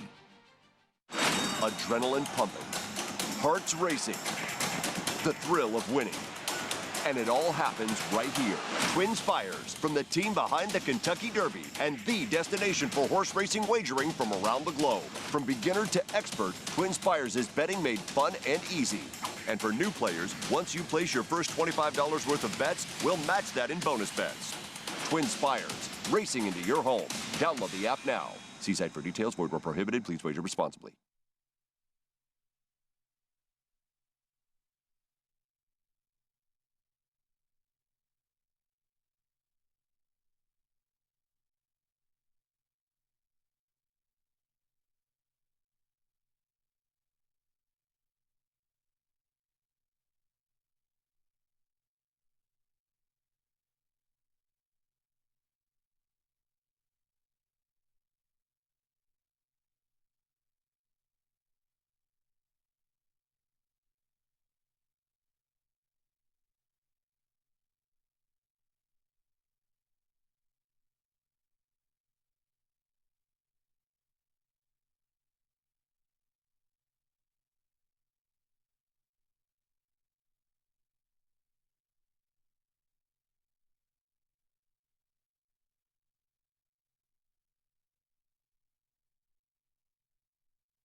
Hessonite ready to move now as they come to the quarter pole.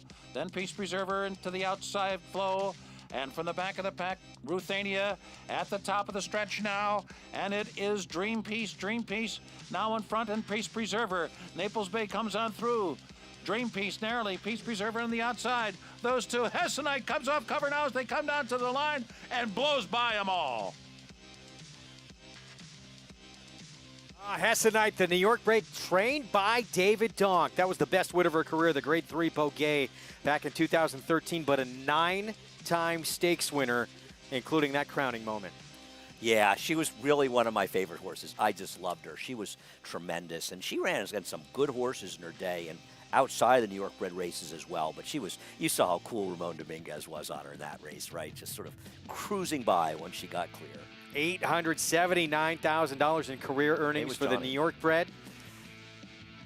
And that Beaugay victory, as we showed you, the Hessenite is coming up next. And David Donk, who of course trained Hessenite, he's going to have a couple of chances to win the Hessenite this afternoon with JC Shooting Star, the old veteran, and of course Saratoga Treasure, who's the morning line favorite. We're 9 minutes to post. Let's send it downstairs to Maggie Wolfadell. I loved watching Hessenite run, too. We'll catch up with her trainer, Dave Donk, who sends out 2 in here in a moment or so. But I want to take a look at a horse who might be in an advantageous spot, and that's number 5, Mentality. As this race, despite it being a 6-furlong turf sprint, is lacking some speed. And Mentality, she has that one race under her belt. She can be forwardly placed. We don't often see her on the lead, but there's so many horses that are slower than her early on in the race.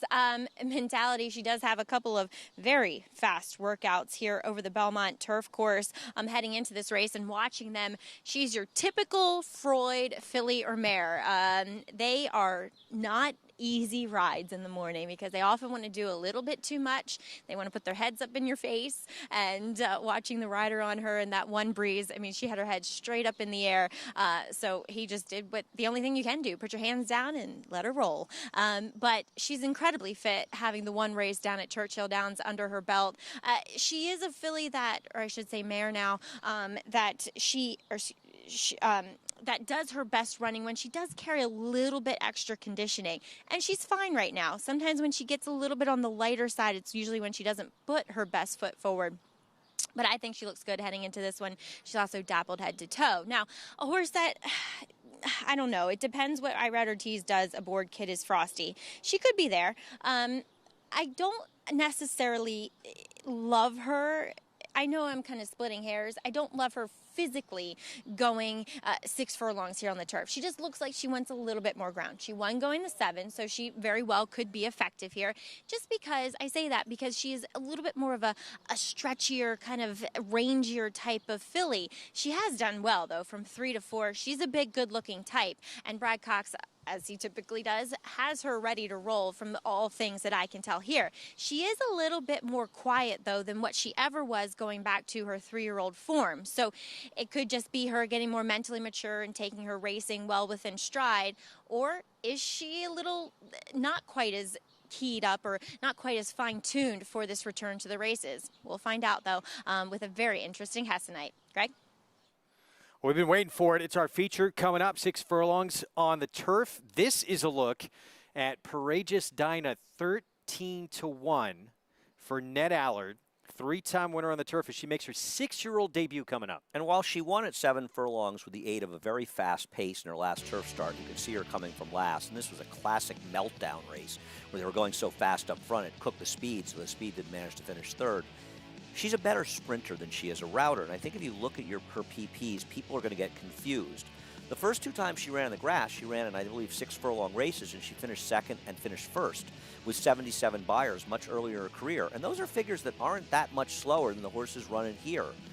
I know she's a big price in here, but her trainer, Ned Allard, is always dangerous shipping to New York. And this horse is a proficient horse going the 6 furlongs. And I think some people will see her running lines in the races in and not realize it. Those were legitimate efforts where she ran 1st and 2nd. Well, I think we could have a very good discussion coming up here as you take a look at David Donk. Of course, he trained Hessenite. He's going to send out JC Shooting Star. And the one we're going to talk about next, who was the morning line favorite, Saratoga Treasure. JK, I know you like Saratoga Treasure. I think we have a different opinion here on the desk. Oh, I'm so shocked about that. I'm just kidding. The 7 Saratoga Treasure. I think she's going to run well in here. I think her form is dirty. I think you're going to get a much better price because of the poor performance last time, which I think there's an absolute excuse for, which was the wet surface. She seems to run well in her career. Her speed figures always seem to improve second off a layoff. I just think she's got a nice draw, and I think she could get David Donk a race that I think is probably pretty important to him.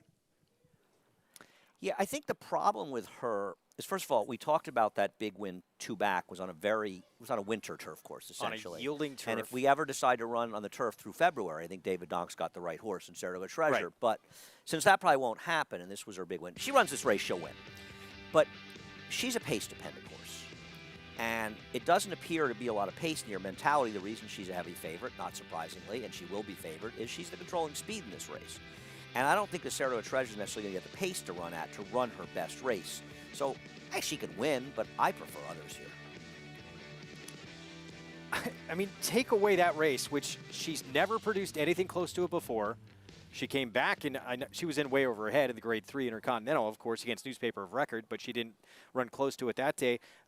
Aside from that, I mean, she won by a nose in an entry-level allowance. No, I don't disagree. She was a bad morning line favorite, to be honest. She just was. She should not have been the morning line favorite. Mentality should have been the morning line favorite. Not only is Mentality as fast as anybody in here, but you have the people who play the races, especially in New York, they're very, very, very sharp. They all know nothing they like more, and horse players like more than lone speed, right? And she's a clear lone speed. I mean, I don't think there was ever any doubt the Mentality is going to be favored here, Jonathan. No, for sure. She was absolutely going to be favored. And Wesley Ward in turf sprints always seems to take a lot of money as well, just because of his exploits with overseas and Ascot, and just how he's always got a bunch of good turf sprinters. So anytime his name shows up, I feel like turf sprinters from Wesley Ward are always bet. Question. Hannah's Smile and Saratoga Treasure are kind of similar horses, ex that big race at Aqueduct. I mean, I actually think of the two closers, I prefer Hannah's Smile. We'll see if she can work out the right trip, though. I agree with you, Andy. I like that horse, too, and I like the fact that she's drawn to the inside. She should be able to save ground, and if Manny Franco can work out a trip, she's going to travel a shorter distance than Saratoga Treasure will, you would assume. And she's probably going to have first run over Saratoga Treasure, isn't she? I would think so. The horse I don't get that's going to be a second choice is Kid is Frosty. I know Arad wins a lot of races, but this horse is overbet. Here is Hannah's Smile. She put together back-to-back wins. At one point, she won 3 out of 4 until her 6-year-old debut. And she needed a return race, maybe even almost too close to the pace, going 7 against much tougher. Here's another 6-year-old mare, Courageous Dinah. She gets set to make her 2020 debut. I got nothing but love for her, and 6 furlongs might actually ultimately be her best distance. Back-to-back stakes wins against Restricted Company for Kid is Frosty last year. Yeah, I think she was able to control in very, very favorable race dynamics when she ran well, and I think she's way overbet. Mentality, she holds the key to the race, but Dylan Davis was the speed in a turf sprint earlier, or turf race that did not go to the front. Yeah, that was a foolish move by him, but he did control in the 5th race, and I have to think he's sending Mentality. JC's Shooting Star. This is a race David Donk says we decide what we do with her going forward. 8 years old now. Yeah, I think she's a really neat horse, and she can run on both surfaces, but this would be a tough task for her. And Saratoga Treasure, she was the morning line favorite. She comes out of a Grade 3 last time out. Listen, she couldn't win in the Intercontinental last time out, so she obviously can win here. And if you like her, she's also not going to be the 2-to-1 morning line, so you get a fair enough price. Is the 4 Kid is Frosty one of these horses getting bet because it's Irad and Brad Cox and how much they win? And I'm always scared of these Brad Cox horses, but on paper, this is a very surprising second choice. And based on the multi-race bets, Kid is Frosty will be the second choice. Look at JC Shooting Star, the old veteran here. The 8-year-old mare won a 2 in the race. Named after a New York bred that David Donk trained, and this is one of the 2-4 Donk. JC Shooting Star, she's been around for a long time. She's made over $700,000 in her career. Well, she's also related to some very good horses that have run around here. One horse I always like, the Crocheron Kid. And the connections have had some success with other horses. But she's a very cool horse. She won, I think, in 2019, the first race of the year at Aqueduct in an upset. Well, she's going for her first stakes win since the 2015 Fleet Indian. Wow. But she runs races that they fit with this group, certainly on the turf. She's a cool horse. Her win in a turf sprint, she got a wicked fast pace to close into, and she'd have to run better than that to win here. But listen, these are the kind of horses that make the game great. You know, whether she wins or loses today, it doesn't matter. She's had a tremendous career. $700,000, man. The pedigree that's worth about $700 on paper, it's incredible. Right? 14-1. We sent it downstairs to Maggie. And here with the trainer of Hessonite and two in here as well, JC's Shooting Star and Saratoga Treasure, Dave Donk. But Dave, let's first talk about the namesake of this race, Hessonite, 8-time New York bred stakes winner, and plus the grade 3 Beaugay on her resume. I remember her. She was running when I first started here, and she was just a cool mare that showed up every time. I'm going to correct you because it's a 9-time stake winner. Well, 8-time New York bred plus the Beaugay. That's right. Okay. Yeah. No. Listen. You know, those are, you don't come around those very often. You know, a lot of fun for Bill Punk and Phil DeLeo, and she was inexpensively bought, sold for a lot of money. Had a lot of fun with her. That big turn of foot that you love to see in grass horses. I know my math's bad, but over 700,000 she sold for? Yeah, about 750. Yeah. Well, let's talk about your two today. I'm sure it would be very special for you to capture this race. But Saratoga Treasure, she's probably the horse to beat.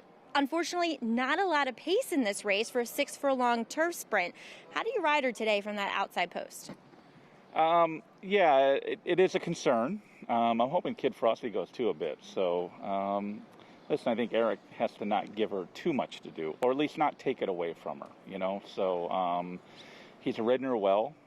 And, you know, I think it's a question how good she is. She improved a lot last fall. I thought her last race was okay. Listen, I ran into 4 buzzards of, you know, Chad. So I didn't have anywhere to run. It wasn't a spot that I would have choose to go in, but I got a race into her, obviously backing up from 7/8 to 3/4. You know, we're in a pretty good spot. Dave, I'd read that you were a little bit concerned about the firmness of the turf course, citing that her best race came last fall over a yielding one at Aqueduct. Is that still playing on your mind a bit? Well, she did run well over firm course. I have to say it looks like they've gotten a lot of water on the course. Huh? It's not quite as quick as it was because, let's face it, we haven't had any rain for quite a while now, and it would be really, really fast. So I think it's, you know, not quite as quick, but yeah, listen, it's a concern, but a trainer can come up with a lot of concerns. A lot of excuses. Quickly, 8-year-old JC Shooting Star. She does run best in turf sprints. You know, listen, she's a really cool mare. She's done a lot. You know, the problem is she's 8 now. As in all sports, old athletes aren't quite as quick as younger ones, but this is a road game, 3/4. It's unfortunate. She's 8. This is the first time we've ever seen a New York bred sprint stake like this. You know, it's kind of made for her in the past, but this is a good spot to find out where we're at with it right now. Don't tell that to Tom Brady. Dave, best of luck here. Wishing you the best in the Hessonite. Thanks, Maggie. Greg? Maggie, thanks. And there is Saratoga Treasure. You know, it's interesting. He talked about the pace. He was hoping Kid is Frosty does show a little pace as well. And we talked about earlier in the card. Dylan Davis, who is on Mentality of the 5, looks like could be lone speed. Didn't go to the front when it looked like he had the lone speed in the 4th on Teletype. But as you mentioned, he did come back on the dirt on Blue Belt and go to the front, and it worked out for him. If she is lapped on Kid is Frosty, Dylan didn't make a mistake. It's the Hessonite, John Imbrial, with the call from Belmont Park. And the rough. Courageous Dinah, Hannah's Smile.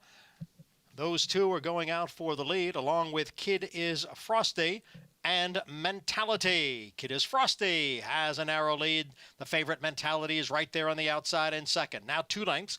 Back to Hannah's Smile in third. Then it's Courageous Dinah, the long shot in 4th, a little more than a length. JC Shooting Star is 5th, and Saratoga Treasure is the trailer. Now Mentality gets clear here to lead by a length and a half.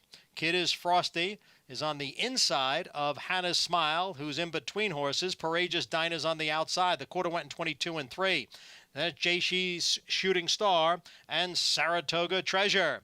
It is Mentality narrowly at the top of the stretch. Hannah's Smile now up to challenge. Courageous Dinah on the outside. Kid is Frosty is down at the rail. And now there's an 1/8 of a mile to the finish. It is still Mentality trying to hold off Hannah's Smile. It is Mentality by a length and a half now. Hannah's Smile in second. Saratoga Treasure on the outside. Mentality has won it by almost 3, and it's a photo for second, and the 6 furlongs on the Widener in 1:08 and 3.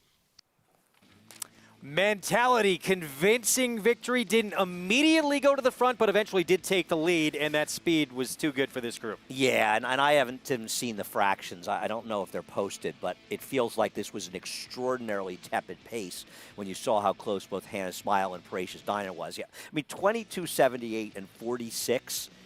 That on the dirt is like going about 24 and change and 48 in a 6-furlong race. So the fact that she was able to come home in 22.62 just made her impossible to catch. And I mean, the money just said, we like Lone Speed, and Mentality and Dylan Davis, who had a second win today, just controlled.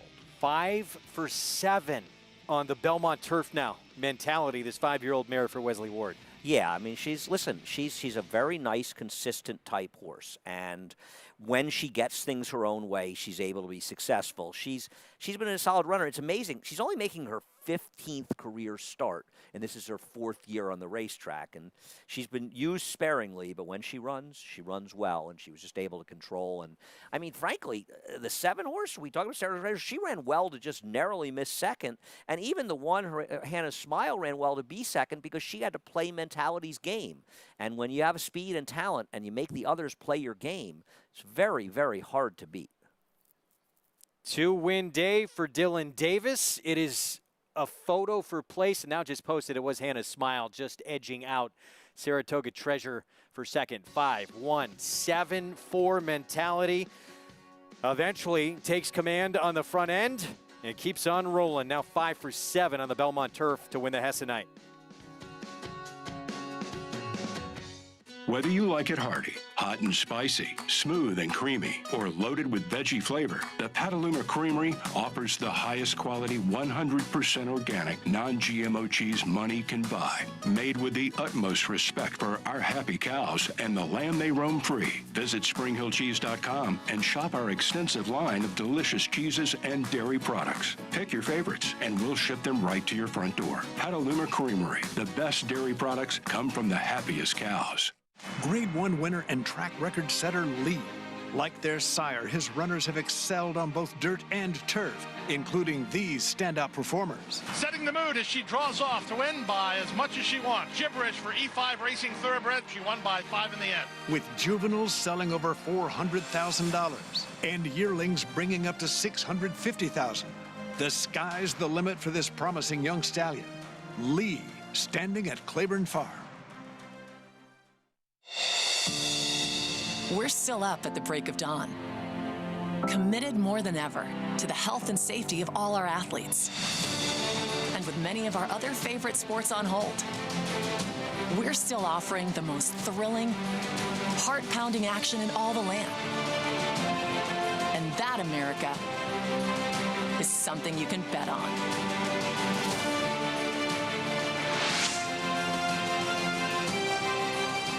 If your run-happy 2-year-old wins a maiden special weight at Belmont, Summer Meet, Saratoga, Del Mar, or Kentucky Downs, you shall receive a $100,000 bonus. Remember, win an extra $100,000 in 2020 when your run-happy 2-year-old wins a maiden special weight at Belmont, Summer Meet, Saratoga, Del Mar, or Kentucky Downs. Be happy and run happy.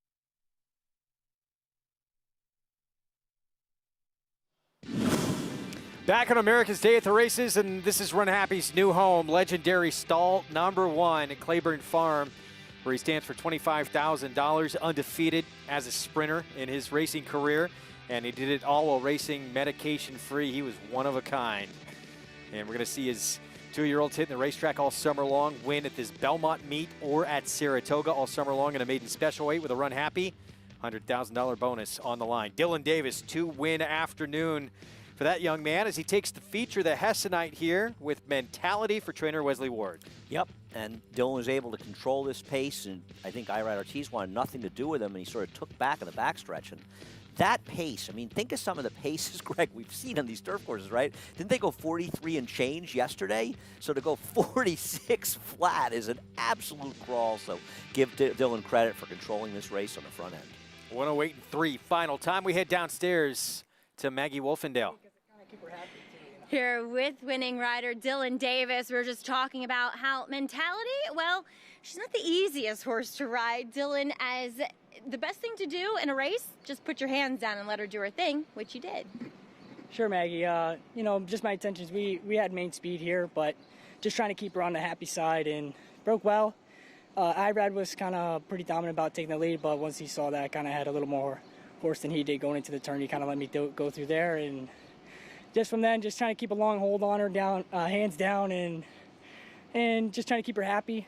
She was a real hard fighter, and she ran really good to the wire, thanks to the connections and Wesley for keeping me on with her. I really like riding her. So. Yeah, you guys have gotten on great. I want to get back to what you said about Irad. Did he see that you had more horse and he took back, or were you just going faster? Well, he broke on top, but my filly, she wasn't really wanting to settle. So I just kept her happy, and she's not one to really fight with too much. She you want to keep her happy most importantly, and she kind of inherited the lead on her own. It's not like Irad took back. He just kind of sat where his horse needed to be, and she wanted the lead, and I'm not going to fight her. I think you'd lose, Dylan. Congratulations for your third win aboard her. Definitely a tried and true turf sprinter. Nice to win the Hess tonight. Congrats. Thank you, Maggie. Thank you. All right, Greg, back to you. Good for Dylan Davis, making use of what mentality does best here. Now, talk about a course specialist. Yeah, she's a neat horse, and Wesley, doesn't run her that often, but when she runs, she shows up and gets it done. 4-5, they knew. I mean, she looked like the favorite, but 4-5. I got one at Churchill, by the way, I'm excited about. I don't know if she's going to be good enough. But please share. 9th at Churchill, 30 maiden claiming race to close out their Friday card at 6 furlongs. Talk to us. I'm not sure Zippy Kaye on the rail is going to appreciate jumping up in class. This horse ran very well in her debut. She broke almost 2 lengths slow. She really ran in there. I don't know if she can beat the number 10 horse who got disqualified last time, Teenage Kicks, but I'm going to try a little 10-1 in this race and even use the 3, Queen Lucia. But I think Zippy Kaye is an interesting one to price. There she is. Yeah, just went by at 15-1 second time out. Not a needy gal. Dale Romans first timer, the 2. Dale Romans has terrible numbers with first-time starters in maiden claiming race in the dirt. 0 for like 18 over 5 years. First time on the dirt for the 3. And this is the first foal. I don't know if the pedigree is really going to be right for this surface at all, but, kind of interesting player for Phil D'Amato. Animal Kingdom filly getting on the dirt for the first time. Beach House. Hasn't run in quite a while, 14 months. We'll see. Looks like the speed of the race here, the 6. Yeah, you would think over maybe Queen Lucia, depending on how aggressive they are, but not impossible, I guess. Gets Lasix for the first time. It was second at this level, second start of her career. 6-1 right now. As we jump to the 9, Bow Down to Me, 43-1 on the debut. Watch this horse's debut and didn't see anything at all to like. It does somehow attract Ricardo Santana Jr., who's on board for the debut with that massive number as well. Teenage Kicks. This was the morning line favorite, Rudolph Brissett, and more pace here. Yeah, a justifiable DQ last time out, but she really was best, and she's just the horse to beat off of that. We'll see if she runs back to it. 7-5 on the daughter of Into Mischief. Tyler Gaffley on aboard. Osprey Court, Buff Bradley, daughter of Bodemeister. It really looks to be better on the turf. Has never really done any running in any dirt races. And Master of Domain, take and play Mike Maker, second time out, debuted on synthetic. That horse has enough pedigree to maybe handle this surface. I mean, I guess not impossible off that race. I probably should use that one with my 1, right? Yes, I would. The X factor of the race. We don't know how she's going to handle the dirt, but ran decent first time out. Twin Spires offering you $25 in bonus bets plus a $10 bet on this year's Kentucky Derby. Sign up with the code GET25 at twinspires.com or on the Twin Spires app. Play $25 to get your $25 of bonus bets plus that $10 Kentucky Derby wager. Jonathan, your thoughts here on the nightcap in Louisville? Katie's Bell a little bit. Started off for maiden 40 and then started to go up the ladder and ended up ending her 3-year-old season in a maiden special weight. Shows back up, first spot as a 4-year-old. But some of those races in the past, 2 of them specifically, the ones that kind of are sandwiched in between her 4, she had some nice early pace in that race, and it showed some speed. This is a 6 furlong dirt sprint. I think she's really live in here at 8-1 as a horse that could be out on the front end and get the job done. The 12 Master of Domain I thought was interesting as well. Took a lot of money first time out for Mike Maker in a maiden special weight. Was entered for maiden 30 at Oaklawn, which isn't what I wanted to see. I was hoping that this was going to be a sneaky one where they get it on the dirt finally, and maybe that's why they were betting on debut. And at 5-2, I'm not nearly as interested, but I at least wanted to mention. But I like Zippy Kaye a little too. I saw what Andy saw there. There was an opportunity for a trainer that doesn't do very well and was only tried twice with a first-time starter, is 0 for 2. But I think Andy likes this horse because I think we should have a Die Hard remake and have Andy be the lead in that. That'd be kind of interesting. Let's just hope Travis Stone doesn't finish the sentence here. 14-1 on Zippy Kaye. Why not? It's not going to take a Herculean effort to get a piece in this race. 7-5 favorite, the 10 Teenage Kicks. Travis Stone with the call. Nightcap from Churchill Downs here on Fox Sports 2.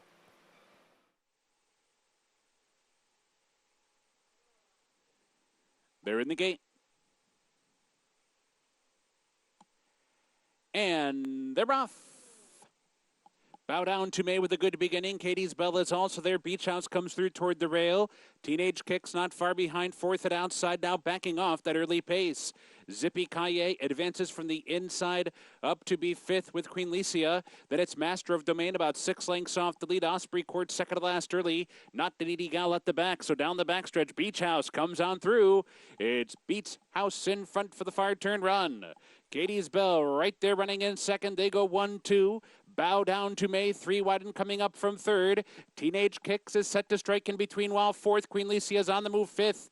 Master of Domain forced to go 4, 5 wide sixth. Osprey Court is seventh. Not a Needy Gal starting to pick it up from the back of the pack. They come for the top of the stretch. Katie's Bell comes away with the lead. Teenage Kicks is right there. Beach House is down inside. Bow Down to May fights on as well. Queen Licia down toward the inside. Master of Domain is out of the contest. 1 furlong to go. Teenage Kicks has come away with the lead. And just like that, puts 4 lengths on the field. Teenage Kicks by the 16th pole in front by 6 lengths. Katie's Bell second by another 5.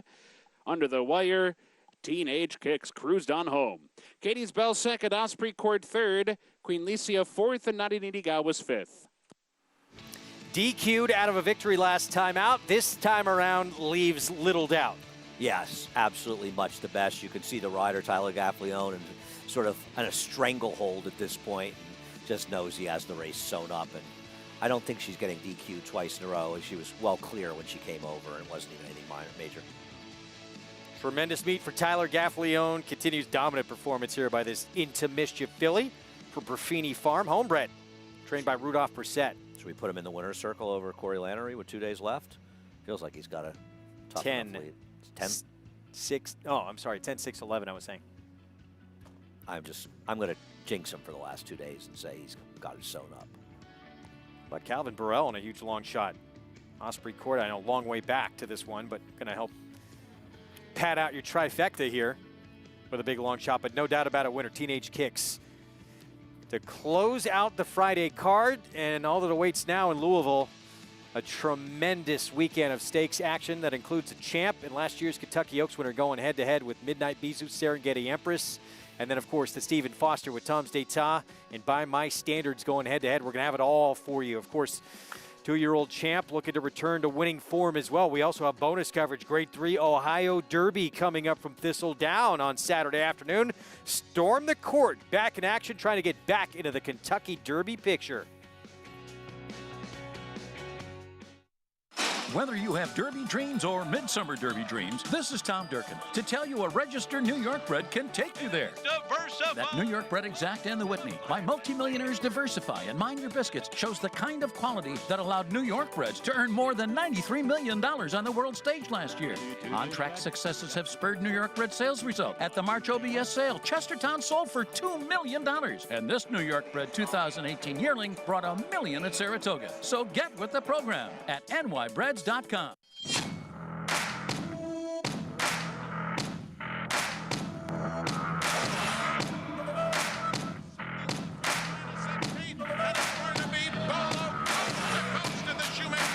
Annals of Time. It's the Sword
And O'Dore at 25-1 has swept up on the outside and has now grabbed the lead with a furlong to go. Storm the Court tries to battle on. Farther out, it's Wrecking Crew. It's going to be an upset here. Dennis's moment is still last as they come to the final 16th. Storm the Court battles on inside of Van O'Dore. These two long shots will decide the juvenile, and it is Storm the Court who won it. It was a shocker on in the Breeders' Cup Juvenile. Storm the Court making an equipment change that day. Blinkers going on, got to the front, and able to hold off a no-door to become the 2-year-old champion of last year. He has not produced a race like that since, Jonathan Kinchin, but he'll make an equipment change for the Grade 3 Ohio Derby. Those blinkers that helped so much on Breeders' Cup Day, they're coming off tomorrow. What do you think for Storm the Court?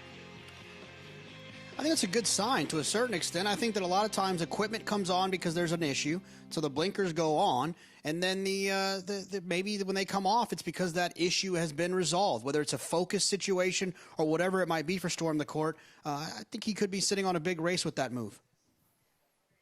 Flavian Pratt will be aboard for Peter Urton as Storm the Court tries to get back into the Kentucky Derby picture. It's part of a cross-country Pick 5, 20 points to the winner to get into the starting gate for the Kentucky Derby of the Grade 3 Ohio Derby. And this is the race that will kick off our cross-country Pick 5 sequence. I always often see blinker change, especially at this point, as almost acts of desperation, though obviously he can win there. Don't be too excited. You're not getting the 15-1 morning line on Claiborne Farms Sprawl.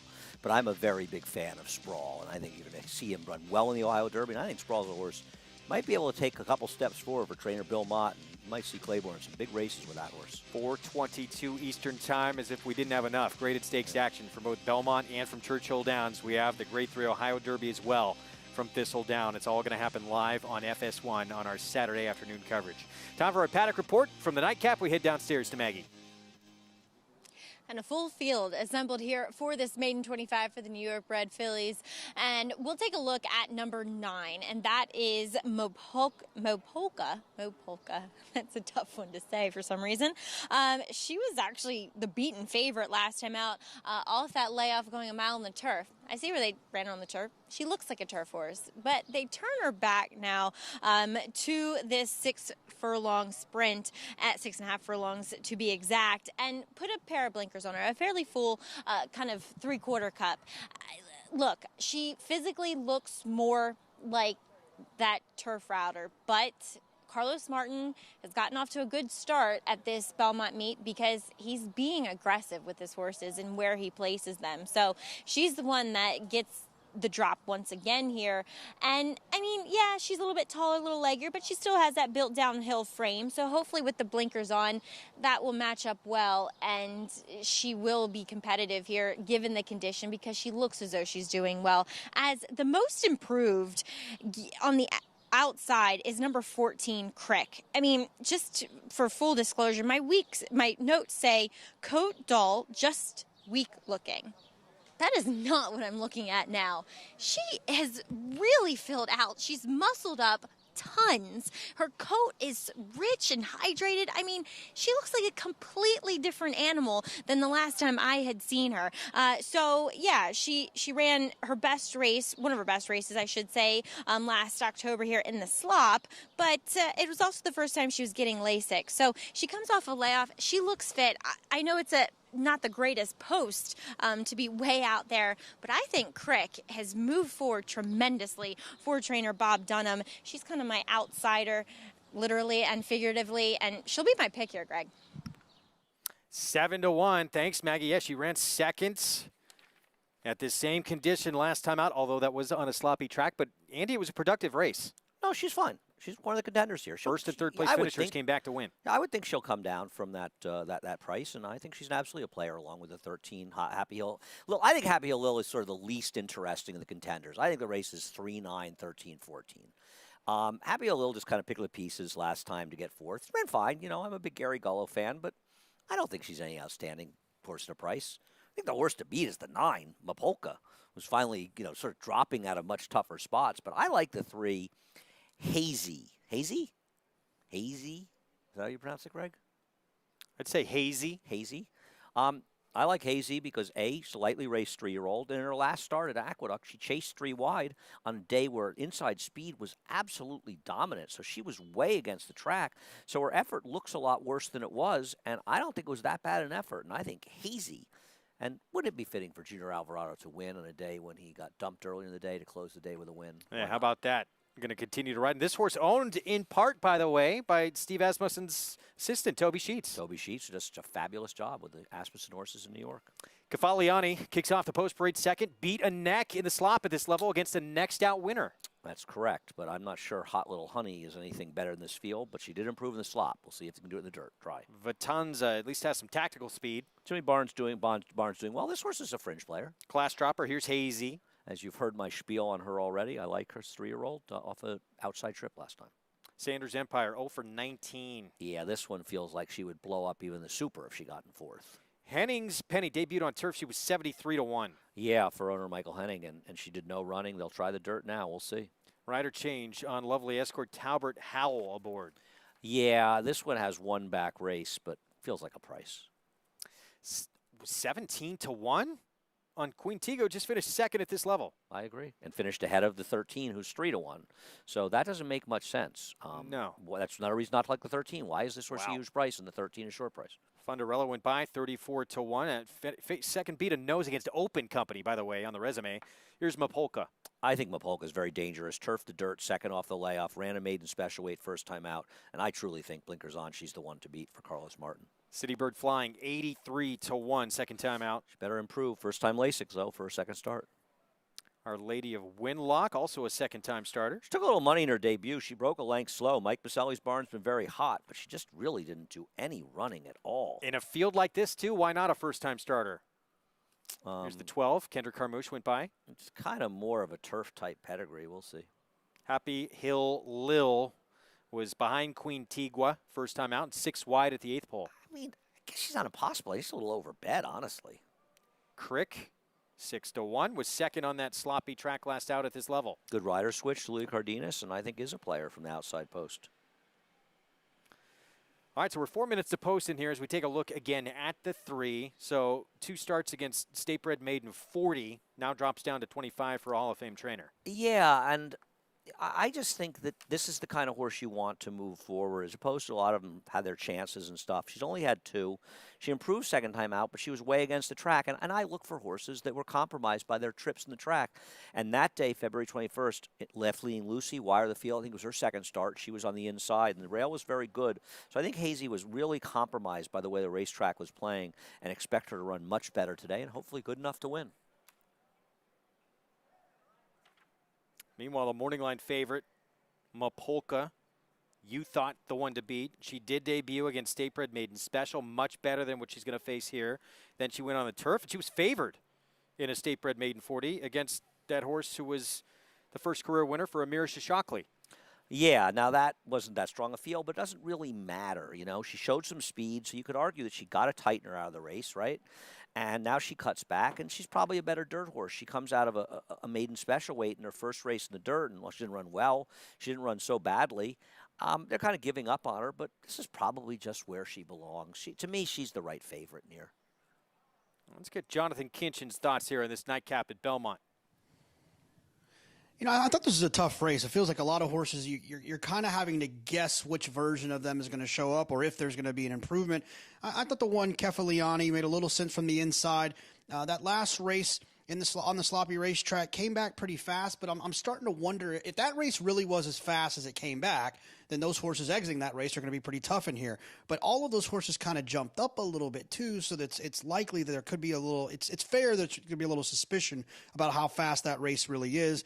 And then the 14 Crick, who I picked before I heard Maggie give those endorsements, that's huge for me as a horse player. When I look down and I see on paper that I like something, but I'm concerned about a layoff or I'm concerned about how the horse is coming into the race, getting Maggie's endorsement really helps me with the 14 Crick, who showed a lot of speed last time with the pace figures in that race. And that's one of the things I look for when I'm trying to find out if a horse who maybe hasn't gotten that win yet. I want to see those hidden fractions within the race that show me that race was a little bit better than I thought. Maggie, how does this one look on the racetrack? Absolutely incredible. Jonathan, I mean, I know I'm putting a lot of weight on a maiden 25 for New York breds, but I really can't get over how well Crick looked in the paddock, and even more so out on the racetrack. And, well, Bob Dunham, he always likes his horses, but he felt very confident as well. As I want to talk about number 3, that is Hazy. Well, Toby Sheets has his paws all over this one as he trained Haynesfield for Steve Asmussen and as well as the Dan McCarran Park. Look, she gets the drop to where she needs to be, and when you're the owner breeder, you can kind of do that with your horses. She comes in here, she's extremely fit. She's not that imposing or that eye-catching, but at least she's ready, and it seems as though she fits with these, Greg. 6-1. I actually thought this one would take a little bit more money than she has. It's a 14-horse field. 6-1's a pretty short price. You know, I didn't expect. I mean, she's a little light in the speed figures, so I don't know what. I couldn't make a morning line. I just thought the 9 would be favored. I'll tell you what. I don't understand why the 13's 7-2 and she's 6-1 because I don't. The 13 can win. I picked her third. I picked her race 3, 9, 13, 14. And, you know, by the way, 49-1. On a horse who maybe has the best race of anybody in this field, Funderella, the 8. She was second beat a nose against Open Company. I'll give you a, that was an I'll give you a Aqueduct. point over her odds. Okay, whatever. You have to bet at least 1,000. Just making the points. I'm not going to get on your wagers for lunches. I wasn't betting lunches, buddy. And also, you know, 16-1 on Queen Tigua. Well, that's funny because Queen Tigua finished well ahead of the number 13. Now I understand there's connections. The connections to Queen Tigua don't win. They're 0 for the year, and Gary Gullo is a very successful top trainer. So, and don't forget, Irad Ortiz is on the 13 as well, and that accounts for the short price also. And the reality is Irad can't carry this horse and run faster than the other horses. Irad is doing very well. He's a great rider, but he is way overbet race after race after race, and it really offers you value if you try to beat these horses. Well, part of that, too. Today, he had won 3 in a row But that he's now contributed lost. to that. He's now lost 4 in a row. He's obviously his career is over. The Grinch, Andy Serling. We are all set. It's the nightcap from Belmont. Here's Johnny Brielle.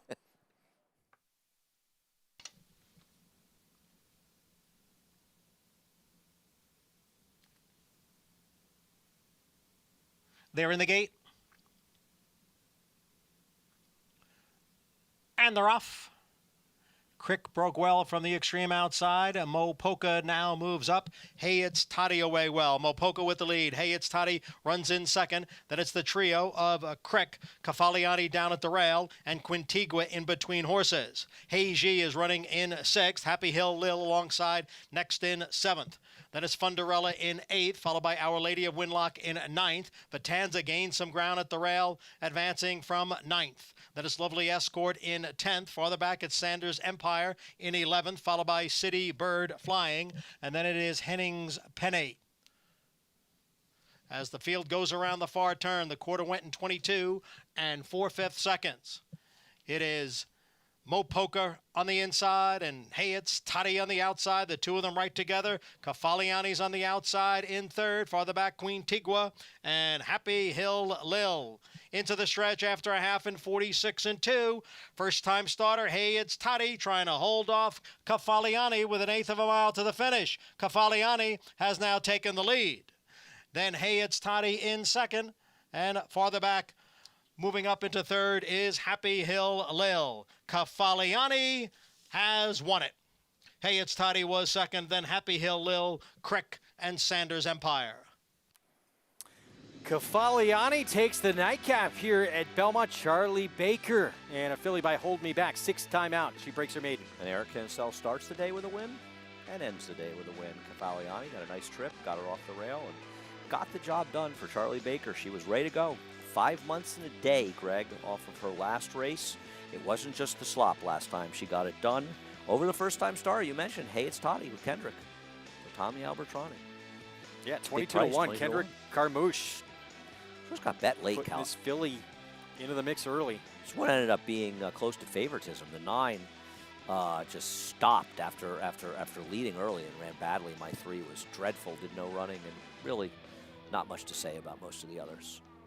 112.13. It looks like the 14 Crick winds up fourth. Is still listed as a photo there. Eric Cancel, as Andy mentioned, takes the first, takes the last. Charlie Baker in the nightcap here at Belmont. Cafaliani with the win at 4-1. Prices when we come back. Stay with us here on America's Day at the Races on Fox Sports 2.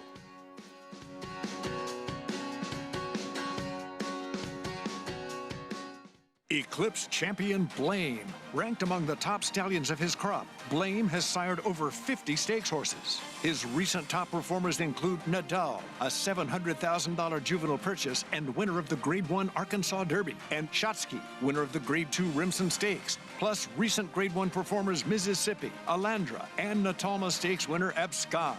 Outstanding value, outstanding results. Blame, standing at Claiborne Farm. Do you want to bet the next race and don't have a TVG account? Get the TVG mobile app and sign up. It's fun, easy, and it's TVG. I'll show you how it works.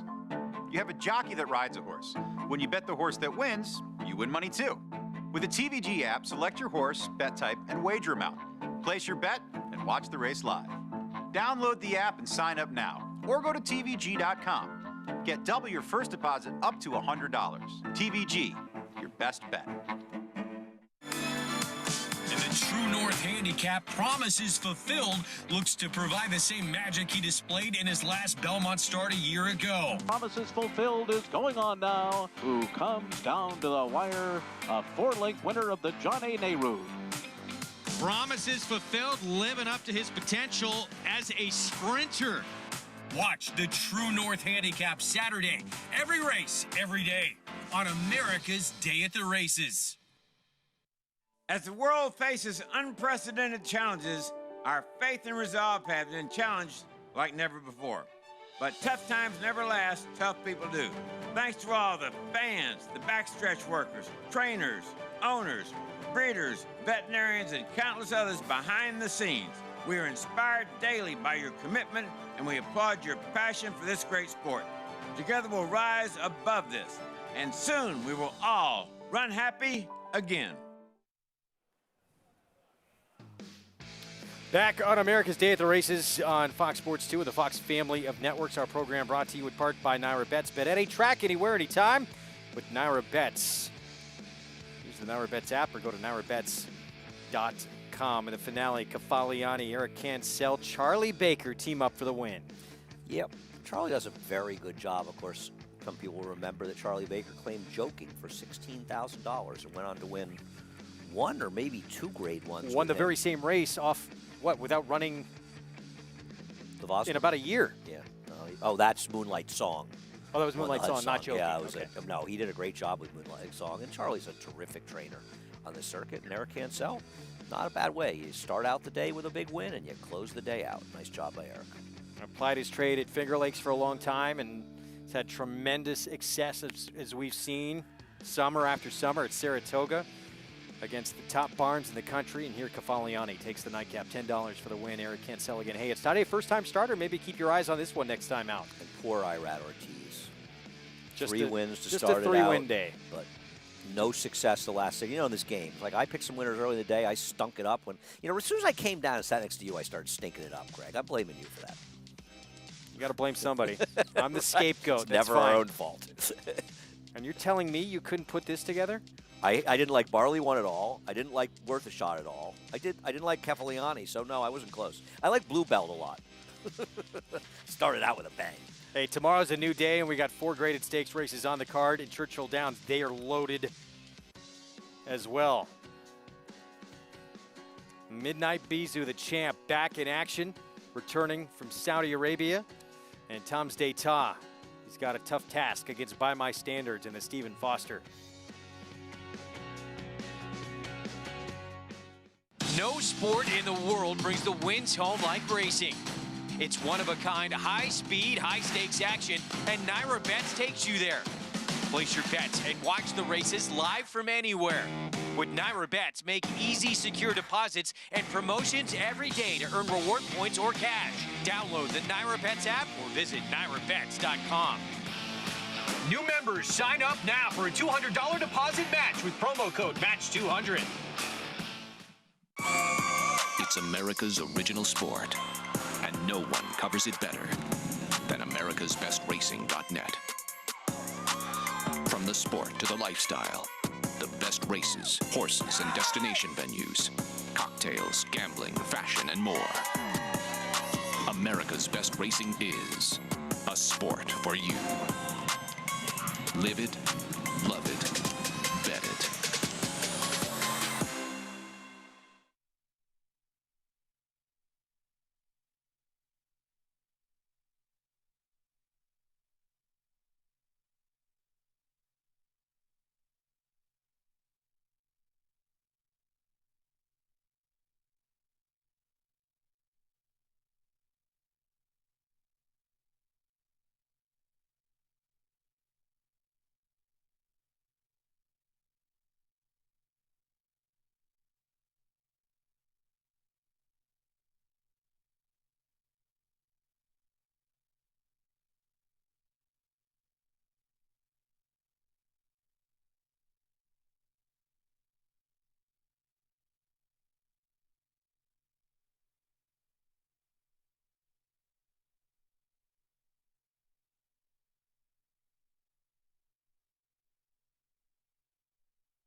And it's a late to catch. Midnight Bisou, her fearsome foe, comes at her on the outside, and these two lay it on the line with a 16th to go. A late on the inside, Midnight Bisou on the outside. They're coming to the wire. Who's it gonna be?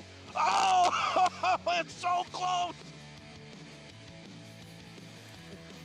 What a throwdown, Midnight Bisou. What a sensational 2019 campaign she had.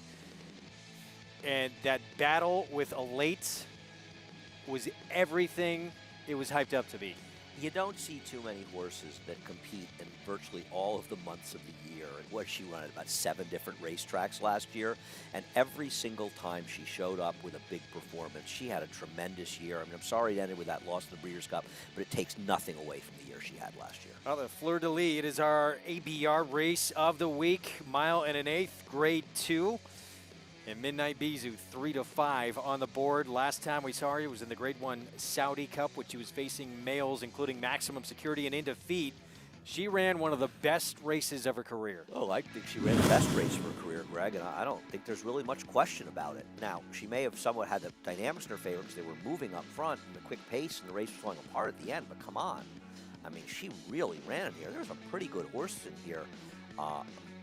Listen, if she genuinely has taken a step forward, as was suggested by this performance in this race, she's going to have some sensational year. I still don't think she's going to beat Serengeti Empress tomorrow, but this was some performance. $7.2 million in earnings. Yeah, I mentioned this story a little bit earlier on in the show. She was going to be sold after the Breeders' Cup, and Jeff Bloom and company got together. They said, you know what? This is why we got into this game, for moments like these, to have a horse like this. And the moment they made that decision, a weight really taken off their shoulders. They felt so much better about it. Now it looks like they're going to have a really fun 2020 with her. Yeah, it'll be interesting to see her come back from that race. If any horses, I guess Tacitus came back out of that race and actually ran sneaky well in the Oakland Handicap in the paceless race there. But we'll see. I'm looking forward to her coming back, and it's good to have these horses racing, and it's nice that she's going to continue to race. She's 3-5 of the morning line. Of course, pace-wise, it sets up perfectly. It makes it very tough for Midnight Bisou with Serengeti Empress, her speed, and the fact there's not much other speed in the race. No, I agree. I think Serengeti Empress will have the run of the race. She'll have no excuse in all likelihood to lose to Midnight Bisou, other than perhaps Midnight Bisou is just too darn good. Well, at Midnight Bisou, she's an odds-on favorite with good reason. Here's her Hall of Fame trainer. A very unprecedented year in more ways than one, with the stake schedule not being as traditional as we are used to because of the pandemic. First of all, give her ample time to get over the trip to Saudi, the effort that she put in over there. Was very happy to have her back here at Churchill, which she's run here before, but she's yet to win over this racetrack, but she trains very well over the surface and has put in good work. But as with the Breeders' Cup being the target, the second half of the year target for, this is the first race back. Being an older mare, the training that she's put in, most likely it'll be 4 to 5 total races this year for her. And I just wish, because she answered every single question last year. She traveled all over the country, tackled every big race, handled it all until the Breeders' Cup. If she had won that distaff, do you think she might have gone to the Breeders' Cup Classic this year? Assuming she got to that point. Oh, I don't know. That's that's too hard to say. She'd have to get in top form. I don't know. You know, I always wonder about running against the boys, why people get so hyped up about running against the boys. But maybe if she had done that, because she would have pretty much won all the big races against the girls. Well, forget that. What about this year? Can't she be as good as she was last year? Well, based on her Saudi Cup, she can, but you don't know. We'll see what she does. I hope that people don't get down on her if she should lose to Serengeti Empress, because there's bigger fish to fry out there, and not just Serengeti Empress as a horse. I just mean as far as races. It's a grade 2, and I think it's the last grade 2 we'll see. From a pace standpoint, how it sets up. Yeah, it sets up poorly for her. Meanwhile, the Stephen Foster grade 2 mile and an 1/8 Tom's d'Etat. Wow, has Austal just done a tremendous job managing the 7-year-old to become the horse that he is right now, already a grade 1 winner at this racetrack. I think he's a tremendous racehorse, and he's just too fast for these horses. No knock on Miguel Mena, but maybe the switch from Joel Rosario has some people worried. Miguel Mena's been riding very well at Churchill, so it shouldn't be a huge problem. But he's just a consistent type, and he runs fast races, Greg, every time he shows up. Coming off a win in the Oaklawn Mile, so we got 2 pretty heavy favorites in the 2 premier races on Churchill Downs card. Let's bring in Jonathan Kinchen. JK, who do you believe of those heavy favorites, Midnight Bisou, Tom's d'Etat, is more vulnerable on Saturday? I mean, I think they're both vulnerable, and I don't think Midnight Bisou is going to be as big of a favorite like Andy alluded to, and even we saw with Mentality today at Belmont. When you have a huge pace advantage, the tote board usually catches up to that, and I think Serengeti Empress has a very, very big advantage here. This isn't Midnight Bisou's, pointing to this race. They brought her back this year not to win the Fleur de Lis, but to win these other races, and this is a stepping stone in that direction, and she's going to have her work cut out for her to have to run down Serengeti Empress, because we know where Serengeti Empress is going to be, and that's out on the front end, winging it on a racetrack that she likes, and likely in comfortable fractions for her. I think the fractions will be swift, but they'll be comfortable for her. So I think Serengeti Empress definitely poses a threat towards Midnight Bisou. And let's remember, Midnight Bisou runs well at 1 1/8 miles, but I don't think that's her best performances. And the Saudi Cup was a 1-turn 1 1/8 miles, which I think she really enjoys as well, like she did in the Beldame. The other horse I think that's very interesting in this spot is By My Standards. I think By My Standards could beat Tom's d'Etat. Tom's d'Etat is very fast. He's very good, but I think By My Standards could beat him. And I also wanted to say, Kevin Kirstein announced on Twitter today that Corey Lannery is going to be riding By My Standards. Gabriel Saez was issued a suspension from the Indiana Grand Steward, so there'll be a rider change to Corey Lannery there. Wow, the top 2 choices on the board both have rider switches. I'm with JK. I think By My Standards, the up-and-coming horse in this older horse division. You have a different take. I think he's won his last race of 2020. Unless he drops down as an allowance race for him. He might be a nice horse, and I know he's got a big following, but the reality of him is he has had the absolute run of the races in all of his races. And last time out, it was a very slow pace, and it just played into his hands. So I'll be surprised if he's be able to beat Tom's d'Etat. If Tom's d'Etat doesn't run his race, maybe he is the horse to beat. I prefer Owendale, and I'll get him the winner's circle, but I am not a huge By My Standards fan. I think he's a horse that's a little bit dressed up by circumstances. Obviously a very good horse. I'm not trying to be too harsh on him, but I think he's dressed up by circumstances, and I'll be surprised if he wins this race. I think he's the third likeliest winner. What about the other Brett Calhoun horse who had back-to-back graded stakes wins at the fairgrounds, and then he had a compromised beginning in the New Orleans Classic? we were talking about. Silver Dust. Yeah, he had a bad start in that race. Is he really good enough? But he had that bad start, and his trip actually enabled by my standards to get the good trip that he got. Perhaps he has a chance, but I'm not going to knock Tom Stay Todd. I think he's just absolutely terrific and way the horse to beat. I'm curious to see if Owendale can finally break that triple-digit buyer plateau because he hasn't been able to do it. But I think Owendale's, in other words, could have a good year this year. I'm going to take for a drink in Saratoga. I'm going to take Owendale over by my standards with you, Greg. You are on, my friend. Okay. We have it all for you tomorrow. Bashford Manor, Fleur de Lis, Stephen Foster, and then from Belmont, 4 graded stakes with the grade 1 Just a Game as the big one, where Chad Brown's going to try and win his 4th in a row. He's got 3 in the race, including 2 former Breeders' Cup winners in Newspaper Record, who looks like she might be back to that sensational 2-year-old form, and, of course, last year's Breeders' Cup mile winner in Uni. No, it's a formidable duo, and it's a perfect match for Chad Brown. You've got the speed of Newspaper of Record and the closing running style of Uni, so they complement each other really well. They're not going to get in each other's way, Greg. Now, Uni comes from so far out of it, but her turn of foot when she kicks into gear is just something to behold. And she was born to run 1 mile on the Widener turf course, a course that's very favorable to horses with a running style. The paces are usually solid, and she can get that clean, unencumbered trip making that run. We'll see if she's ready, and we'll see if Newspaper of Record can come back with another stellar performance like her win in the Intercontinental. Well, busy day for Chad Brown. This is a look at all the runners he has in the stakes races. I know we're looking at Chad Brown here. He's trying to win a 4th in a row in the Just a Game. Got Stormy. I mean, huge race for her tomorrow. Do you think she can still be as good as she's been in the past? No. I think her last race was such a disappointing effort. And listen, she's a terrific horse, and Mark Casse has nothing to apologize about. In fact, he's got a lot to take bows for. She had a great year last year, but I think her Beaugay was a poor performance by her. She just had absolutely nothing in there. And given she just hasn't been able to get back to her best form, I'll be extremely surprised if she's effective. But I've been wrong and surprised many times, even on this show. That's the thing about a time or two. If you handicap in this game, it happens to all of us. It's a humbling sport.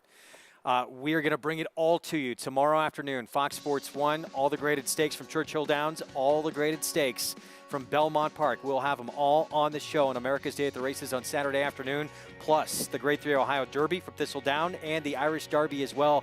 Aidan O'Brien, 6 runners in that race, trying to win it for a 14th time in his career. Shouldn't there be an Irish Derby, Ohio Derby double? I was thinking the Irish Derby should be part of the cross-country Pick 5. Only 6 for International Pick 5. Imagine what people would say if Chad Brown had 6 in a race. Midnight Bees are the champ, back in action in the Fleur de Lis. Tom's D'Etat trying to continue an exceptional start to his 7-year-old campaign for Al Stall and the Stephen Foster and Uni. Breeders' Cup mile winner in a rematch with Got Stormy. We'll have it all for you tomorrow. If your run-happy 2-year-old wins a maiden special weight at Belmont, Summer Meet, Saratoga, Del Mar, or Kentucky Downs, you shall receive a $100,000 bonus. Remember, win an extra $100,000 in 2020 when your run-happy 2-year-old wins a maiden special weight at Belmont, Summer Meet, Saratoga, Del Mar, or Kentucky Downs. Be happy and run happy. Do you want to bet the next race and don't have a TVG account? Get the TVG mobile app and sign up. It's fun, easy, and it's TVG. I'll show you how it works. You have a jockey that rides a horse. When you bet the horse that wins, you win money too. With the TVG app, select your horse, bet type, and wager amount. Place your bet and watch the race live.